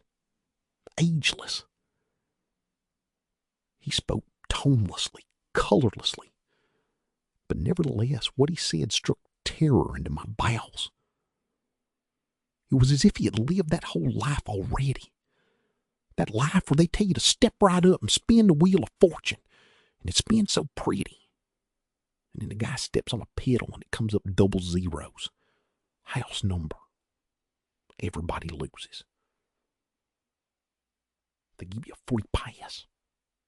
And then they turn on the rain machine. Pretty funny, huh? A joke even Vern Tissio could appreciate. He grabbed my naked arm, and his fingers closed tight. They dug grooves in my flesh. They ground at the bones. His eyes were hooded and dead. So dead, man, that he might have just fallen out of his own coffin. I know what people think of my family in this town. I know what they think of me and what they expect. Nobody even asked me if I took the milk money that time. I just got a 3-day vacation. Did you take it? I asked. I had never asked him before, and if you had told me I ever would, I would have called you crazy. The words came out in a little dry bullet. Yeah, he said. Yeah, I took it. He was silent for a moment, looking ahead at Teddy and Vern. You knew I took it. Teddy knew. Everybody knew. Even Vern knew, I think. I started to deny it and closed my mouth. He was right. No matter what I might have said to my mother and father about how a person was supposed to be innocent until proved guilty, I had known. Then maybe I was sorry and tried to give it back, Chris said. I stared at him, my eyes widening. You tried to give it back? Maybe, I said. Just maybe. And maybe I took it to old lady Simons and told her, and maybe the money was all there, but I got a 3-day vacation anyway, 'cause the money never showed up. And maybe the next week, old lady Simons had this brand new skirt on when she came to school. I stared at Chris, speechless with horror. He smiled at me, but he was a crimped, terrible smile that never touched his eyes. Just maybe, he said. But I remembered the new skirt, a light brown paisley, sort of full. I remembered thinking that it made old lady Simons look younger, almost pretty. Chris, how much was that milk money? Almost $7. Christ, I whispered. So just say that I stole the milk money, but then old lady Simons stole it from me. Just suppose I told that story. Me, Chris Chambers, kid brother of Frank Chambers and Eyeball Chambers. You think anybody would have believed it? No way, I whispered. Jesus Christ. He smiled his wintry, awful smile. And do you think that bitch would have dared try something like that if it had been one of those douchebags from up on the View that had taken the money? No, I said. Yeah. If it had been one of them, Simons would have said, okay, we'll forget it this time, but we're going to spank your wrist real hard, and if you ever do it again, we'll have to spank both wrists. But me? Well, maybe she had her eye on that skirt for a long time. Anyway, she saw her chance and she took it. I was the stupid one for even trying to give that money back. But I never thought that a teacher... Oh, who gives a fuck anyway? Why am I even talking about it? He swiped an arm angrily across his eyes, and I realized he was almost crying. Chris, I said, why don't you go into the college courses? You're smart enough. They decide all of that in the office. And in their smart little conferences, the teachers, they sit around in this big circle jerk, and all they say is, yeah, right. All they give a fuck about is whether you behaved yourself in grammar school and what the town thinks of your family.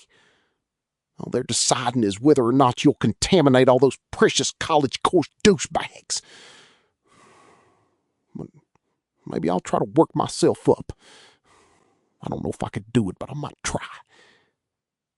Because I want to get out of Castle Rock and go to college and never see my old man or any of my brothers again. I want to go someplace where nobody knows me and I don't have any black marks against me before I start. But I don't know if I can do it. Why not? People drag you down. Who? I asked, thinking he must mean the teachers or adult monsters like Miss Simons, who had wanted a new skirt. Or maybe his brother Eyeball, who hung around with Ace and Billy and Charlie and the rest. Or maybe his own mom and dad. But he said, your friends drag you down, Gordy. Don't you know that? He pointed at Vern and Teddy, who were standing and waiting for us to catch up. They were laughing about something. In fact, Vern was just about busting a gut. Your friends do. They're like drowning guys that are holding on to your legs. You can't save them. You can only drown with them. Come on, you fucking slowpokes, Vern shouted, still laughing. Yeah, coming, Chris called. And before I could say anything else, he began to run. I ran too, but he caught up to him before I could catch up to him. We went another mile and then decided to camp for the night. There was still some daylight left, but nobody really wanted to use it. We were pooped from the scene at the dump and from our scare on the train trestle, but it was more than that. We were in Harlow now, in the woods. Somewhere up ahead was a dead kid, probably mangled and covered with flies. Maggots, too, by this time. Nobody wanted to get too close to him with the night coming on. I had read somewhere, in an Algernon Blackwood story, I think, that a guy's ghost hangs out around his dead body until that body is given a decent Christian burial. And there was no way I wanted to wake up in the night and confront the glowing, disembodied ghost of Ray Brower, moaning and gibbering and floating among the dark and rustling pines. By stopping here, we figured there had to be at least 10 miles between us and him. And of course, all 4 of us knew there were no such things as ghosts. But 10 miles seemed just about far enough in case what everybody knew was wrong. Vern, Chris, and Teddy gathered wood and got a modest little campfire going on a bed of cinders. Chris scraped a bare patch all around the fire. The woods were powder dry, and he didn't want to take any chances. While they were doing that, I sharpened some sticks and made what my brother Denny used to call pioneer drumsticks, lumps of hamburger pushed onto the ends of green branches. The 3 of them laughed and bickered over their woodcraft, which was almost nil. There was a Castle Rock Boy Scout troop, but most of the kids who hung around our vacant lot considered it to be an organization made up mostly of pussies, arguing about whether it was better to cook over flames or over coals. A moot point. We were too hungry to wait for coals. Whether dried moss would work as kindling, what they would do if they used up all the matches before they got to fire to stay lit. Teddy claimed he could make a fire by rubbing 2 sticks together. Chris claimed he was so full of shit he squeaked. They didn't have to try. Vern got the small pile of twigs and dry moss to catch. From the second match, the day was perfectly still, and there was no wind to put out the light. We all took turns feeding the thin flames until they began to grow stouter on wrist chunks of wood, fetched from an old deadfall some 30 yards into the forest. When the flames began to die back a little bit, I stuck the sticks, holding the pioneer drumsticks, firmly into the ground at an angle over the fire. We sat around, watching them as they shimmered and dripped and finally began to brown. Our stomachs made pre-dinner conversation. Unable to wait until they were really cooked, we each took one of them, stuck it in a roll, and yanked the hot stick out of the center. They were charred outside, raw inside, and totally delicious. We wolfed them down and wiped the grease from our mouths with our bare arms. Chris opened his pack and took out a tin Band-Aids box. The pistol was way at the bottom of his pack, and because he hadn't told Vern and Teddy, I guessed it was to be our secret. He opened it and gave each of us a battered Winston. We lit 'em with flaming twigs from the fire, and then leaned back, men of the world, watching the cigarette smoke drift away into the soft twilight. None of us inhaled, because we might cough, and that would mean a day or 2 of ragging from the others. And it was pleasant enough just to drag and blow, hawking into the fire to hear the sizzle, That was the summer I learned how you can pick out someone who's just learning to smoke. If you're new at it, you spit a lot. We were feeling good. We smoked the Winstons down to the filters and tossed them into the fire. Nothing like a smoke after a meal, Teddy said. Fucking A, Vern agreed. Crickets had started to hum in the green gloom. I looked up at the lane of sky visible through the railroad cut and saw that the blue was now bruising toward purple. Seeing that outrider at twilight made me feel sad and calm at the same time. Brave, but not really brave. Comfortably lonely. We tromped down a flat place in the underbrush beside the embankment and laid out our bedrolls.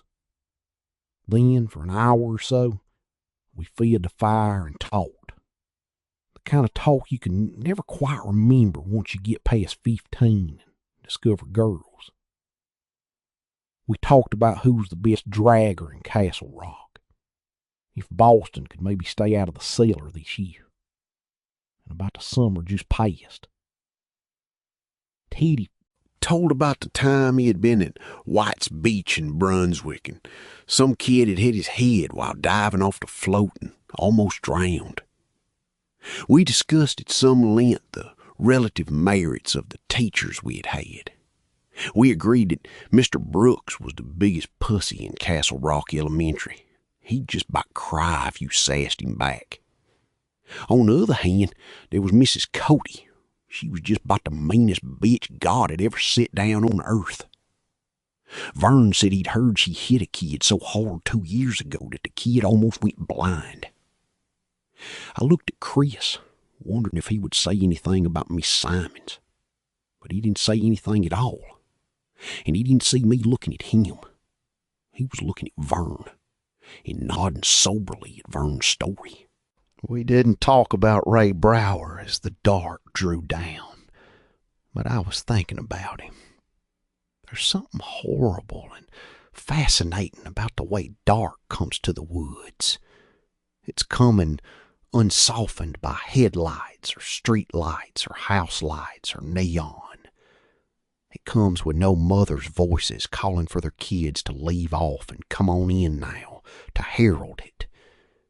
If you're used to the town, the coming of the dark in the woods seems more like a natural disaster than a natural phenomenon. It rises like the Castle River rises in the spring. And as I thought about the body of Ray Brower in this light, or lack of it, what I felt was not queasiness or fear that he would suddenly appear before us, a green and gibbering banshee whose purpose was to drive us back the way we had come before we could disturb its peace. But a sudden and unexpected wash of pity that he should be so alone and so defenseless in the dark that was now coming over our side of the earth. If something wanted to eat on him, it would. His mother was not here to stop that from happening, and neither was his father, nor Jesus Christ in the company of all the saints. He was dead, and he was all alone, flung off the railroad tracks and into the ditch. And I realized that if I didn't stop thinking about it, I was going to cry. So I told the Lido story, made up on the spot, not very good. And when it ended, as most of my Lido stories did, with one lone American dog face coughing out a dying declaration of patriotism and love for the girl back home into the sad and wise face of the platoon sergeant. It was not the white, scared face of some PFC from Castle Rock or White River Junction I saw in my mind's eye, but the face of a much younger boy, already dead, his eyes closed, his features troubled, a reel of blood running from the left corner of his mouth to his jawline. And in back of him, instead of the shattered shops and churches of my Lido dreamscape. I saw only dark forest and the cindered railway bed bulking against the starry sky like a prehistoric burial mound. I came awake in the middle of the night, disoriented, wondering why it was so chilly in my bedroom and who had left the windows open.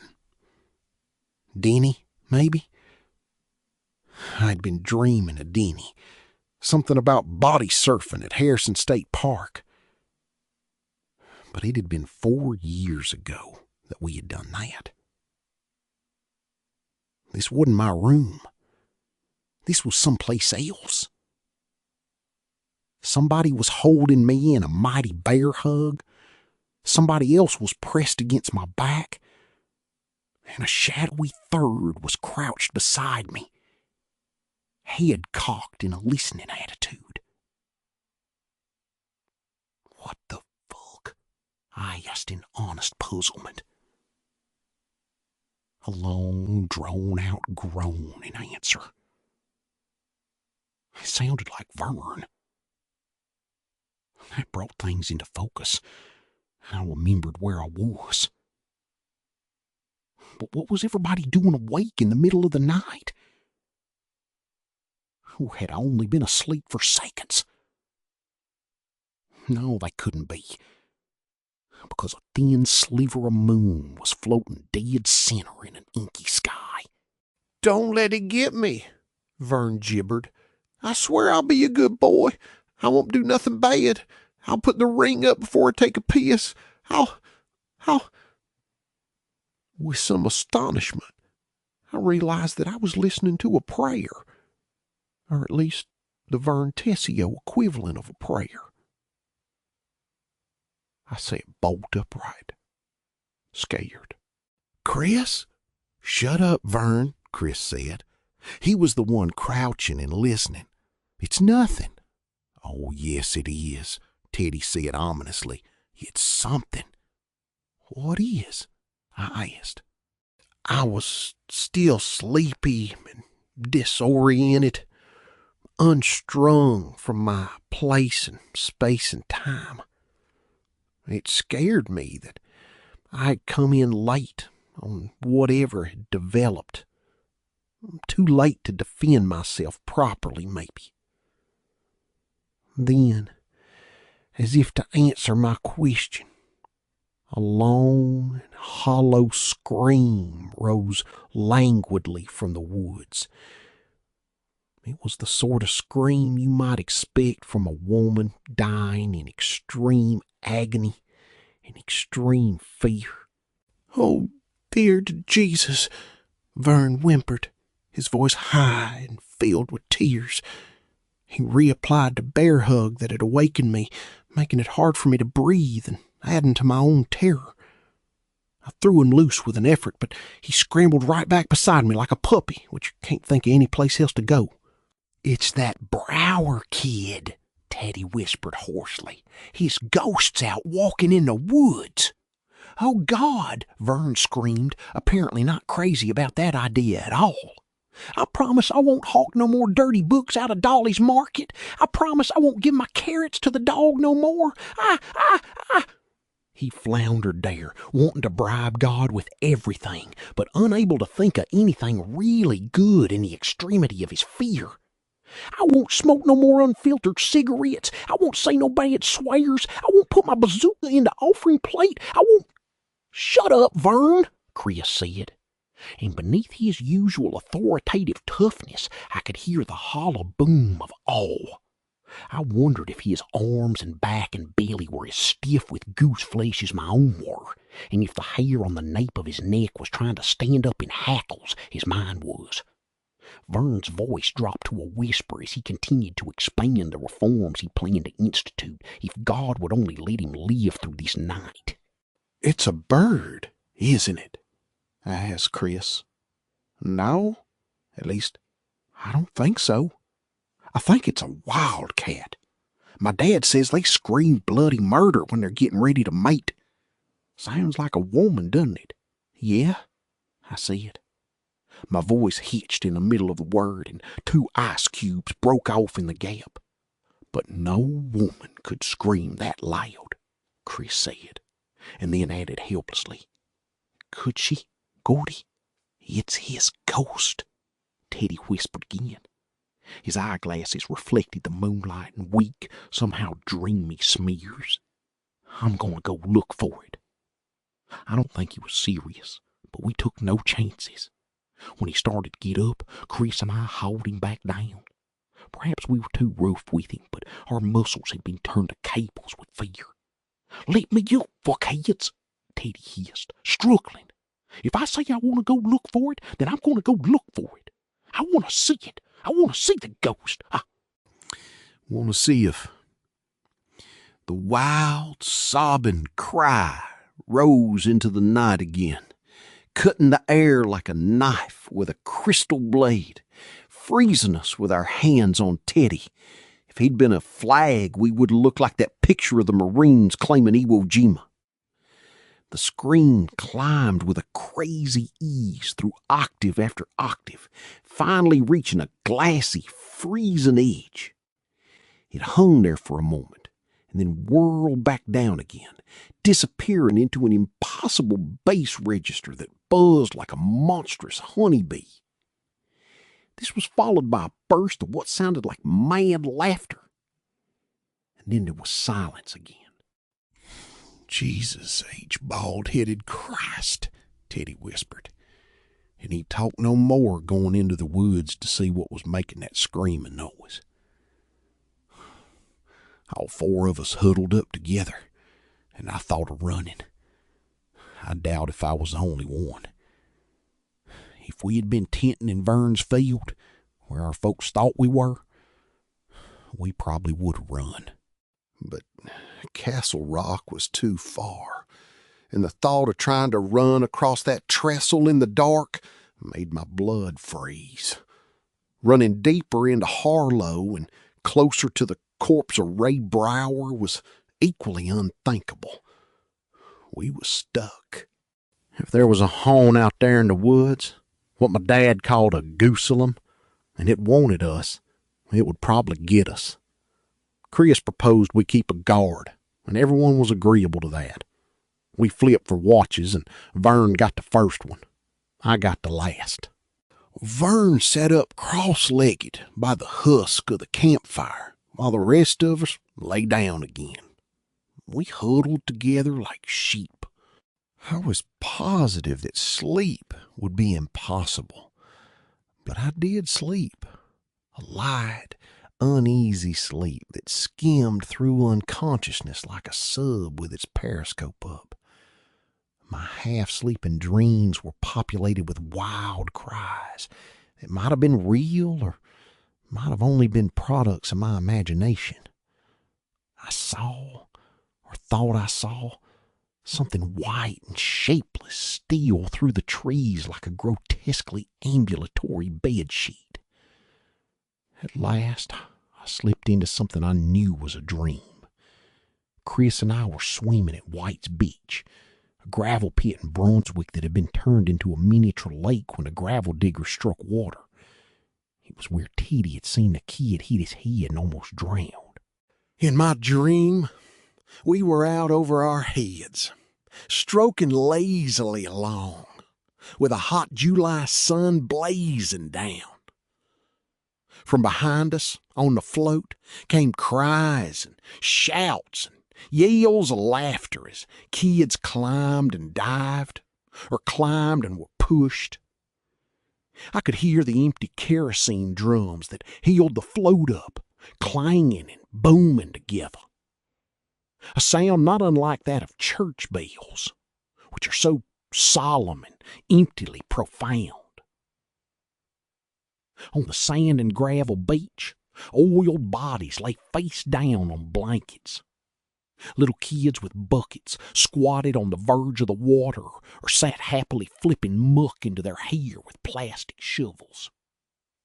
And teenagers clustered in grinning groups, watching the young girls promenade endlessly back and forth in pairs and trios, never alone. the secret places of their bodies wrapped in Jansen tank suits. People walked up the hot sand on the balls of feet, wincing, to the snack bar. They came back with chips, devil dogs, red ball popsicles. Mrs. Coate drifted past us on an inflatable rubber raft. She was lying on her back, dressed in her typical September to June school uniform, a gray two-piece suit with a thick sweater instead of a blouse under the jacket, a flower pinned over one almost non-existent breast, thick support hose the color of Canada mints on her legs. Her black old lady's high-heeled shoes were trailing in the water, making small V's. Her hair was blue-rinsed, like my mother's, and done up in those tight, medicinal-smelling clock spring curls. Her glasses flashed brutally in the sun. "Watch your steps, boys," she said. "Watch your steps, or I'll hit you hard enough to strike you blind. I can do that. I have been given that power by the school board. Now, Mr. Chambers, mending wall, if you please, by rote." "I tried to give the money back," Chris said. "Old Lady Simon said okay, but she took it. Do you hear me? She took it. Now what are you going to do about it? Are you going to whack her blind?" "Mending wall, Mr. Chambers, if you please, by rote." Chris threw me a despairing glance, as if to say, "Didn't I tell you it would be this way?" And then began to tread water. He began, "Something there is that doesn't love a wall, that sends the frozen ground swell under it." And then his head went under, his reciting mouth filling with water. He popped back up, crying, "Help me, Gordy, help me." Then he was dragged under again. Looking into the clear water, I could see two bloated, naked corpses holding his ankles. One was Vern, and the other was Teddy. Their open eyes were as blank and pupilless as the eyes of Greek statues. Their small prepubescent penises floated limply up from their distended bellies like albino strands of kelp. Chris's head broke water again. He held one hand up limply to me and voiced a screaming, womanish cry that rose and rose, ululating in the hot, sunny summer air. I looked wildly toward the beach, but nobody had heard.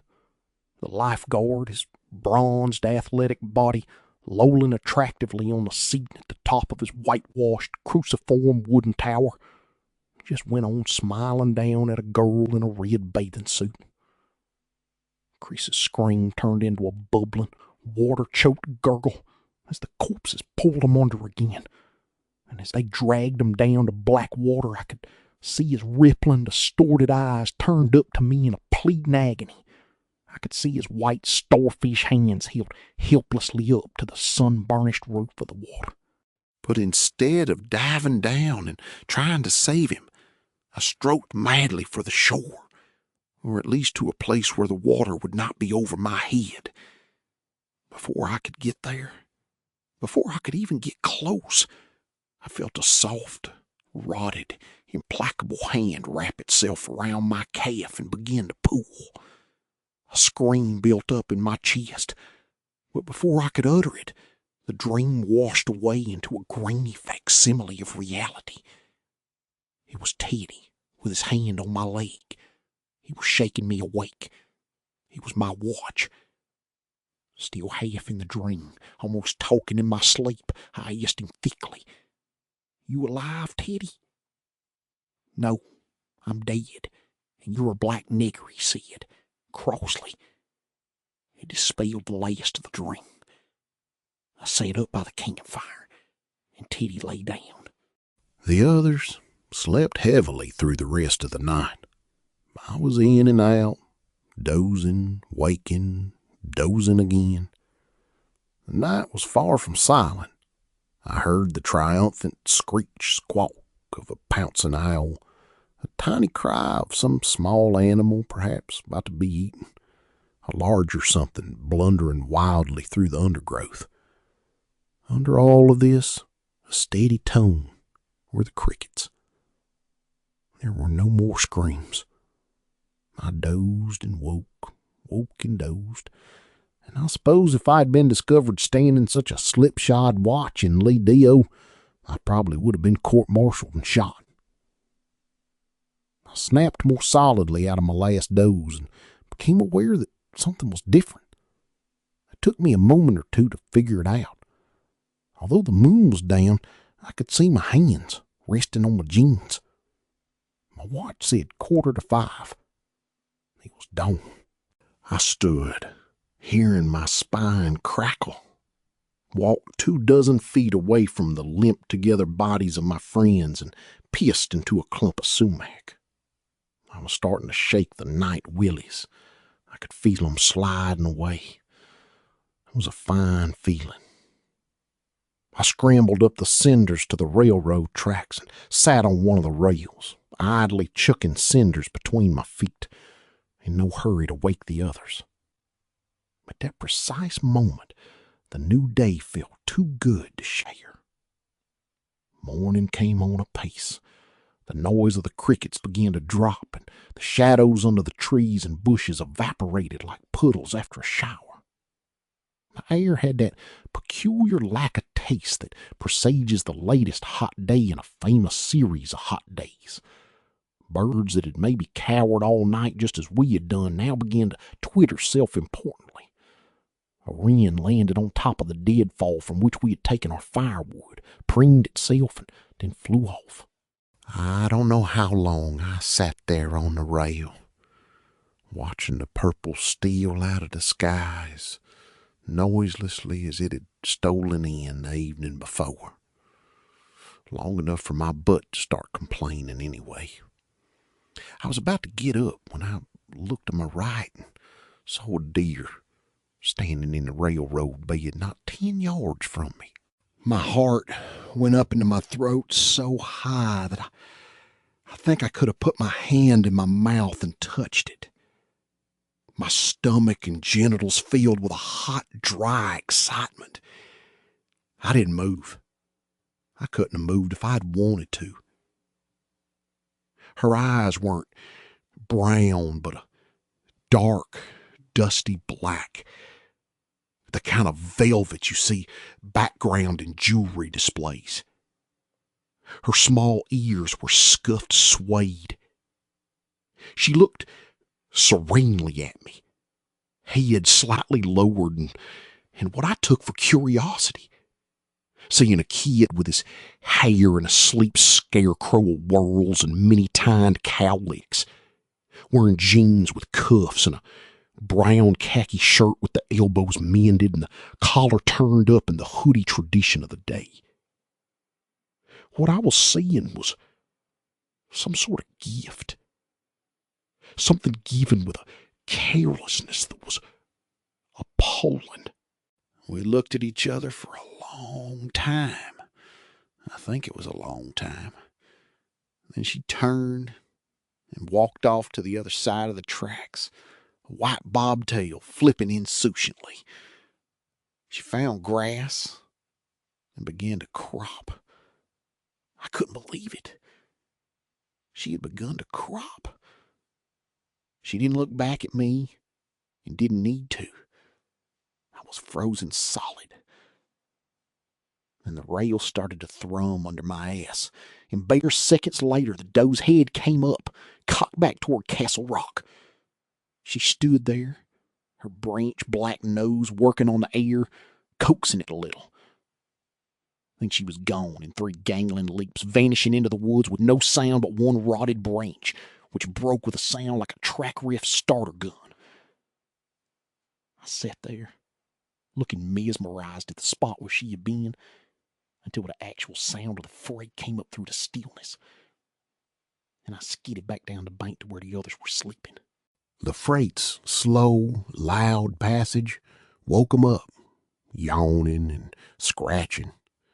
There was some funny, nervous talk about the case of the screaming ghost, as Chris called it, but not as much as you might imagine. In daylight, it seemed more foolish than interesting, almost embarrassing, best forgotten. It was on the tip of my tongue to tell him about the deer, but I ended up not doing it. That was one thing I kept to myself. I've never spoken or written of it until just now, today. And I have to tell you that it seems a lesser thing written down, damn near inconsequential. But for me, it was the best part of that trip, the cleanest part. And it was a moment I found myself returning to, almost helplessly.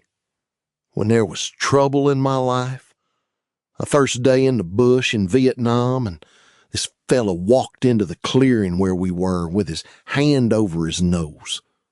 And when he took his hand away, there was no nose there because it had been shot off.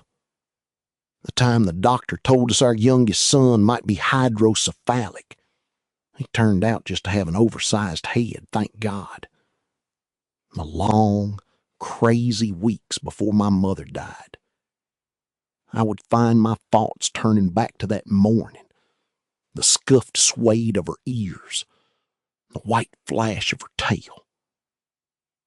But 800 million red Chinese don't give a shit, right?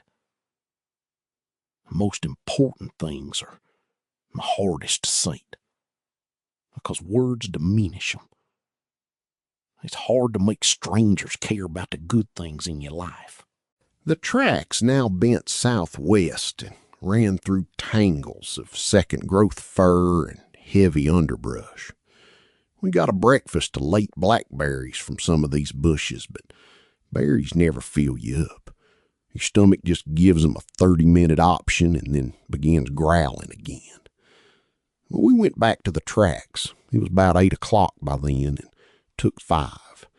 Our mouths were a dark purple and our naked torsos were scratched from the blackberry brambles. Vern wished glumly aloud for a couple of fried eggs with bacon on the side. That was the last day of the heat, and I think it was the worst of all. The early scud of clouds melted away, and by 9 o'clock the sky was a pale steel color. It made you feel hotter just looking at it. The sweat rolled and ran from our chests and backs, leaving clean streaks through the accumulated soot and grime. Mosquitoes and black flies whirled and dipped around our heads in aggravating clouds. Knowing that we had long miles to go didn't make us feel any better.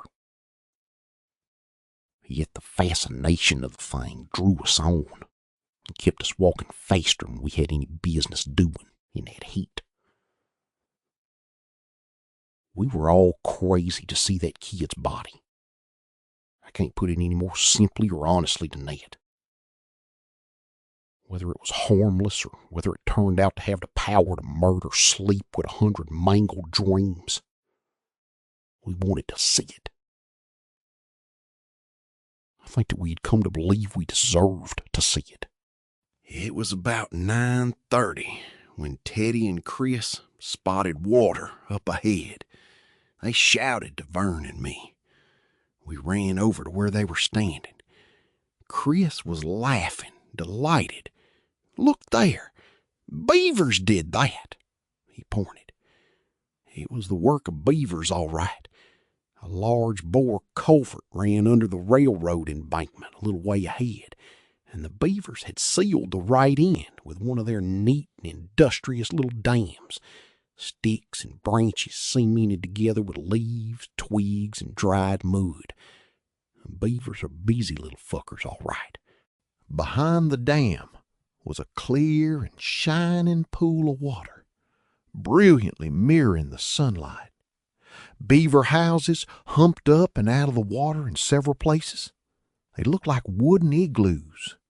A small creek trickled into the far end of the pool, and the trees which bordered it were chewed a clean bone white to a height of almost 3 feet in places. Railroad'll clean this shit out pretty soon, Chris said. Why? Vern asked. They can't have a pool here, Chris said. It'd undercut their precious railroad line. That's why they put that culvert in there to start with. They'll shoot them some beavers and scare off the rest and then knock out their dam. Then this will go back to being a bog like it probably was before. I think that eats the meat, Teddy said. Chris shrugged. Who cares about beavers? Not the great southern and western Maine, that's for sure. You think it's deep enough to swim in? Vern asked, looking hungrily at the water. One way to find out, Teddy said. Who goes first? I asked. Me, Chris said. He went running down the bank, kicking off his sneakers and untying his shirt from around his waist with a jerk. He pushed his pants and undershorts down with a single shove of his thumbs. He balanced, first on one leg and then on the other to get his socks. Then he made a shallow dive. He came up shaking his head to get his wet hair out of his eyes. "It's fucking great," he shouted. "How deep?" Teddy called back. He had never learned to swim. Chris stood up in the water and his shoulders broke the surface. I saw something on one of them, a blackish, grayish something. I decided it was a piece of mud and dismissed it. If I had looked more closely, I could have saved myself a lot of nightmares later on. "Come on in, you chickens." He turned and thrashed off across the pool in a clumsy breaststroke, turned over and thrashed back. By then we were all getting undressed. Vern was in next, then me. Hitting the water was fantastic, clean and cool. I swam across to Chris, loving the silky feel of having nothing on but water. I stood up and we grinned into each other's faces. "Boss!" We said it at exactly the same instant. "Fucking jerko," he said, splashed water in my face, and swam off the other way. We goofed off in the water for almost half an hour before we realized that the pond was full of bloodsuckers. We dived, swam underwater, ducked each other. We never knew a thing. Then Vern swam into the shallower part, went under, and stood on his hands. When his legs broke water in a shaky but triumphant V, I saw that they were covered with blackish gray lumps, just like the one I'd seen on Chris's shoulder. They were slugs. Big ones. Chris's mouth dropped open, and I felt all the blood in my body go as cold as dry ice. Teddy screamed, his face going pale. Then all three of us were thrashing for the bank, going just as fast as we could. I know more about freshwater slugs now than I did then, but the fact that they are mostly harmless has done nothing to allay the almost insane horror of them I've had ever since that day in the beaver pool.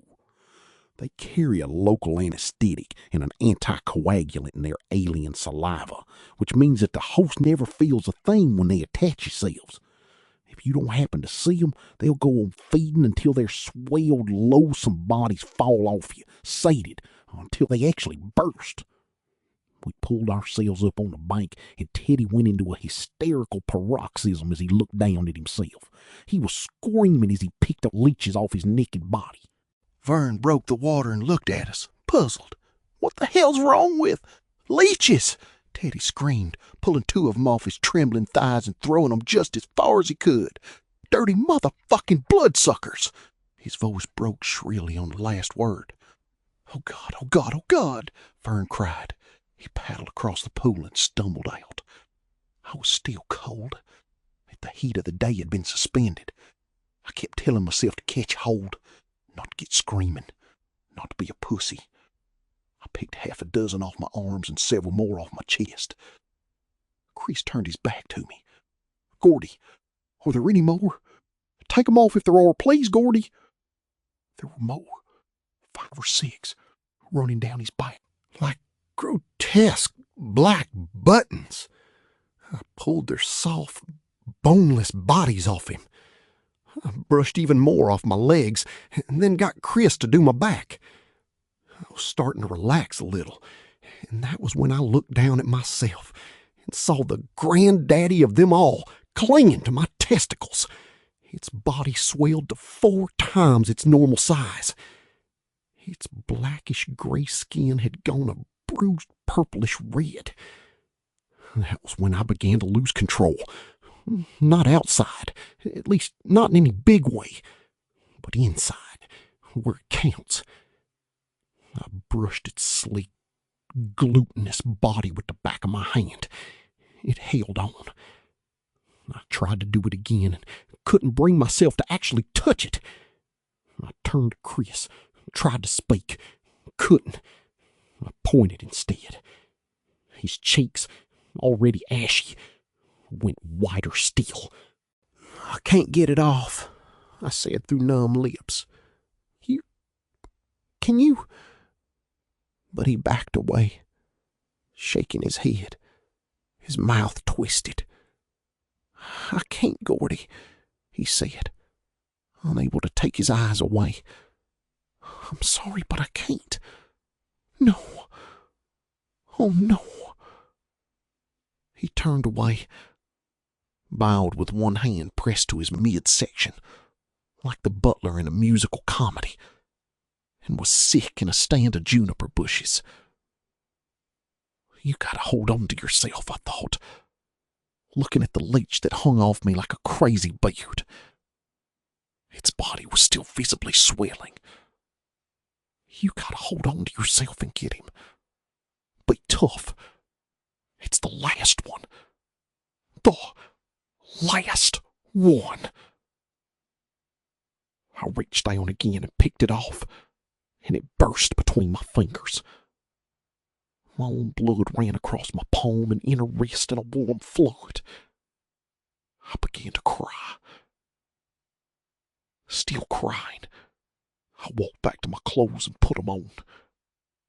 I wanted to stop crying, but I just didn't seem able to turn off the waterworks. Then the shake set in, making it worse. Vern ran up to me, still naked. "They off, Gordy? They off me? They off me?" He twirled in front of me like an insane dancer on a carnival stage. "They off? Huh? Huh? They off me, Gordy?" His eyes kept going past me, as wide and wide as the eyes of a plaster horse on a merry-go-round. I nodded that they were and just kept on crying. It seemed that crying was going to be my new career. I tucked my shirt in and then buttoned it all the way to the neck. I put on my socks and my sneakers. Little by little, the tears began to slow down. Finally, there was nothing left but a few hitches and moans. And then they stopped too. Chris walked over to me, wiping his mouth with a handful of elm leaves. His eyes were wide and mute and apologetic. When we were all dressed, we just stood there looking at each other for a moment, and then we began to climb the railroad embankment. I looked back once at the burst leech lying on top of the tromp-down bushes where we had danced and screamed and groaned them off. It looked deflated, but still ominous. 14 years later, I sold my first novel and made my first trip to New York. It's going to be a 3-day celebration, my new editor told me over the phone. People slinging bullshit will be summarily shot. But of course, it was 3 days of unmitigated bullshit. While I was there, I wanted to do all the standard out-of-towner things. See a stage show at the Radio City Music Hall, go to the top of the Empire State Building, fuck the World Trade Center. The building King Kong climbed in 1933 is always going to be the tallest one in the world for me. Visit Times Square by night.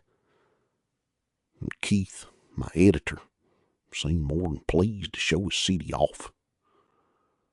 The last touristy thing we did was to take a ride on the Staten Island ferry.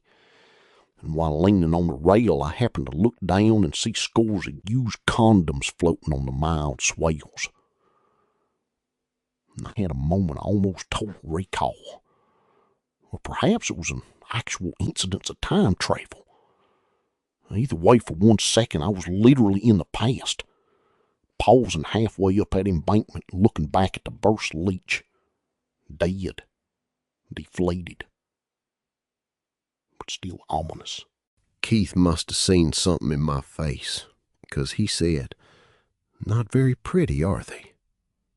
I only shook my head, wanting to tell him not to apologize, wanting to tell him that you didn't have to come to the Apple and ride the ferry to see used rubbers, wanting to say, the only reason anyone writes stories is so they can understand the past and get ready for some future mortality. That's why all the verbs in stories have ED endings, Keith, my good man, even the ones that sell millions of paperbacks. The only two useful art forms are religion and stories. I was pretty drunk that night, as you may have guessed. What I did tell him was, I was thinking of something else, that's all. The most important things are the hardest things to say. We walked further down the tracks, I don't know just how far, and I was starting to think, well, okay, I'm going to be able to handle it. It's all over anyway. Just a bunch of leeches, what the fuck? I was still thinking it when waves of whiteness suddenly began to come over my sight, and I fell down. I must have fallen hard, but landing on a cross ties was like plunging into a warm and puffy feather bed. Someone turned me over. The touch of hands was faint and unimportant. Their faces were disembodied balloons looking down at me from miles up. They looked the way the ref's face must look to a fighter who has been punched silly and is currently taking a 10-second rest on the canvas. Their words came in gentle oscillations, fading in and out. Him? Be all, if you think the sun. Gordy? Are you? Then I must have said something that didn't make much sense because they began to look really worried. We better take him back, man, Teddy said. And then the whiteness came over everything again.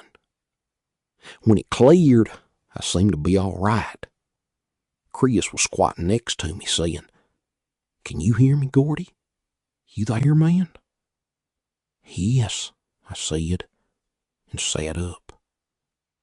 A swarm of black dots exploded in front of my eyes, and then went away.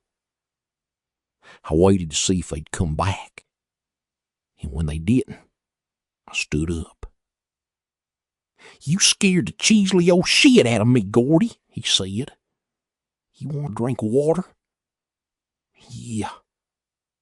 He gave me his canteen, half full of water, and I let 3 warm gulps roll down my throat. "Why'd you faint, Gordy?" Vern asked anxiously. "Made a bad mistake and looked at your face," I said. Teddy cackled. "Fucking Gordy, you wet." "You're really okay?" Vern persisted. "Yeah, sure. It was bad there for a minute, thinking about those suckers." They nodded soberly. We took 5 in the shade and then went on walking. Me and Vern on one side of the tracks again, Chris and Teddy on the other. We figured we must be getting close. We weren't as close as we thought, and if we'd had the brains to spend 2 minutes looking at a road map, we would have seen why. We knew that Ray Brower's corpse had to be near the Back Harlow Road, which dead ends on the bank of the Royal River. Another trestle carries the GS and WM tracks across the Royal, so this is the way we figured. Once we got close to the Royal, we'd be getting close to the Back Harlow Road, where Billy and Charlie had been parked when they saw the boy. And since the Royal was only 10 miles from the Castle River, we figured we had it made in the shade. But that was 10 miles as the crow flies, and the tracks didn't move on a straight line between the castle and the Royal. Instead, they made a very shallow loop to avoid a hilly, crumbling region called the Bluffs. Anyway, we could have seen that loop quite clearly if we had looked on a map and figured out that instead of 10 miles, we had about 16 to walk. Chris began to suspect the truth when noon had come and gone and the Royal still wasn't in sight. We stopped while he climbed a high pine tree and took a look around. He came down and gave us a simple enough report. It was going to be at least 4 in the afternoon before we got to the Royal, and we would only make it by then if we humped right along. "Oh, shit," Teddy cried. "So what are we going to do now?" We looked into each other's tired, sweaty faces. We were hungry and out of temper. The big adventure had turned into a long slog, dirty, sometimes scary. We would have been missed back home by now, too, and if Milo Pressman hadn't already called the cops on us, the engineer of the train crossing the trestle might have done it.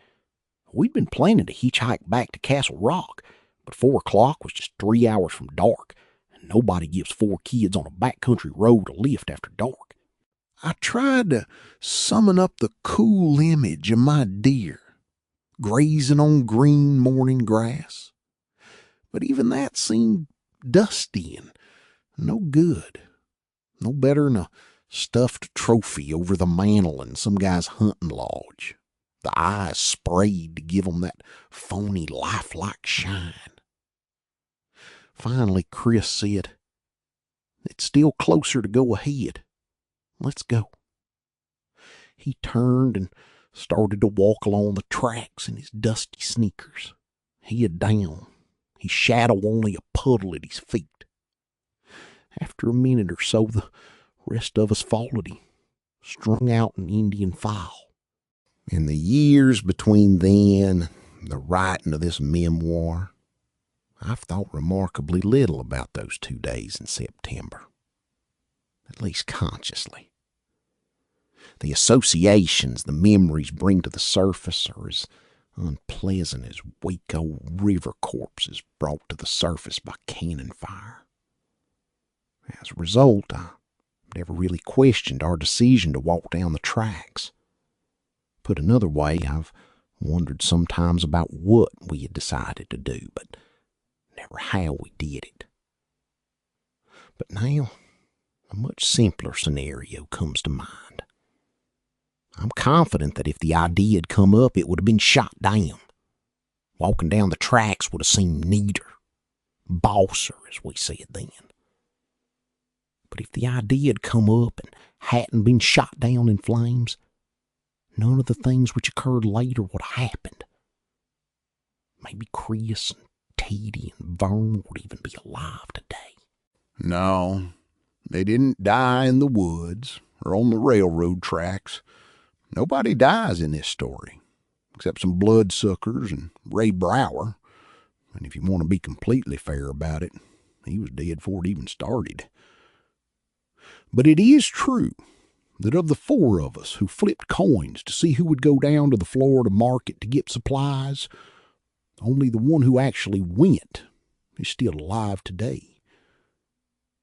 The ancient mariner at 34, with you, gentle reader, in the role of wedding guest. At this point, shouldn't you flip to the jacket photo to see if my eye holdeth you in its spell? If you sense a certain flipness on my part, you're right. But maybe I have cause.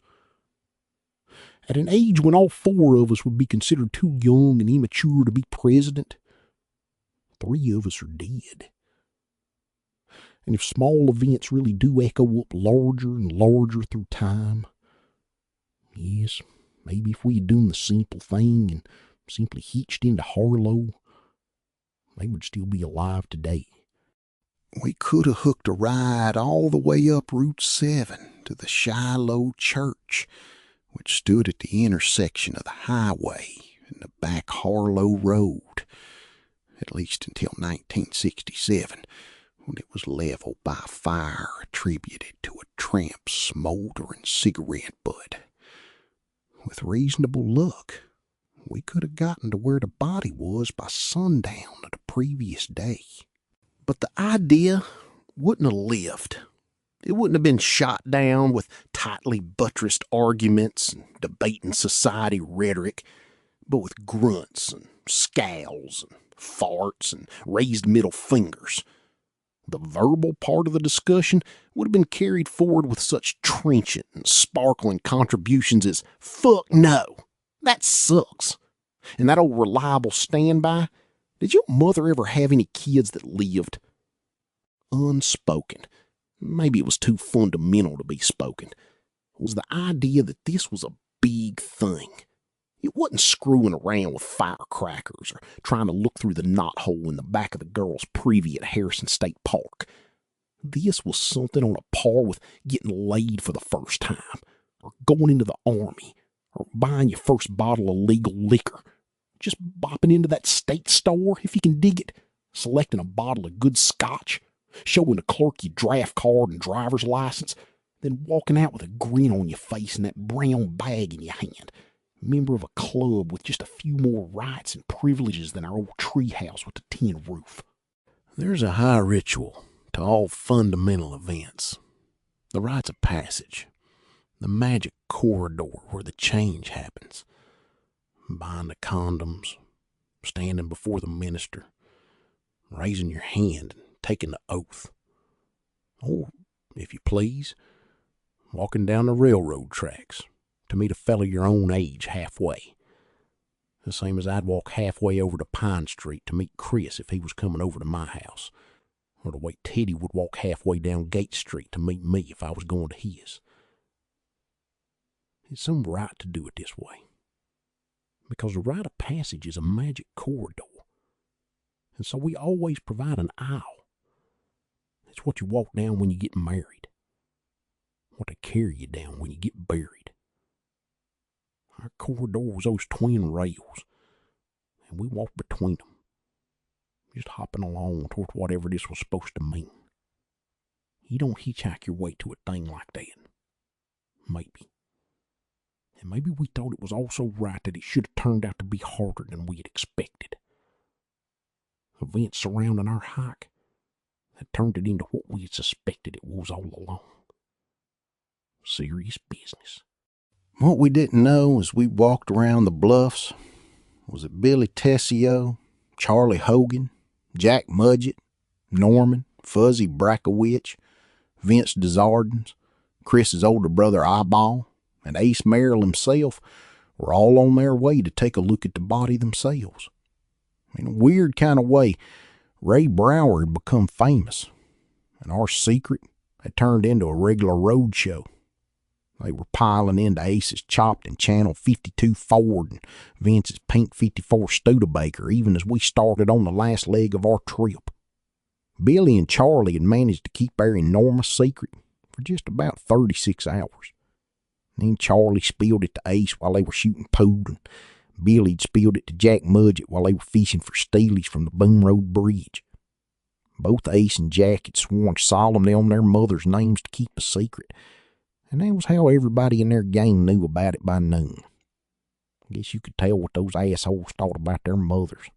They all congregated down at the pool hall, and Fuzzy Brackowitz advanced a theory, which you have heard before, General Raider, that they could all become heroes, not to mention instant radio and TV personalities, by discovering the body. All they had to do, Fuzzy maintained, was to take 2 cars with a lot of fishing gear in the trunks. After they found the body, their story would be 100%. We was just planning to take a few pickerel out of the Royal River, officer. Look what we found. They were burning up the road from Castle Rock to the back Harlow area, just as we started to finally get close. Clouds began to build in the sky around 2 o'clock. But at first, none of us took them seriously. It hadn't rained since the early days of July, so why should it rain now? But they kept building, to to the south of us. Up and up and up. Thunderheads and great pillars, as purple as bruises. And they began to move slowly our way. I looked at them closely, checking for that membrane beneath. That means it's already raining 20 miles away, or 50. But there was no rain yet. The clouds were still just building. Vern got a blister on his heel. We stopped and rested while he packed the back of his left sneaker with moss, stripped from the bark of an old oak tree. "Is it going to rain, Gordy?" Teddy asked. "I think so. Pisser," he said, and sighed. "A piss a good end to a piss a good day." I laughed, and he tipped me a wink. We started to walk again, a little more slowly now, out of respect for Vern's hurt foot. And in the hour between 2 and 3, the quality of the day's light began to change, and we knew for sure that rain was coming. It was just as hot as ever, even more humid, but we knew. And the birds did. They seemed to appear from nowhere and swoop across the sky, chattering and crying shrilly to each other. And the light, from a steady, beaten brightness, it seemed to evolve into something filtered, almost pearly. Our shadows, which had begun to grow long again, also grew fuzzy and ill-defined. The sun had begun to sail in and out through the thickening decks of clouds, and the southern sky had gone a coppery shade. We watched the thunderheads lumber closer, fascinated by their size and their mute thread. Every now and then it seemed that a giant flash bulb had gone off inside one of them, turning their purplish, bruised color momentarily to a light gray. I saw a jagged fork of lightning leak down from the underside of the closest. It was bright enough to print a blue tattoo on my retinas. It was followed by a long, shaking blast of thunder. We did a little bitching about how we were going to get caught out in the rain, but only because it was the expected thing. Of course, we were all looking forward to it. It'd be cold and refreshing, and leech-free. At a little past 3:30, we saw running water through a break in the trees. "That's it!" Chris yelled jubilantly. "That's the Royal!" We began to walk faster, taking our second wind. The storm was getting close now. The air began to stir, and it seemed that the temperature dropped 10 degrees in a space of seconds. I looked down and saw that my shadow had disappeared entirely.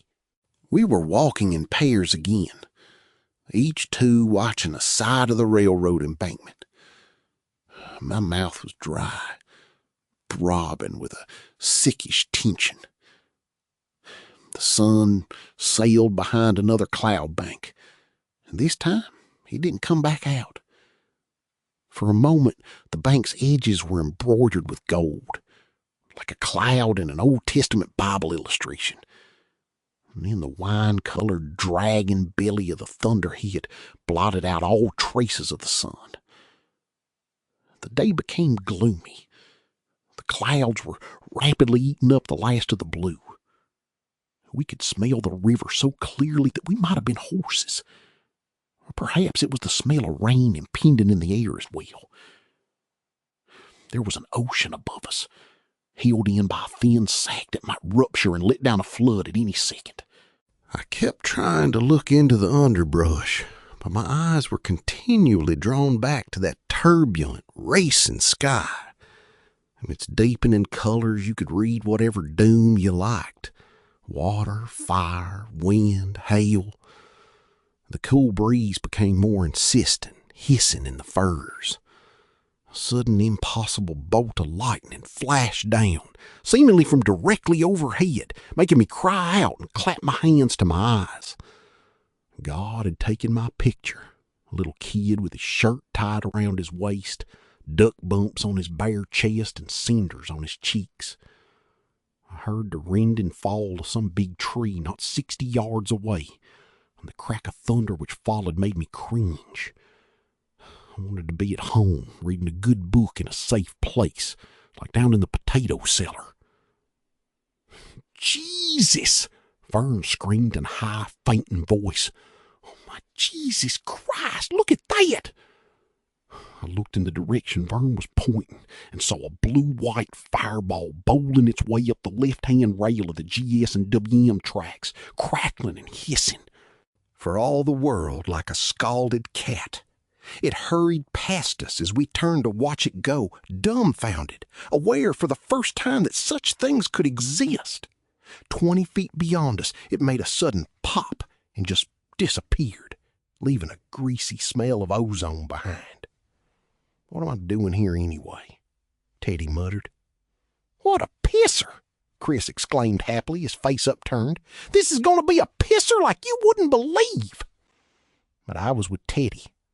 Looking up at that sky gave me a dismaying sense of vertigo. It was more like looking into some deeply mysterious marbled gorge. Another lightning bolt crashed down, making us duck. This time the ozone smell was hotter, more urgent. The following clap of thunder came with no perceptible pause at all. My ears were still ringing from it when Vern began to screech triumphantly. There he is, right there. I see him. I can see Vern right this minute if I want to. All I have to do is sit back for a minute and close my eyes.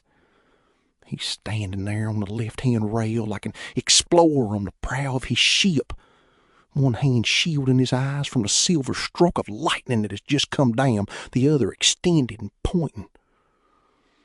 We ran up beside him and looked. I was thinking to myself, Vern's imagination just ran away with him, that's all. The suckers, the heat, now this storm. His eyes are dealing wild cards, that's all. But that wasn't what it was. Although there was a split second when I wanted it to be. In that split second, I knew I never wanted to see a corpse. Not even a run-over woodchuck. In the place where we were standing, early spring rains had washed part of the embankment away, leaving a gravelly, uncertain 4-foot drop-off. The railroad maintenance crews had either not yet gotten around to it in their yellow diesel-operated repair carts, or it had happened so recently it hadn't yet been reported. At the bottom of this washout was a marshy, mucky tangle of undergrowth that smelled bad. And sticking out of a wild clock spring of blackberry brambles was a single pale white hand. Did any of us breathe? I didn't. The breeze was now a wind, harsh and jerky, coming at us from no particular direction, jumping and whirling, slapping at our sweaty skins and open pores. I hardly noticed. I think part of my mind was waiting for Teddy to cry out, "Paratroops over the side!" And I thought if he did that, I might just go crazy. It would have been better to see the whole body, all at once. But instead, there was only that limp, outstretched hand, horribly white, the fingers limply splayed, like the hand of a drowned boy.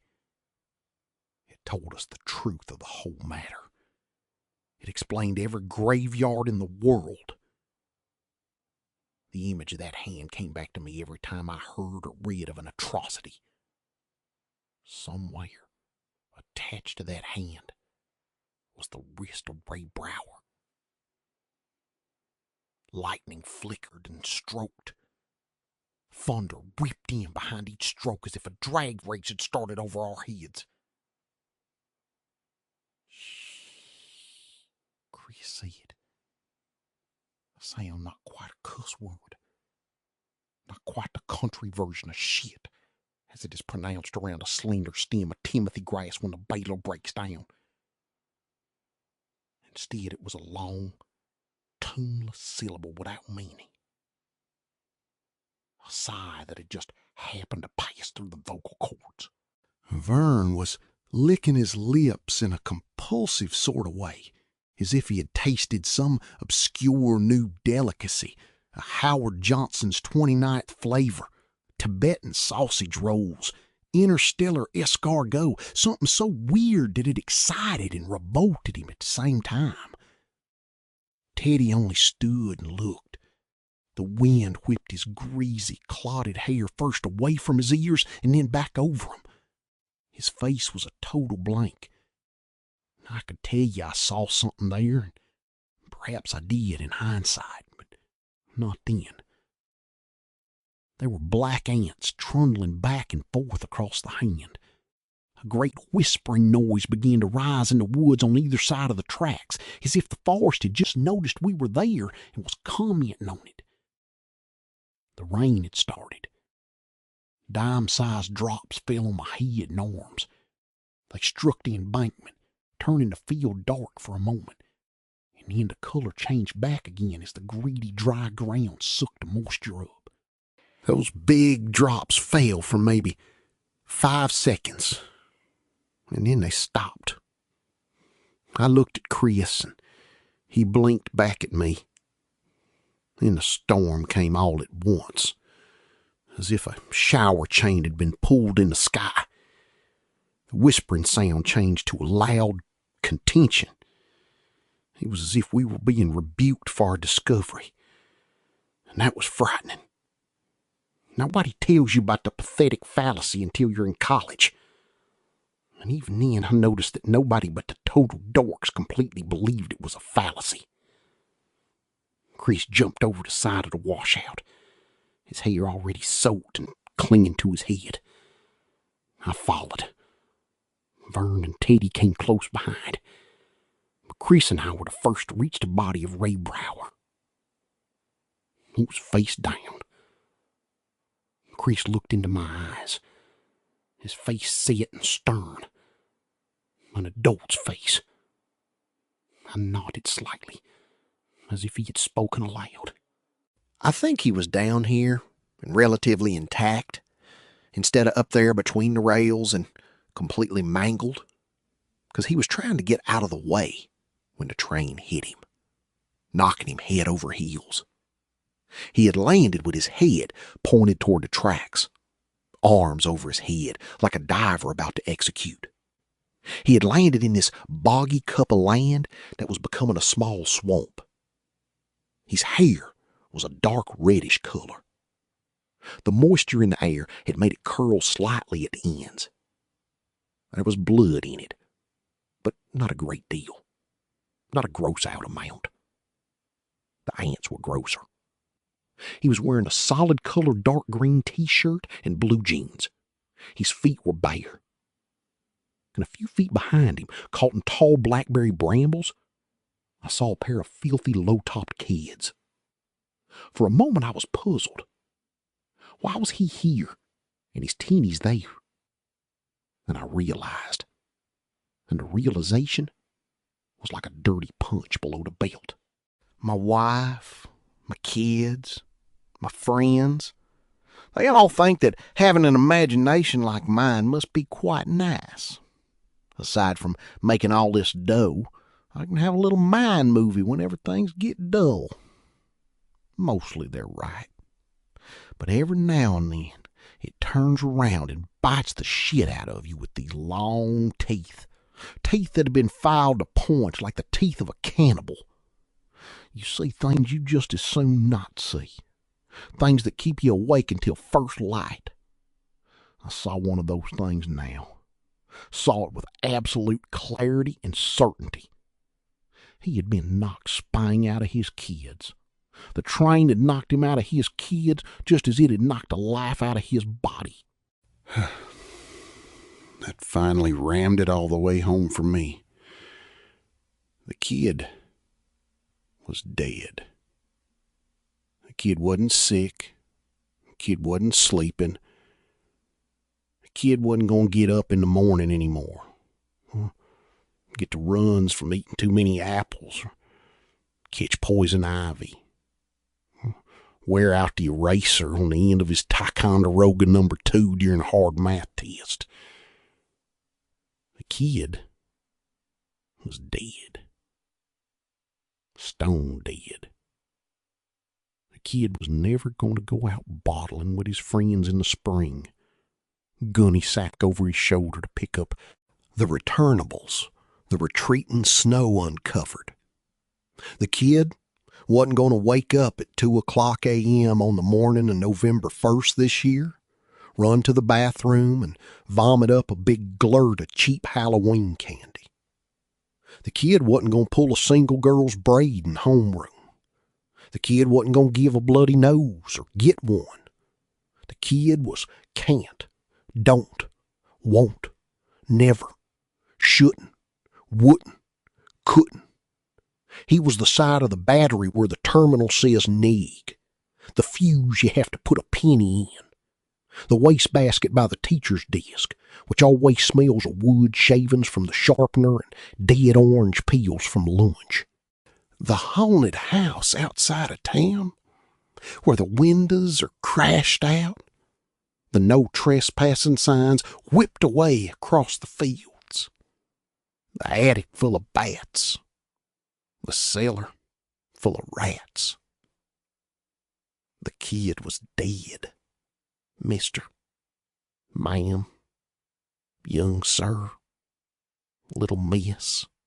I could go on all day and never get it right about the distance between the kid's bare feet on the ground and his dirty kids hanging in the bushes. It was 30+ inches. It was a Google of light years. The kid was disconnected from his kids beyond all hope of reconciliation. He was dead. We turned him face up into the pouring rain, the lightning, the steady crack of thunder. There were ants and bugs all over his face and neck. They ran briskly in and out of the round collar of his t-shirt. His eyes were open, but terrifyingly out of sync. One was rolled back so far that we could see only a tiny arc of iris. The other stared straight up into the storm. There was a dried froth of blood above his mouth and on his chin. From a bloody nose, I thought. And the right side of his face was lacerated and darkly bruised. Still, I thought, he didn't really look bad. I had once walked into a door my brother Dennis was shoving open. Came off with bruises even worse than this kid's, plus the bloody nose, and still had 2 helpings of everything for supper after it happened. Teddy and Vern stood behind us, and if there had been any sight at all left in that one upward staring eye, I suppose we would have looked to Ray Brower like pallbearers in a horror movie.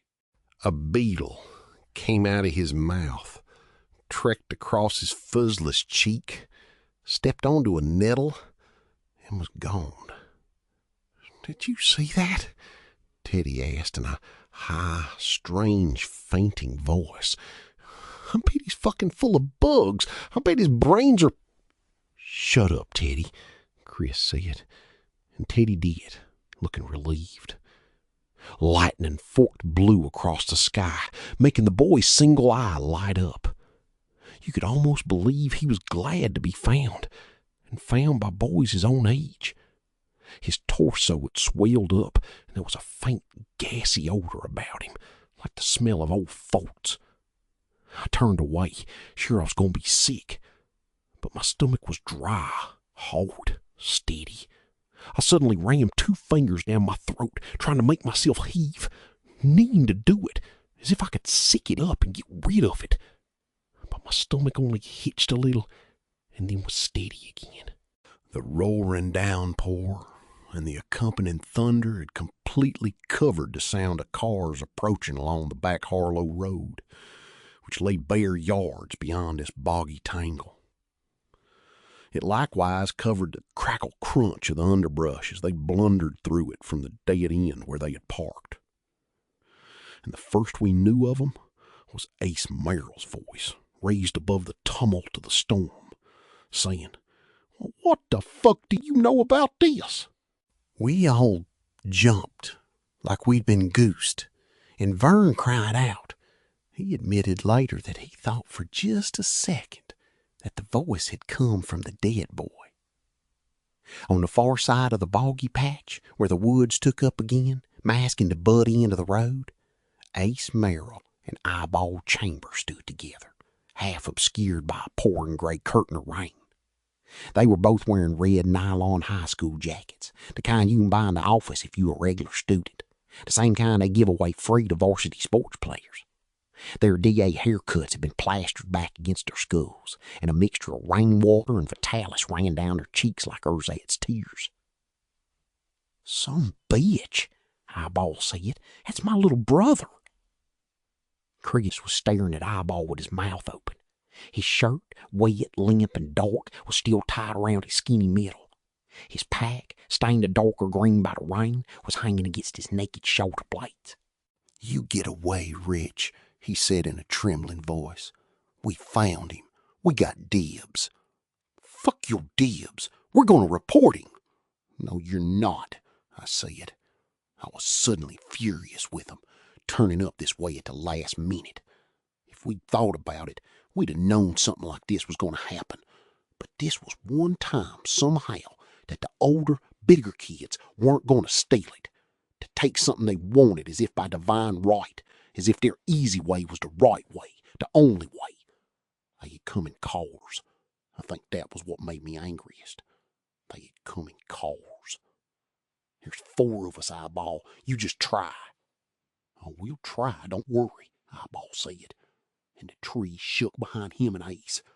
Charlie Hogan and Vern's brother Billy stepped through them, cursing and wiping water out of their eyes. I felt a lead ball drop into my belly. He grew bigger as Jack Mudgett, Fuzzy Brankowitz, and Vince Desjardins stepped out behind Charlie and Billy. "Here we all are," Ace said, grinning. "So you just—" "Fern!" Billy Tessio cried in a terrible, accusing, "my judgment cometh," in that right early voice. He made a pair of dripping fists. "You little son of a whore! You was under the porch, cock knocker!" Vern flinched. Charlie Hogan waxed positively lyrical. "You little keyhole peeping, cunt licking bung wipe! I ought to beat the living shit out of you!" "Yeah, well, try it," Teddy brayed suddenly. His eyes were crazily alight behind his rain-spotted glasses. "Come on, fight you for him! Come on, big men!" Billy and Charlie didn't need a second invitation. They started forward together, and Vern flinched again, no doubt visualizing the ghosts of beatings past and beatings yet to come. He flinched, but hung tough. He was with his friends, and we had been through a lot, and we hadn't got here in a couple of cars. But Ace held Billy and Charlie back, simply by touching each of them on the shoulder. "Now listen, you guys," Ace said. He spoke patiently, just as if we weren't all standing in a roaring rainstorm. "There's more of us than there are of you. We're bigger. We'll give you one chance to just blow away. I don't give a fuck where. Just make like a tree and leave." Chris's brother giggled, and Fuzzy clapped Ace on the back in appreciation of his great wit. The Sid Caesar of the J.D. said, "'Cause we're taking him." Ace smiled gently, and you could imagine him smiling that same gentle smile just before breaking his cue over the head of some uneducated punk who had made the terrible mistake of lipping off while Ace was lining up a shot. "If you go, we'll take him. If you stay, we'll beat the piss out of you. And still take him. Besides," he added, trying to gild the thuggery with a little righteousness, "Charlie and Billy found him, so it's their dibs anyway." "They was chicken," Teddy shot back. Vern told us about it. They was fucking chicken right out of their fucking minds. He screwed his face up into a terrified, sniveling parody of Charlie Hogan. I wish we never boosted that car. I wish we never went out on no back Harlow Road to find that body. Oh, Billy, what are we gonna do? Oh, Billy, I think I just turned my Fruit of the Looms into a fudge factory. Oh, Billy. That's it, Charlie said, starting forward again. His face was knotted with rage and sullen embarrassment. Kid, whatever your name is, get ready to reach down your fucking throat the next time you need to pick your nose. I looked wildly down at Ray Brower. He stared calmly up into the rain with his one eye. Below us, but above it all, the thunder was still booming steadily, but the rain had begun to slack off.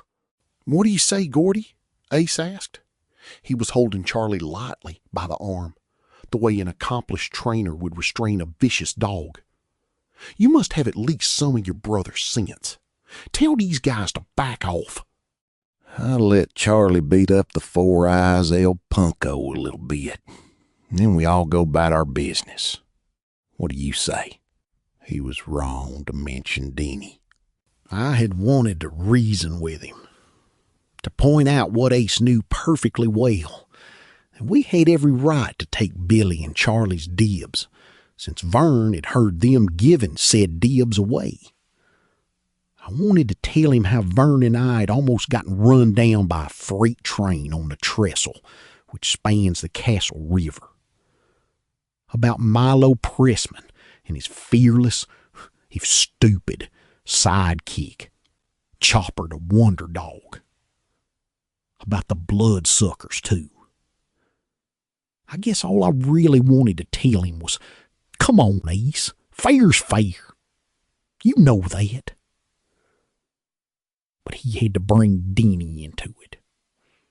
And what I heard coming out of my mouth, instead of sweet reason, was my own death warrant.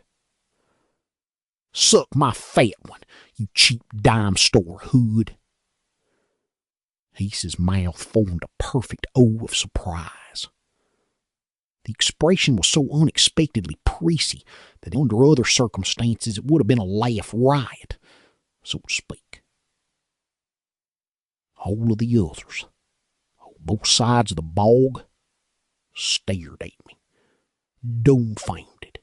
Then Teddy screamed gleefully. That's telling him, Gordy. Oh, boy, too cool. I stood numbly, unable to believe it. It was like some crazed understudy had shot on stage at the critical moment and declaimed lines that weren't even in the play. Telling a guy to suck was as bad as you could get without resorting to his mother. Out of the corner of my eye, I saw that Chris had unshouldered his knapsack and was digging into it frantically. But I didn't get it. Not then, anyway. Okay, he said softly. Let's take 'em. Don't hurt nobody but the LaChance kid. I'm gonna break both his fucking arms. I went dead cold. I didn't piss myself the way I had on the railroad trestle, but it must have been because I had nothing inside to let out. He meant it, you see. The years between then and now have changed my mind about a lot of things, but not about that. When he said he was going to break both of my arms, he absolutely meant it. They started to walk towards us through the slackening rain. Jackie Mudgett took a switch knife out of his pocket and hit the chrome. 6 inches of steel flicked out, dove gray in the afternoon half-light. Vern and Teddy dropped suddenly into fighting crouches on either side of me. Teddy did so eagerly, Vern with a desperate, cornered grimace on his face. The big kids advanced in a line, their feet splashing through the bog, which was now one big sludgy puddle because of the storm. The body of Ray Brower lay at our feet like a waterlogged barrel. I got ready to fight. And that was when Chris fired the pistol he had hawked out of his old man's dresser. Kablam! God, what a wonderful sound that was. Charlie Hogan jumped right up into the air. Ace Merrill, who had been staring straight at me, now jerked around and looked at Chris. His mouth made that O again. Eyeball looked absolutely astounded. "Hey, Chris, that's Daddy's," he said. "You're going to get the tar whaled out of you." "That's nothing to what you'll get," Chris said. His face was horribly pale, and all the life in him seemed to have been sucked upward into his eyes. They blazed out of his face. Gordy was right. You're nothing but a bunch of cheap hoods. Charlie and Billy didn't want their fucking dibs, and you all know it. We wouldn't have walked way the fuck out here if they said they did. They just went someplace and puked the story up and let Ace Merrill do their thinking for them." His voice rose to a scream. "But you ain't gonna get him. Do you hear me?" "Now listen," Ace said. "You better put that down before you take your foot off with it. You ain't got the sack to shoot a woodchuck." He began to walk forward again, smiling his gentle smile as he came. "You just a sawed-off pint-sized PC-ass little runt, and I'm gonna make you eat that fucking gun." Ace, if you don't stand still, I'm gonna shoot you. I swear to God." "You go to jail," Ace crooned, not even hesitating. He was still smiling. The others watched him with horrified fascination, much the same way as Teddy and Vern and I were looking at Chris. Ace Merrill was the hardest case for miles around, and I didn't think Chris could bluff him down. And what did that leave? Ace didn't think a 12-year-old punk would actually shoot him. I thought he was wrong. I thought Chris would shoot Ace before he let Ace take his father's pistol away from him. In those few seconds, I was sure they was going to be bad trouble, the worst I'd ever known. Killing trouble, maybe. And all of it over who got dibs on a dead body. Chris said softly, with great regret, "Where do you want it, Ace? Arm or leg? I can't pick. You pick for me." And Ace stopped. His face sagged, and I saw sudden terror on it. It was Chris's tone rather than his actual words, I think. The real regret that things were going to go from bad to worse. If it was a bluff, it's still the best I've ever seen. The other big kids were totally convinced. Their faces were squinched up as if someone had just touched a match to a cherry bomb with a short fuse. Ace slowly got control of himself. The muscles in his face tightened again. His lips pressed together, and he looked at Chris the way you'd look at a man who has made a serious business proposition to merge with your company, or handle your line of credit, or shoot your balls off.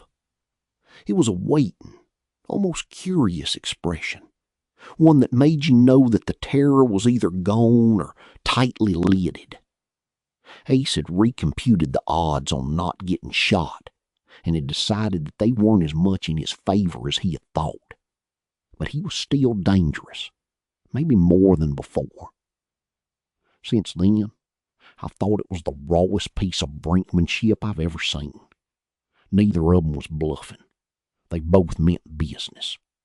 "All right," Ace said softly, speaking to Chris.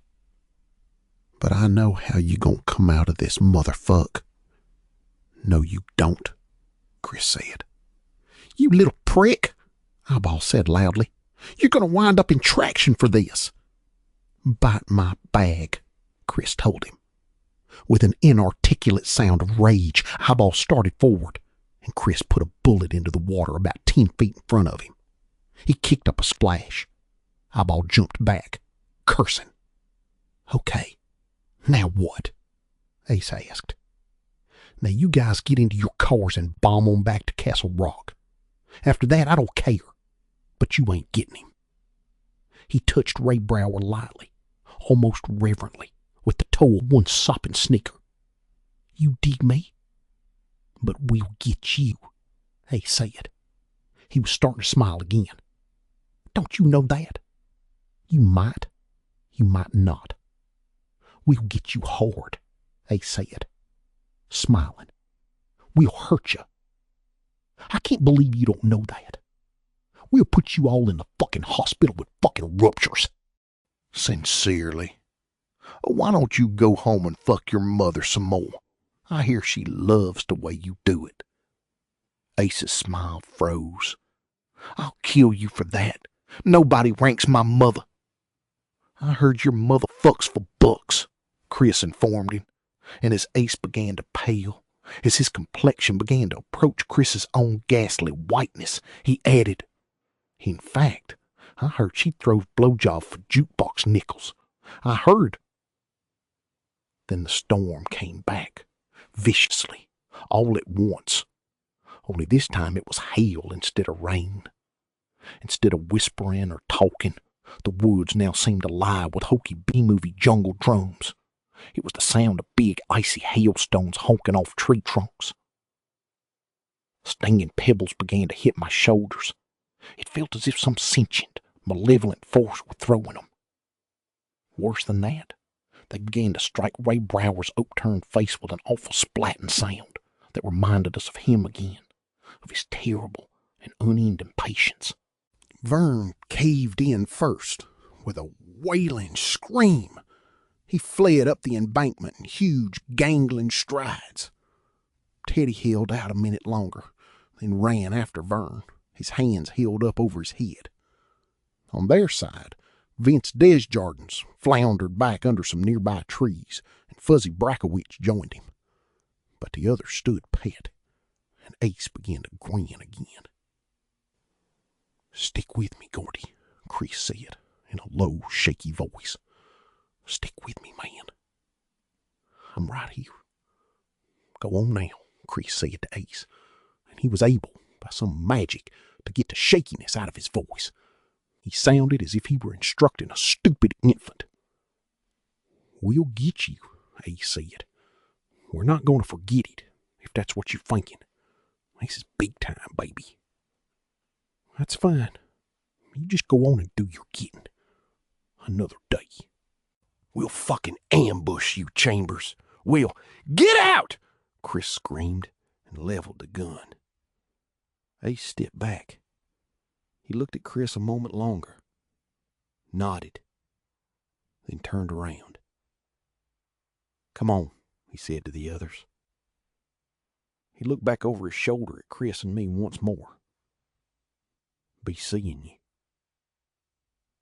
They went back into the screen of trees between the bog and the road. Chris and I stood perfectly still in spite of the hail that was welting us, reddening our skins, and piling up all around us like summer snow. We stood and listened, and above the crazy calypso sound of the hail hitting the tree trunks, we heard two cars start up. Stay right here, Chris told me, and he started across the bog. Chris, I said, panicky. I got to. Stay here. It seemed he was gone a very long time. I became convinced that either Ace or Eyeball had lurked behind and grabbed him. I stood my ground with nobody but Ray Brower for company, and waited for somebody, anybody, to come back. After a while, Chris did. We did it, he said. They're gone. You sure? Yeah, both cars. He held his hands up over his head, locked together with the gun between them, and shook the double fist in a wry championship gesture. Then he dropped them and smiled at me. I think it was the saddest, scaredest smile I ever saw. Suck my fat one. Whoever told you you had a fat one, LaChance? Biggest one in 4 counties, I said. I was shaking all over. We looked at each other warmly for a second, and then maybe embarrassed by what we were seeing, looked down together. A nasty thrill of fear shot through me, and the sudden splash as Chris shifted his feet let me know that he had seen too. Ray Brower's eyes had gone wide and white, starry and pupilless, like the eyes that look out at you from Grecian statuary. It only took a second to understand what had happened, but understanding didn't lessen the horror. His eyes had filled up with round white hailstones. Now they were melting, and the water ran down his cheeks as if he were weeping for his own want. Grotesque possession. A tatty prize to be fought over by two bunches of stupid hick kids. His clothes were all so white with hail. He seemed to be lying in his own shroud. "Oh, Gordy. Hey," Chris said shakily. "Say, hey, man. What a creep show for him. I don't think he knows. Maybe that was his ghost we heard. Maybe he knew this was going to happen. What a fucking creep show. I'm sincere." Branches crackled behind us. I whirled, sure they had flanked us. But Chris went back to contemplating the body after one short, almost casual glance. It was Vern and Teddy, their jeans soaked black and plastered to their legs, both of them grinning like dogs that have been sucking eggs. "What are we going to do, man?" Chris asked, and I felt a weird chill steal through me. Maybe he was talking to me. Maybe he was. But he was still looking down at the body. "We're going to take him back, ain't we?" Teddy asked, puzzled. "We're going to be heroes. Ain't that right?" He looked from Chris to me and back to Chris again. Chris looked up as if startled out of a dream. His lip curled. He took big steps toward Teddy, planted both hands on Teddy's chest, and pushed him roughly backwards. Teddy stumbled, pinwheeled his arms for balance, and sat down with a soggy splash. He blinked up at Chris like a surprised muskrat. Fern was looking warily at Chris, as if he feared madness. Perhaps that wasn't far from the mark. "You keep your trap shut," Chris said to Teddy. "Pay your troopers over to side my ass, you lousy rubber chicken." "He was the hell," Teddy cried out, angry and ashamed. "He wasn't those guys, Chris. I'm scared of storms. I can't help it. I would have taken all of them on at once, I swear on my mother's name. But I'm scared of storms. Shit, I can't help it." He began to cry again, sitting there in the water. "What about you?" Chris asked, turning to Vern. "Are you scared of storms too?" Vern shook his head vacuously, still astounded by Chris's rage. "Hey, man, I thought we was all running." "You must be a mind reader then, because you ran first." Vern swallowed twice and said nothing. Chris stared at him, his eyes sullen and wild. Then he turned to me. "Gonna build him a litter, Gordy." "If you say so, Chris." "Sure, like in Scouts." His voice had begun to climb into strange, reedy levels. "Just like in the fucking Scouts. A litter, poles and shirts, like in the handbook. Right, Gordy?" "Yeah, if you want. But what if those guys? Fuck those guys," he screamed. "You're all a bunch of chickens. Fuck off, creeps." "Chris, they could call the constable to get back at us. He's ours, and we're going to take him out. Those guys would say anything to get us in Dutch," I told him. My words sounded thin, stupid, sick with the flu. Say anything, and then lie each other up. You know how people can get other people in trouble telling lies, man? Like with the milk money? "I don't care," he screamed and lunged at me with his fists up. But one of his feet struck Ray Brower's rib cage with a soggy thump, making the body rock. He tripped and fell full length, and I waited for him to get up and maybe punch me in the mouth, but instead he lay where he'd fallen, head pointing toward the embankment, arms stretched out over his head like a diver about to execute, in the exact posture Ray Brower had been in when we found him. I looked wildly at Chris's feet to make sure his sneakers were still on.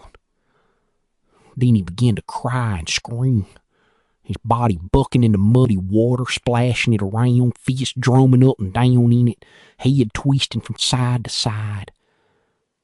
Teddy and Vern were staring at him, agog, because nobody had ever seen Chris Chambers cry. After a moment or two, I walked back to the embankment, climbed it, sat down on one of the rails. Teddy and Vern followed me.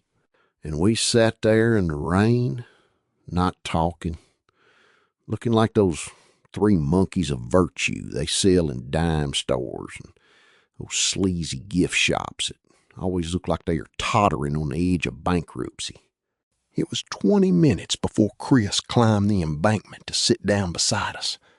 The clouds had begun to break. Spears of sun came down through the rips. The bushes seemed to have gone 3 shades darker green in the last 45 minutes. He was mud all the way up one side and down the other. His hair was standing up in muddy spikes. The only clean parts of him were the whitewashed circles around his eyes. "You're right, Gordy," he said. "Nobody gets last dibs. Gooch are all around, huh?" I nodded. 5 minutes passed. No one said anything. And I happened to have a thought, just in case they did call Bannerman. I went back down the embankment and over to where Chris had been standing. I got down on my knees and began to comb carefully through the water and marsh grass with my fingers. "What you doing?" Teddy asked, joining me. "It's to your left, I think," Chris said, and pointed. I looked there, and after a minute or two, I found both shell casings. They winked in the fresh sunlight. I gave them to Chris. He nodded and stuffed them into a pocket of his jeans. "Now we go," Chris said. "Hey, come on," Teddy yelled in real agony. "I want to take him." "Listen, dummy," Chris said. "If we take him back, we could all wind up in the reformatory. It's like Gordy says. Those guys could make up any story they wanted to. What if they said we killed him, huh? How would you like that?"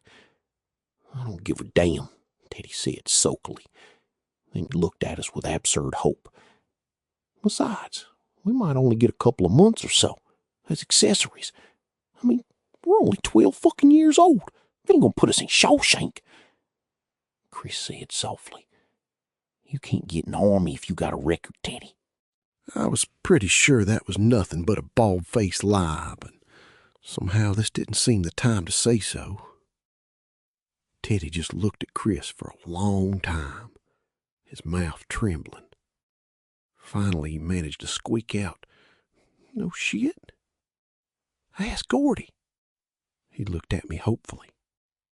"He's right," I said, feeling like a great big turd. "He's right, Teddy. First thing they do when you volunteer is to check your name through R&I. Holy God. "We're going to shag ass back to the trestle," Chris said. "Then we'll get off the tracks and come into Castle Rock from the other direction. If people ask where we were, we'll say we went camping up on Brickyard Hill and got lost." "Milo Pressman knows better," I said. "That creep at the Florida market does too." "Well, we'll say Milo scared us, and that's when we decided to go up on the Brickyard." I nodded. That might work, if Vern and Teddy could remember to stick to it. "What about if our folks get together?" Vern asked. "You worry about it if you want," Chris said. "My dad will still be juiced up." "Come on then," Vern said, eyeing the screen of trees between us and the back Harlow Road. He looked like he expected Bannerman, along with a brace of bloodhounds, to come crashing through at any moment. Let's get while the getting's good. We were all on our feet now, ready to go. The birds were singing like crazy, pleased with the rain and the shine and the worms and just about everything in the world, I guess. We all turned around, as if pulled on strings, and looked back at Ray Brower. He was lying there, alone again. His arms had popped out when we turned him over, and now he was sort of spread-eagled, as if to welcome the sunshine. For a moment it seemed all right, a more natural death scene than any ever constructed for a viewing room audience by a mortician. Then you saw the bruise, the caked blood on the chin and under the nose, and the way the corpse was beginning to bloat. He saw that the blue bottles had come out with the sun and that they were circling the body, buzzing indolently. You remembered that gassy smell, sickish but dry, like farts in a closed room. He was a boy our age. He was dead. And I rejected the idea that anything about it could be natural. I pushed it away with horror. "Okay," Chris said, and he meant to be brisk, but his voice came out of his throat like a handful of dry bristles from an old whisk broom. Double time. We started to almost trot back the way we had come. We didn't talk. I don't know about the others, but I was too busy thinking to talk. There were things that bothered me about the body of Ray Brower. They bothered me then, and they bother me now. A bad bruise on the side of his face, a scalp laceration, a bloody nose. No more. At least, no more visible. People walk away from bar fights in worse condition and go right on drinking. Yet the train must have hit him. Why else would his sneakers be off his feet that way? And how come the engineer hadn't seen him? Could it be that the train had hit him hard enough to toss him, but not to kill him? I thought that under just the right combination of circumstances, that could have happened. Had the train hit him a hefty, teeth-rattling side swipe as he tried to get out of the way? Hit him and knocked him in a flying backward somersault over that caved-in banking? Had he perhaps lain awake and trembling in the dark for hours, not just lost now, but disoriented as well, cut off from the world? Maybe he had died of fear. A bird with crushed tail feathers once died in my cupped hands in just that way. Its body trembled and vibrated lightly. Its beak opened and closed. Its dark, bright eyes stared up at me. Then the vibration quit. The beak froze half open, and the black eyes became lackluster and uncaring. It could have been that way with Ray Brower. He could have died because he was simply too frightened to go on living. But there was another thing, and that bothered me most of all, I think. He had started off to go berry picking. I seem to remember the news report saying he'd been carrying a container to put his berries in. When we got back, I went to the library and looked it up in the newspapers just to be sure. And I was right. He'd been berry picking, and he'd had a bucket or a container, something like that. But we hadn't found it. We found him, and we found his sneakers. He must have thrown it away somewhere between Chamberlain and the boggy patch of ground in Harlow where he died. He perhaps clutched it even tighter at first, as though it linked him to home and safety. But as his fear grew, and with it that sense of being utterly alone, with no chance of rescue except for whatever he could do by himself, as the real cold terror set in, he perhaps threw it away into the woods on one side of the tracks or the other, hardly even noticing it was gone. I've thought of going back and looking for it. How does that strike you for morbid? I thought of driving to the end of the back Harlow Road in my almost new Ford van and getting out of it some bright summer morning, all by myself. My wife and children far off in another world where, if you turn a switch, lights come on in the dark. I've thought about how it would be. pulling my pack out of the back and resting it on the customized van's rear bumper while I carefully removed my shirt and tied it around my waist. Rubbing my chest and shoulders with muskle insect repellent, then crashing through the woods to where that boggy place was. The place where we found him. Would the grass grow up yellow there in the shape of his body? Of course not. There would be no sign, but still you wonder. And you realize what a thin film there is between your rational man costume, the rider with leather elbow patches on his corduroy jacket, and the capering Gorgon myths of childhood. Then climbing the embankment, now overgrown with weeds, and walking slowly beside the rusted tracks and rotted ties toward Chamberlain. Stupid fantasy. An expedition looking for a 20-year-old blueberry bucket, which was probably cast deep into the woods or plowed under by a bulldozer ready in a half-acre plot for a tract house, or so deeply overgrown by weeds and brambles it had become invisible. But I feel sure it is still there, somewhere along the old discontinued GS and WM line. And at times the urge to go and look is almost a frenzy. It usually comes early in the morning, when my wife is showering and the kids are watching Batman and Scooby-Doo on Channel 38 out of Boston, and I am feeling the most like the pre-adolescent Gordon LaChance that once strode the earth, walking and talking and occasionally crawling on his belly like a reptile. That boy was me, I think. And the thought which follows, chilling me like a dash of cold water, is, which boy do you mean?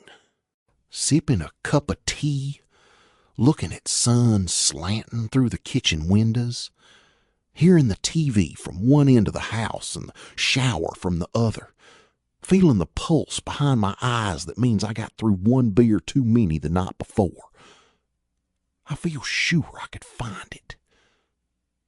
I would see clear metal winking through rust, the bright summer sun reflecting it back to my eyes. I would go down the side of the embankment, push aside the grasses that had grown up and twined toughly around its handle. And then I would... What? Why, simply pull it out of time. I would turn it over and over in my hands, wondering at the feel of it, marveling at the knowledge that the last person to touch it had been long years in his grave.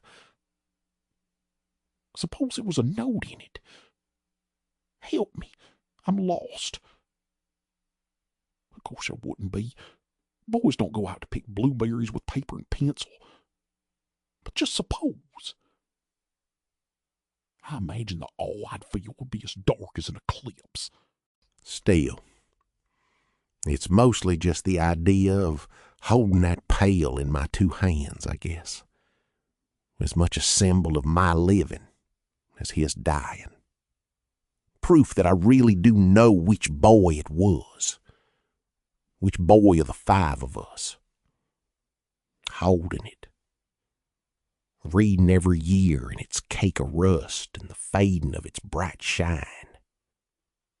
Feeling it. Trying to understand the suns that shone on it. The rains that fell on it. And the snows that covered it. And to wonder where I was when each thing happened to it in its lonely place. Where I was, what I was doing, who I was loving, how I was getting along, where I was. I'd hold it, read it, feel it, and look at my own face and whatever reflection might be left. Can you dig it? We got back to Castle Rock a little past 5 o'clock on Sunday morning, the day before Labor Day. We had walked all night. Nobody complained, although we all had blisters and were all ravenously hungry. My head was throbbing with a killer headache, and my legs felt twisted and burning with fatigue. Twice we had to scramble down the embankment to get out of the way of freights. One of them was going our way, but moving far too fast to hop. It was seeping daylight when we got to the trestle spanning the castle again. Chris looked at it, looked at the river, looked back at us. Fuck it. I'm walking across. If I get hit by a train, I won't have to watch out for fucking Ace Merrill. We all walked across it. Plodded might be the better verb. No train came. When we got to the dump, we climbed the fence. No Milo and no chopper, not this early, and not on a Sunday morning, and went directly to the pump. Vern primed it, and we all took turns sticking our heads under the icy flow, slapping the water over our bodies, drinking until we could hold no more. Then we had to put our shirts on again because the morning seemed chilly. We walked, limped back into town, and stood for a moment on the sidewalk in front of the vacant lot. We looked at our treehouse so we wouldn't have to look at each other. "Well," Teddy said at last, "see you in school on Wednesday. I think I'm going to sleep until then." "Me too," Vern said. "I'm too pooped to pop." Chris whistled tunelessly through his teeth and said nothing. "Amen," Teddy said awkwardly. "No hard feelings, okay?" "No," Chris said. And suddenly his somber, tired face broke into a sweet and sunny grin. "We did it, didn't we? We did the bastard." "Yeah," Vern said. "You're fucking A. And now Billy's going to do me." "So what?" Chris said. "Richie's going to tool up on me, and Ace is probably going to tool up on Gordy, and somebody else will tool up on Teddy. But we did it." "That's right," Vern said. But he still sounded unhappy. Chris looked at me. "We did it, didn't we?" he asked softly. "It was worth it, wasn't it?" "Sure it was," I said. "Fuck this," Teddy said in his dry, I'm losing interest way. "You guys sound like fucking meat to press. Give me some skin, man. I'm gonna toot home and see if Mom's got me on the 10 most wanted list." We all laughed. Teddy gave us his surprised, "Oh Lord, what an ale" look, and we gave him skin. Then he and Vern started off in their direction, and I should have gone in mine, but I hesitated for a second. "Walk with you?" Chris offered. "Sure, okay." We walked a block or so without talking. Castle Rock was awesomely quiet in the day's first light, and I felt an almost holy tiredness is sleeping away sort of feeling. We were awake, and the whole world was asleep. And I almost expected to turn a corner and see my deer standing at the far end of Carbine Street, where the GS and WM tracks passed through the mill's loading yard. Finally, Chris spoke. "They'll tell," he said. "You bet they will. But not today or tomorrow, if that's what you're worried about. It'll be a long time before they tell, I think. Years, maybe." He looked at me, surprised. "They're scared, Chris. Teddy especially, that they won't take him in the army. But Vern's scared too. They'll lose some sleep over it. And there's going to be times this fall when it's right on the tips of their tongues to tell somebody. But I don't think they will. And then, you know what? This thing's fucking crazy. But I think they'll almost forget it ever happened." He was nodding, slowly. I didn't think of it just like that. You see through people, Gordy. Man, I wish I did. You do, though. We walked another block in silence. I'm never going to get out of this town, Chris said, and sighed. When you come back from college or summer vacation, you'll be able to look me and Vern. And Teddy'll be down at Sukey's after the 7 to 3 shift's over, if you want to. Except you'll probably never want to. He laughed a creepy laugh. Quit jerking yourself off, I said, trying to sound tougher than I felt. I was thinking about being out there in the woods, about Chris saying, and maybe I took it to old lady Simon's and told her, and maybe the money was all there. But I got a 3-day vacation anyway, because the money never showed up. And maybe the next week, old lady Simon's had this brand new skirt on when she came to school.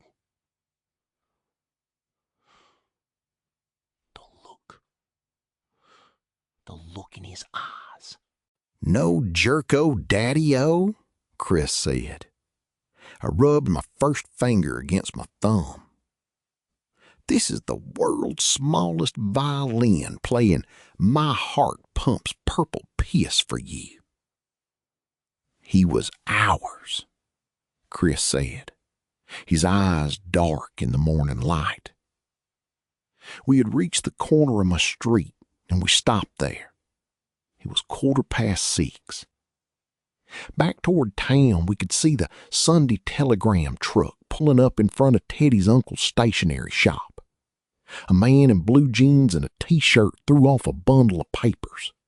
They bounced upside down on the sidewalk, showing the color funnies. Always Dick Tracy and Blondie on the first page. Then the truck drove on, its driver intent on delivering the outside world to the rest of the whistle stops up the line. Otisfield, Norway South Paris, Waterford, Stoneham. I wanted to say something more to Chris, and didn't know how to. Give me some skin, man, he said, sounding tired. Chris, skin. I gave him some skin. I'll see you. He grinned, that same sweet, sunny grin. Not if I see you first, fuckface. He walked off, still laughing, moving easily and gracefully, so he didn't hurt like me and have blisters like me, and like he wasn't lumped and bumped with mosquito and chigger and black fly bites like me. As if he didn't have a care in the world. As if he was going to some real boss place, instead of just home to a 3-room house. Shack would have been closer to the truth, with no indoor plumbing and broken windows covered with plastic, and a brother who was probably laying for him in the front yard. Even if I'd known the right thing to say, I probably couldn't have said it. Speech destroys the functions of love. I think that's a hell of a thing for a writer to say, I guess. But I believe it to be true.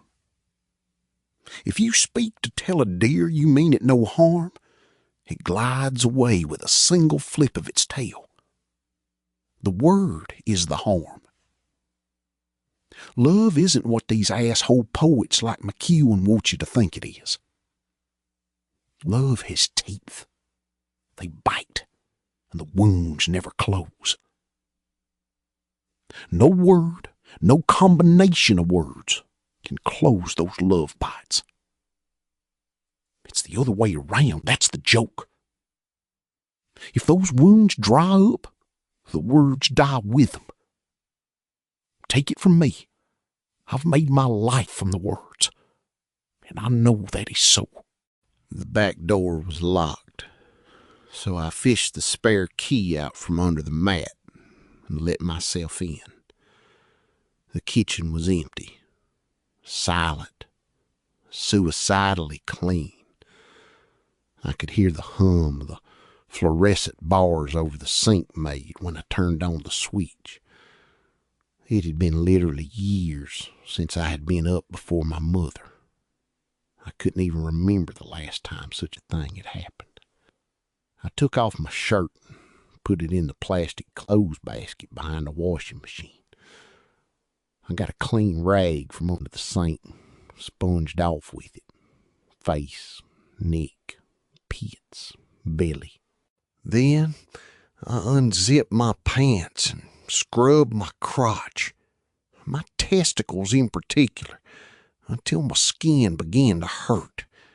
It seemed I couldn't get clean enough down there, although the red wale left by the bloodsucker was rapidly fading. I still have a tiny crescent-shaped scar there. My wife once asked about it, and I told her a lie before I was even aware I meant to do so. When I was done with the rag, I threw it away. It was filthy. I got out a dozen eggs and scrambled 6 of them together. When they were semi-solid in the pan, I added a side dish of crushed pineapple and half a quart of milk. I was just sitting down to eat when my mother came in, her gray hair tied in a knot behind her head. She was wearing a faded pink bathrobe and smoking a Camel. "Gordon, where you been?" "Camping," I said, and began to eat. We started off in Vern's field and then went up to Brickyard Hill. Vern's mom said she would call you, didn't she? "She probably talked to your father," she said, and glided past me to the sink. She looked like a pink ghost. The fluorescent bars were less than kind to her face. They made her complexion look almost yellow. She sighed, almost sobbed. "I miss Dennis most in the mornings," she said. "I always look in his room and it's always empty, Gordon. Always." "Yeah, that's a bitch," I said. He always slept with his window open. And the blankets. Gordon, did you say something?" "Nothing important, Mom." "And the blankets pulled up to his chin," she finished. Then she just stared out the window, her back to me. I went on eating. I was trembling all over. The story never did get out. Well, I don't mean that Ray Brower's body was never found. It was. But neither our gang nor their gang got the credit. In the end, Ace must have decided that an anonymous phone call was the safest course, because that's how the location of the corpse was reported. What it meant was that none of our parents ever found out what we'd been up to that Labor Day weekend. Chris's dad was still drinking, just as Chris had said he would be. His mom had gone off to Lewiston to stay with her sister, the way she almost always did when Mr. Chambers was on a bender. She went and left Eyeball in charge of the younger kids. Eyeball had fulfilled his responsibility by going off with Ace and his J.D. buddies, leaving 9-year-old Sheldon, 5-year-old Emery, and 2-year-old Deborah to sink or swim on their own. Teddy's mom got worried the second night and called Vern's mom. Vern's mom, who was also never going to do the game show circuit, said we was still out in Vern's tent. She knew because she had seen a light on in there the night before. Teddy's mom said she sure hoped no one was smoking cigarettes in there, and Vern's mom said it looked like a flashlight to her. And besides, she was sure that none of Vern's or Billy's friends smoked. My dad asked me some vague questions, looking mildly troubled at my evasive answers. Said we'd go fishing together sometime, and that was the end of it. If the parents had gotten together in the week or two afterward, everything would have fallen down, but they never did. Milo Pressman never spoke up either. My guess is that he thought twice about it being our word against his, and how we would all swear that he sicked Chopper on me. So the story never came out. But that wasn't the end of it. One day near the end of the month, while I was walking home from school, a black 1952 Ford cut into the curb in front of me. There's no mistaking that car. Gangster white walls and spinner hubcaps, high-rise chrome bumpers, and acrylic death knob with a rose embedded in it, clamped to the steering wheel. Painted on the back deck was a 2 and a 1-eyed jack. Beneath them, in Roman Gothic script, were the words "Wild Card." The doors flew open. Ace Merrill and Fuzzy Breakawitch stepped out. "Cheap hood, right?" Ace said, smiling his gentle smile. "My mother loves the way I do it to her, right?" "We're gonna rack you, baby," Fuzzy said. I dropped my school books on the sidewalk and ran. I was busting my buns, but they caught me before I even made the end of the block. Ace hit me with a flying tackle, and I went full length on the paving. My chin hit the cement, and I didn't just see stars. I saw whole constellations, whole nebulae. I was already crying when they picked me up. Not so much from my elbows and knees, both pairs scraped and bleeding, or even from fear. It was vast, impotent rage that made me cry. Chris was right. He had been ours. I twisted and turned and almost squiggled free. Then Fuzzy hoiked his knee into my crotch. The pain was amazing, incredible, non-parallel. It widened the horizons of pain from plain old widescreen to VistaVision. I began to scream. Screaming seemed to be my best chance. Ace punched me twice in the face, long and looping haymaker blows. The first one closed my left eye. It would be 4 days before I was really able to see out of that eye again. The second broke my nose with a crunch that sounded the way crispy cereal sounds inside your head when you chew. Then old Mrs.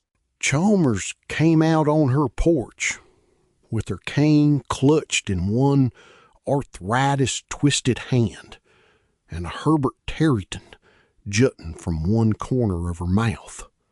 She began to beller at 'em. Hi there, you boys. You stop that. Police! Police! Don't let me see you around, dipshit, Ace said, smiling. And they let go of me and backed off. I sat up and then leaned over, cupping my wounded balls, sickly sure I was going to throw up and then die. I was still crying, too. But when Fuzzy started to walk around me, the sight of his pegged jeans legs snuggered down over the top of his motorcycle boot brought all the fury back. I grabbed him and bit his calf through his jeans. I bit him just as hard as I could. Fuzzy began to do a little screaming of his own. He also began hopping around on one leg, and incredibly, he was calling me a dirty fighter. I was watching him hop around, and that was when Ace stamped down on my left hand, breaking the first 2 fingers. I heard them break. They didn't sound like crispy cereal. They sounded like pretzels. Then Ace and Fuzzy were going back to Ace's 52. Ace sauntering with his hands in his back pockets. Fuzzy hopping on one leg and throwing curses back over his shoulder at me. I curled up on the sidewalk, crying. Annie Evie Chalmers came down her walk, thudding her cane angrily as she came. She asked me if I needed a doctor. I sat up and managed to stop most of the crying. I told her I didn't. "Bullshit!" she bellowed. Aunt Evie was deaf and bellowed everything. "I saw where that bully got you. Boy, your sweetmeats are going to swell up to the size of mason jars." She took me into her house, gave me a wet rag for my nose. It had begun to resemble a summer squash by then. And gave me a big cup of medicinal tasting coffee that was somehow calming. She kept bellowing at me that she should call the doctor, and I kept telling her not to. Finally, she gave up, and I walked home. Very slowly, I walked home. My balls weren't the size of mason jars yet, but they were on their way. My mom and dad got a look at me and wigged right out. I was sort of surprised that they noticed anything at all, to tell the truth. Who were the boys? Could I pick 'em out of a lineup? That from my father, who never missed Naked City and the Untouchables. I said I didn't think I could pick the boys out of a lineup. I said I was tired. Actually, I think I was in shock. In shock and more than a little drunk from Aunt Evie's coffee, which must have been at least 60% VSOP brandy. I said I thought they were from some other town, or from up the city, a phrase everyone understood to mean Lewiston, Auburn. They took me to Dr. Clarkson in the station wagon.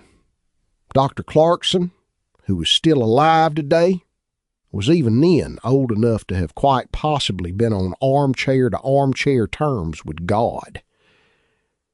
He set my nose and my fingers and gave my mother a prescription for painkiller. Then he got them out of the examining room on some pretext or other and came over to me, shuffling, head forward like Boris Karloff approaching Igor. Who did it, Gordon? I don't know, Dr. Clark. You're lying. No, sir. His sallow cheeks began to glow with color. Why should you protect the cretins who did this?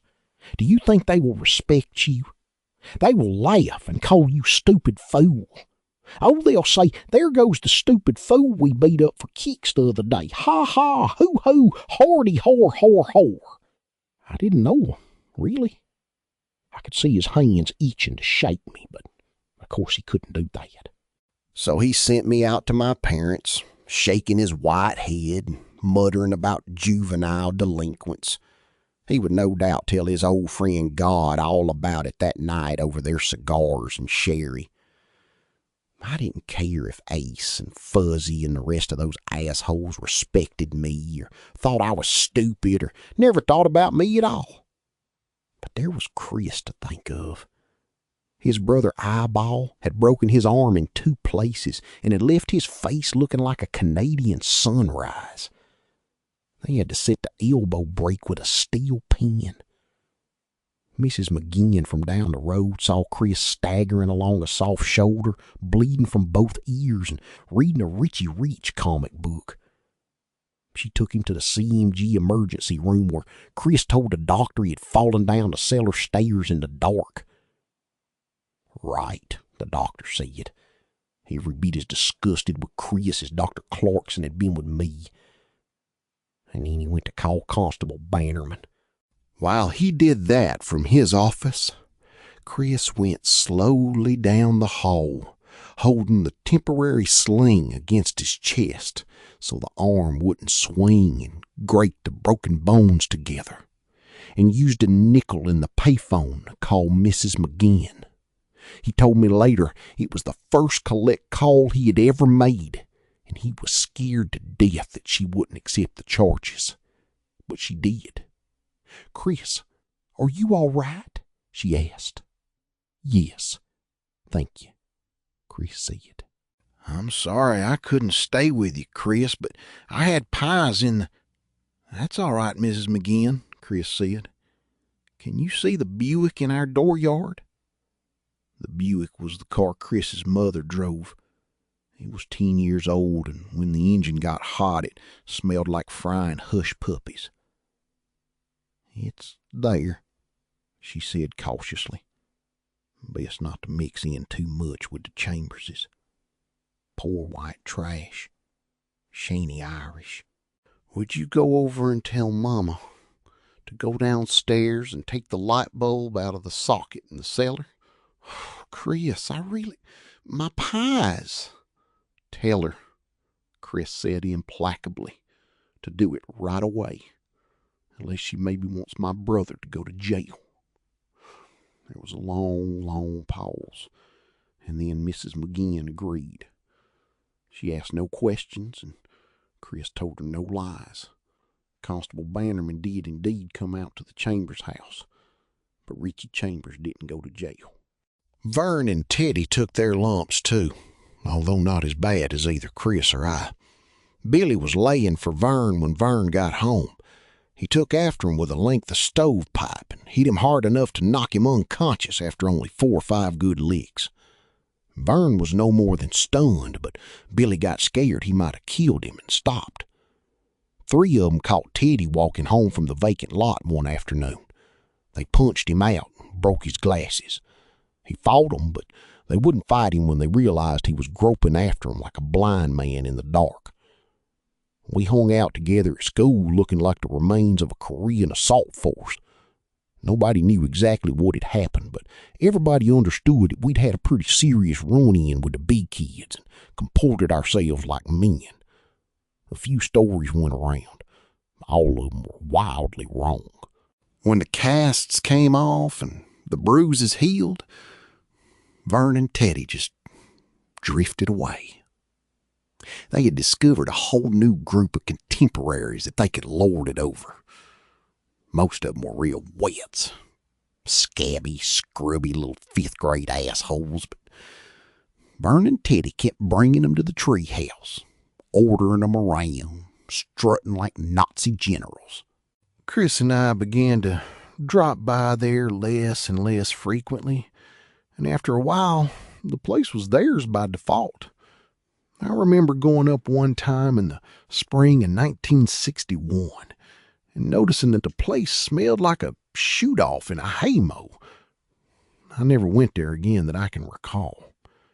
Teddy and Vern slowly became just 2 more faces in the halls or in 330 detention. We nodded and said hi. That was all. It happens.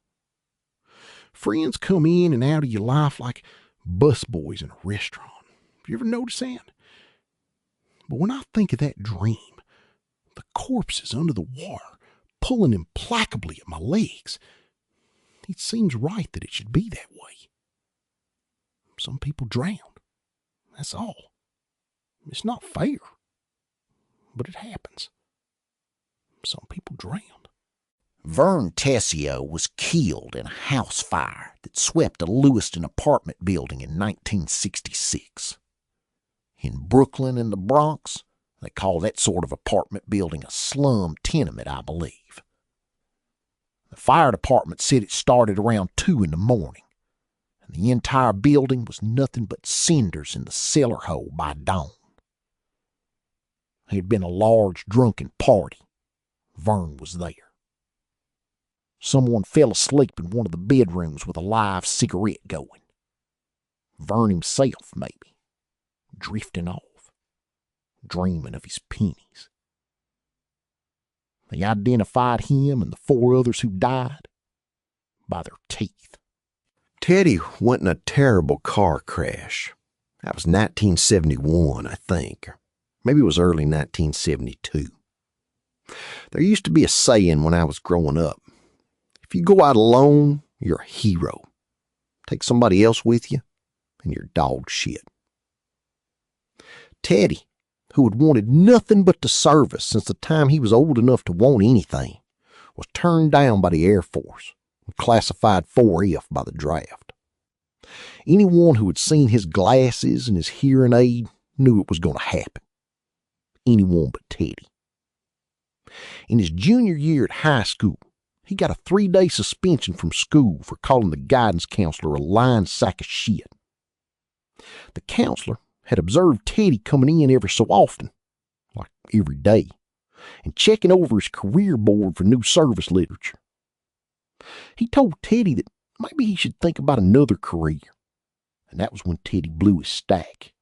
He was held back a year for repeated absences, tardies, and the attendant flunked courses, but he did graduate. He had an ancient Chevrolet Bel Air, and he used to hang around the places where Ace and Fuzzy and the rest had hung around before him. The pool hall, the dance hall, Suki's Tavern, which is closed now, and the mellow tiger, which isn't. He eventually got a job with the Castle Rock Public Works Department, filling up holes with hot patch. The crash happened over in Harlow. Teddy's Bel Air was full of his friends. 2 of them had been part of that group he and Vern took to bossing around. Way back in 1960, they were all passing around a couple of joints and a couple of bottles of pop-off. They hit a utility pole and sheared it off, and the Chevrolet rolled 6 times. One girl came out technically still alive. She lay for 6 months in what the nurses and orderlies at Central Main General call the C&T ward. Cabbages and turnips. And then some merciful phantom pulled the plug on a respirator. Teddy Duchamp was posthumously awarded the Dog Piss of the Year award. Chris enrolled in the college courses in his 2nd year of junior high. He and I both knew that if he waited any longer, it'd be too late. He would never catch up. Everyone jawed at him about it. His parents, who thought he was putting on airs. His friends, most of whom dismissed him as a pussy. The guidance counselor, who didn't believe he could do the work. And most of all, the teachers, who didn't approve of this duck-tailed, leather-jacketed, engineer-booted apparition who had materialized without warning in their classrooms. You could see that the sight of those boots and that mini-zipper jacket offended them in connection with such high-minded subjects as algebra, Latin, and earth science. Such attire was meant for the shop courses only. Chris sat among the well-dressed, vivacious boys and girls from the middle-class families in Castle View and Brickyard Hill like some silent, brooding Grendel that might turn on them at any moment, produce a horrible roaring like the sound of dual glass-pack mufflers, and gobble 'em up, penny loafers, Peter Pan collars, button-down paisley shirts and all. He almost quit a dozen times that year. His father in particular hounded him, accusing Chris of thinking he was better than his old man, accusing Chris of wanting to go up there to the college so you can turn me into a bankrupt. He once broke a Rheingold bottle over the back of Chris's head, and Chris wound up in the CMG emergency room again, where it took 4 stitches to close his scalp. His old friends, most of whom were now majoring in smoking area, catcalled him on the streets.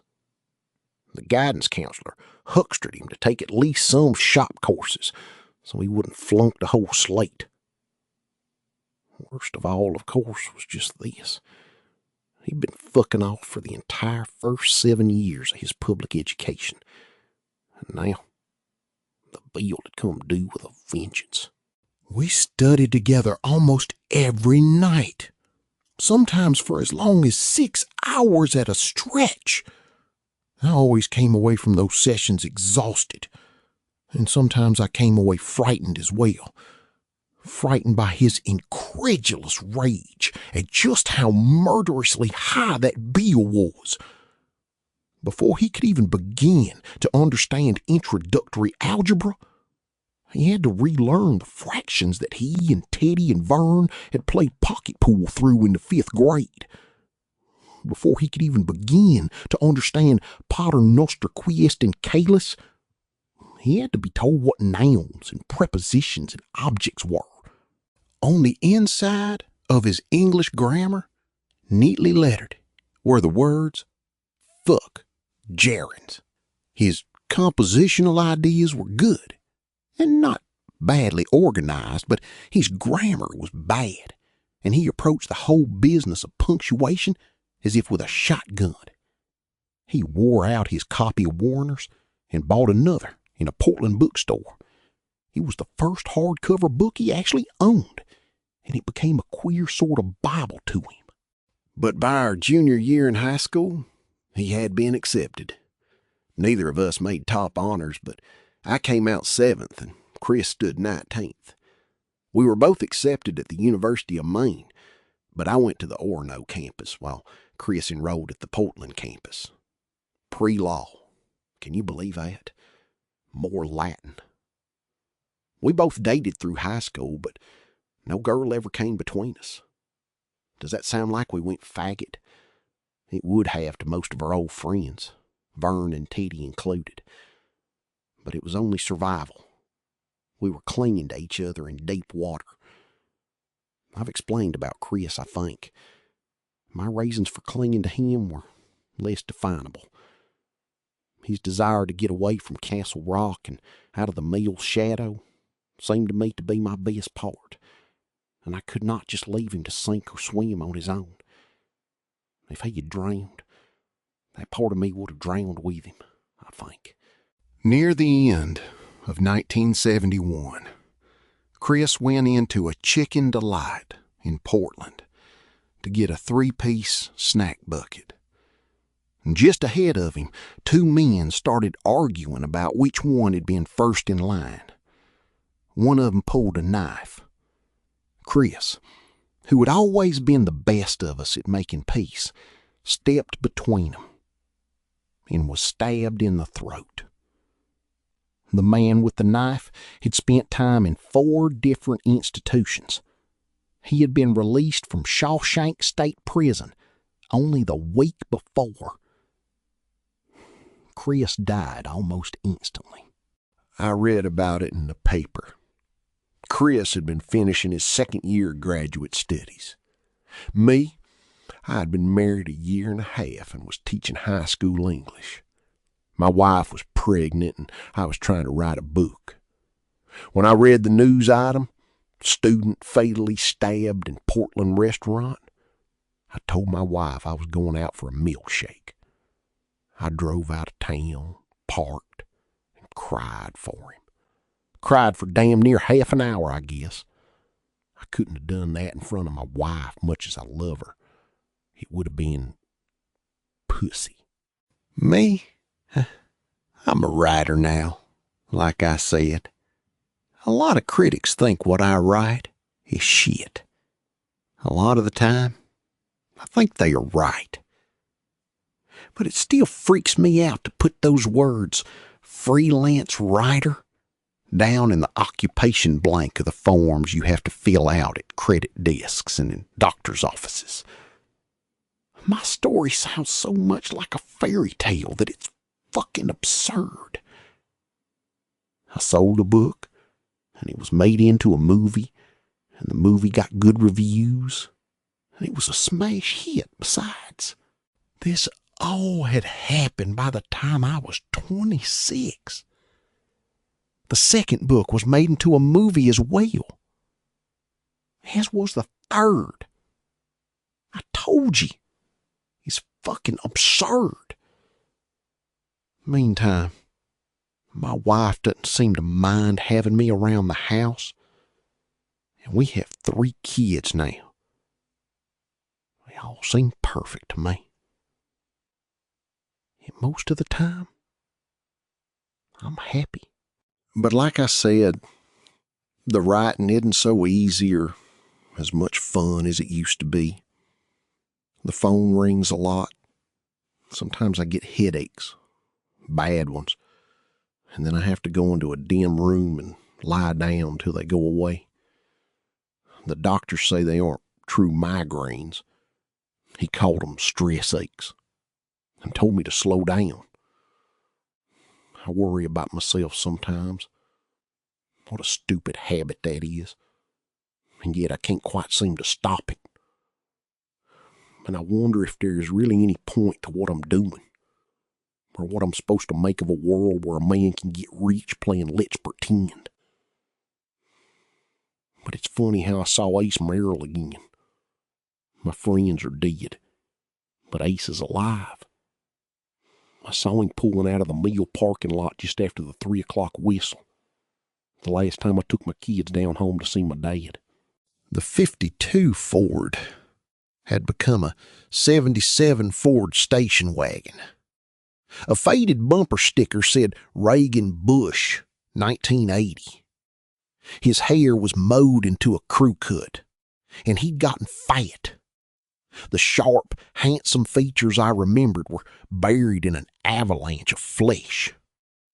I had left the kids with Dad long enough to go downtown and get the paper. I was standing on the corner of Main and Carbine, and he glanced at me as I waited to cross.